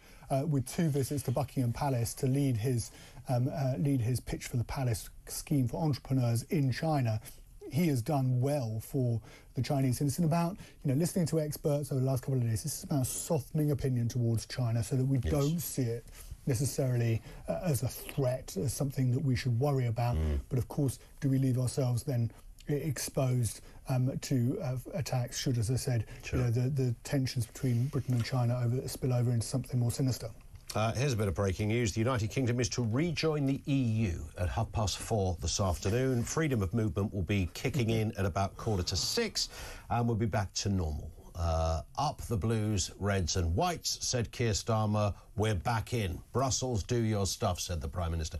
Of course, that is a headline many people are terrified of hearing, and there's a lot of mood music around, you know, what our relationship is at the moment. Leavers are warning that Labour's negotiations with the EU are kind of secretly taking us back under EU control. I think we just need to be upfront. Okay, if it's a negotiation with the EU, if we're reopening those trade deals with the EU and trying to look again at our relationship, then I think the British government just needs to be upfront about what price, because the European Union wants something. They always want something in return. And we've already had, you know, they're already, you know, reigniting this whole thing about, well, we haven't implemented the Windsor framework, with, you know, what was, of course, the specific agreement to concern Northern Ireland. And that's all just as part of this dance, that why should we listen to you? This is Europe to the United Kingdom. Why should we listen to you when it comes to renegotiating the current arrangements when you haven't even implemented the original arrangements? And I think we just need to go into any renegotiation with the European Union with our eyes wide open. And I think politicians owe it to the British public to have their eyes wide, to keep people abreast of exactly what we will have to give away. So the European Union are going to want something when it comes to fishing rights. They're going to want access to our fishing waters, make no mistake around it. They're looking specifically at immigration, but they recognise, and there's a recognition that it's not just going to be a return to open borders, but particularly around some sort of youth mobility scheme for the under 30s. That would be reciprocal, but it will mean that many young workers from the European Union countries will be able to come to the UK. And then we go back to the European Court of Justice. There's no way that we are not going to be subject to European Court of Justice rules if we look for a closer arrangement. Now, Keir Starmer, his prize, what he wants is to ensure that there is no bureaucratic wall between British businesses who trade frequently or rely on supplies from the European Union or rely on access to the European Union to ensure that there's no bureaucratic mechanism that gets in the way. For some employers, it's they have to fill in something like 300 pages of forms, and they want to get rid of that. But there will be a price to pay. Yeah. Here's a little bit of breaking news. We just heard that Nigel Farage and the businessman Nick Candy have held a historic meeting with Elon Musk at Mar-a-Lago. This was yesterday. The Reform leader and Mr. Candy met up with Mr. Musk. They both said in a joint statement, "We had a great meeting with Elon Musk for an hour yesterday. We learned a great deal about the Trump ground game and we'll have ongoing discussions in other areas. We only have one more chance left to save the West, and we can do things better." They say our thanks also to President Trump for allowing us to use Mar-a-Lago for this historic meeting. I mean, you say historic meeting, I don't know if it goes up there with sort of Gandhi sitting there at St James's It could Palace. be very significant, though. The special relationship is alive and well. It absolutely is significant, isn't it? Yeah, because they didn't say anything about money or funding for Reform UK, because there's previously been speculation that Elon Musk, who is of course the world's richest man, worth north of $400 billion, could fund reform at the next election to the tune of £100 million, and of course give it free rein to use Elon Musk to use his social media platform X to put forward their messaging and appeal to the British public. And I mean, if he's meeting with, of course, Nick Candy, who's been brought in, who of course is the other half of Holly Valance, the actress from Neighbours, a big property magnate in London. And unusual for him to meet somebody richer than him. Previous Tory donor who gave the Tories north of £250,000 in a 2-year period. He's then been appointed, he's not just joined Reform UK, he's then been appointed the Treasurer of Reform UK. So it's interesting that Nigel Farage in that meeting, he was always going to get a meeting with Elon Musk, but he's brought Nick Candy into that meeting as the Treasurer of the party. So you would think that this is a look ahead to particularly, to specifically around whether Elon Musk decides to make a sizable donation to the party. He would, Ian, have to do that through a subsidiary of his companies in the UK. There are strict rules which prevent foreign donors from giving money to British political parties to ensure that there's no corruption. But it is perfectly, there's no cap on it, and he is the world's wealthiest man, and he could very easily, if X, and I don't know the details of whether X, there is a subsidiary of X which has a base here in the UK, he could very easily give that money over to Reform, and that would change again, even further, the complexion of the next election. Absolutely. And just sticking with Nigel Farage for 1 second as well, in terms of the milkshake incident, which he's attacked the sentencing yesterday of the girl that threw a milkshake at him, Victoria Thomas Bowen, 25, threw the milkshake during the election campaign. Of course, she got a 13-week prison sentence, suspended for 12 months. Mr Farage has called it two-tier justice, arguing that one can assault an MP and avoid jail. Of course, it's been pointed out that technically he wasn't an MP, but I think that's largely irrelevant. It's irrelevant, isn't it? I think sometimes I hold my head in my hands when it comes to the British establishment. The tin ear is, and the tone deafness knows no bounds.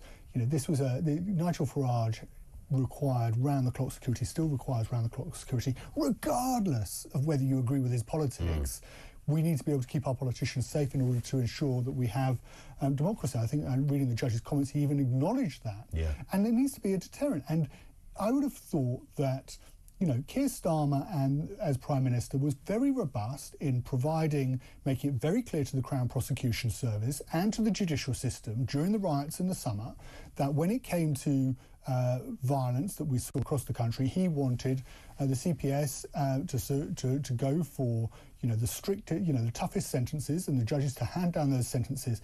And I would have thought, you know, if this individual was jailed, then they've ammunition, you know, Nigel Farage's ammunition is gone, but of course they don't, because then he's open to the moniker, then he's two-tier Kieran, and it just feeds the narrative. And many listeners will be thinking, well, isn't it true? Absolutely, but of course we can apply that to anything. You know, today somebody probably got jailed for shoplifting in Bridlington, and somebody got a suspended sentence for shoplifting in Skegness. Yeah, but there's a point here about deterrent.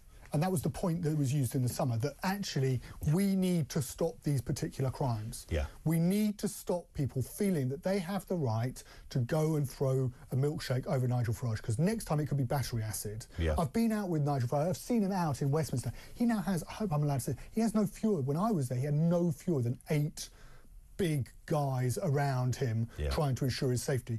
That's mad. The Mayor of London has police protection. He's the Mayor of London. He's in charge of a transport regulator. Yeah. I mean, like, for goodness sake. I mean, it's crazy. People out there think that somehow that they have the right to attack our politicians. And regardless of whether you like Sadiq Khan or like Nigel Farage, of course, chalk and cheese, opposite ends of the political spectrum, it's unacceptable. It is. And the judges need to be handing down sentences. And it's not as if we don't... clear and we have demonstrable and lethal examples of what, you know, we think of Joe Cox, David Amos, you know, we know what can happen. So, yes, it is surprising in many respects that it wasn't a tougher sentence. Just a final one to finish on. Very briefly, Theo, think of great leaders of our time. Think Thatcher, think Kennedy, think Mandela, and think Humza Yousaf, of course. You know, he sits there in that quad of the greats of our time. He's stepping down. He's announced he will not run for re-election to the Scottish Parliament. 2026, I think, is the next elections. He'll be 41 years old. Yeah. What astounded me when I read that story was, you know, I'm stepping down as an MSP. Of course, he completely, you know, shot himself in the foot by bringing that agreement with the coalition of the Scottish Greens to an end. But he said, you know, I'm standing down from as an MSP because I want to hand on, you know, I want to pass the reins over to the next generation of young Scottish MSPs. And I thought, hang on a moment, you're 39 years old.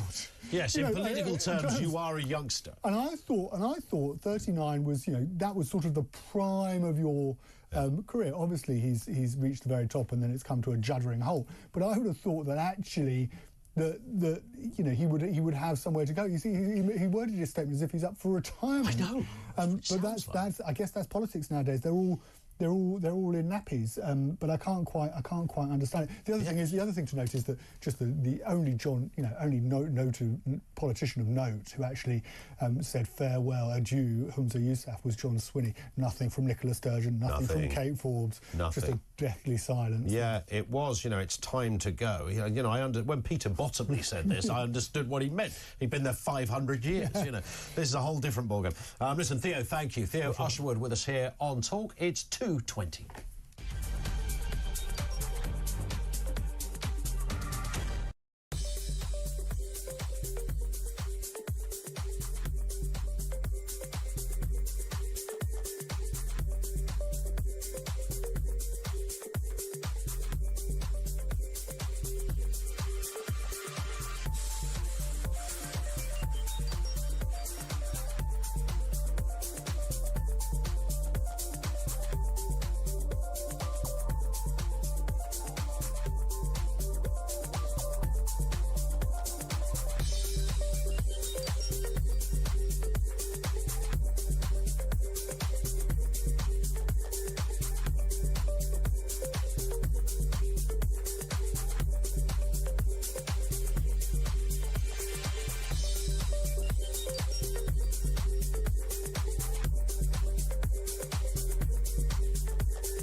point is that they go undetected. So the question is, how do you detect those people? How do you make sure that there isn't so many people that they can so readily exploit? And are there quick and clear-cut mechanisms to deal with these people, to keep them out of the country when they are rumbled? This gentleman had been essentially hanging around quite high-level political and also royal circles for a very long time. 20 years. Photos of him with various former prime ministers. Prime ministers, various royals.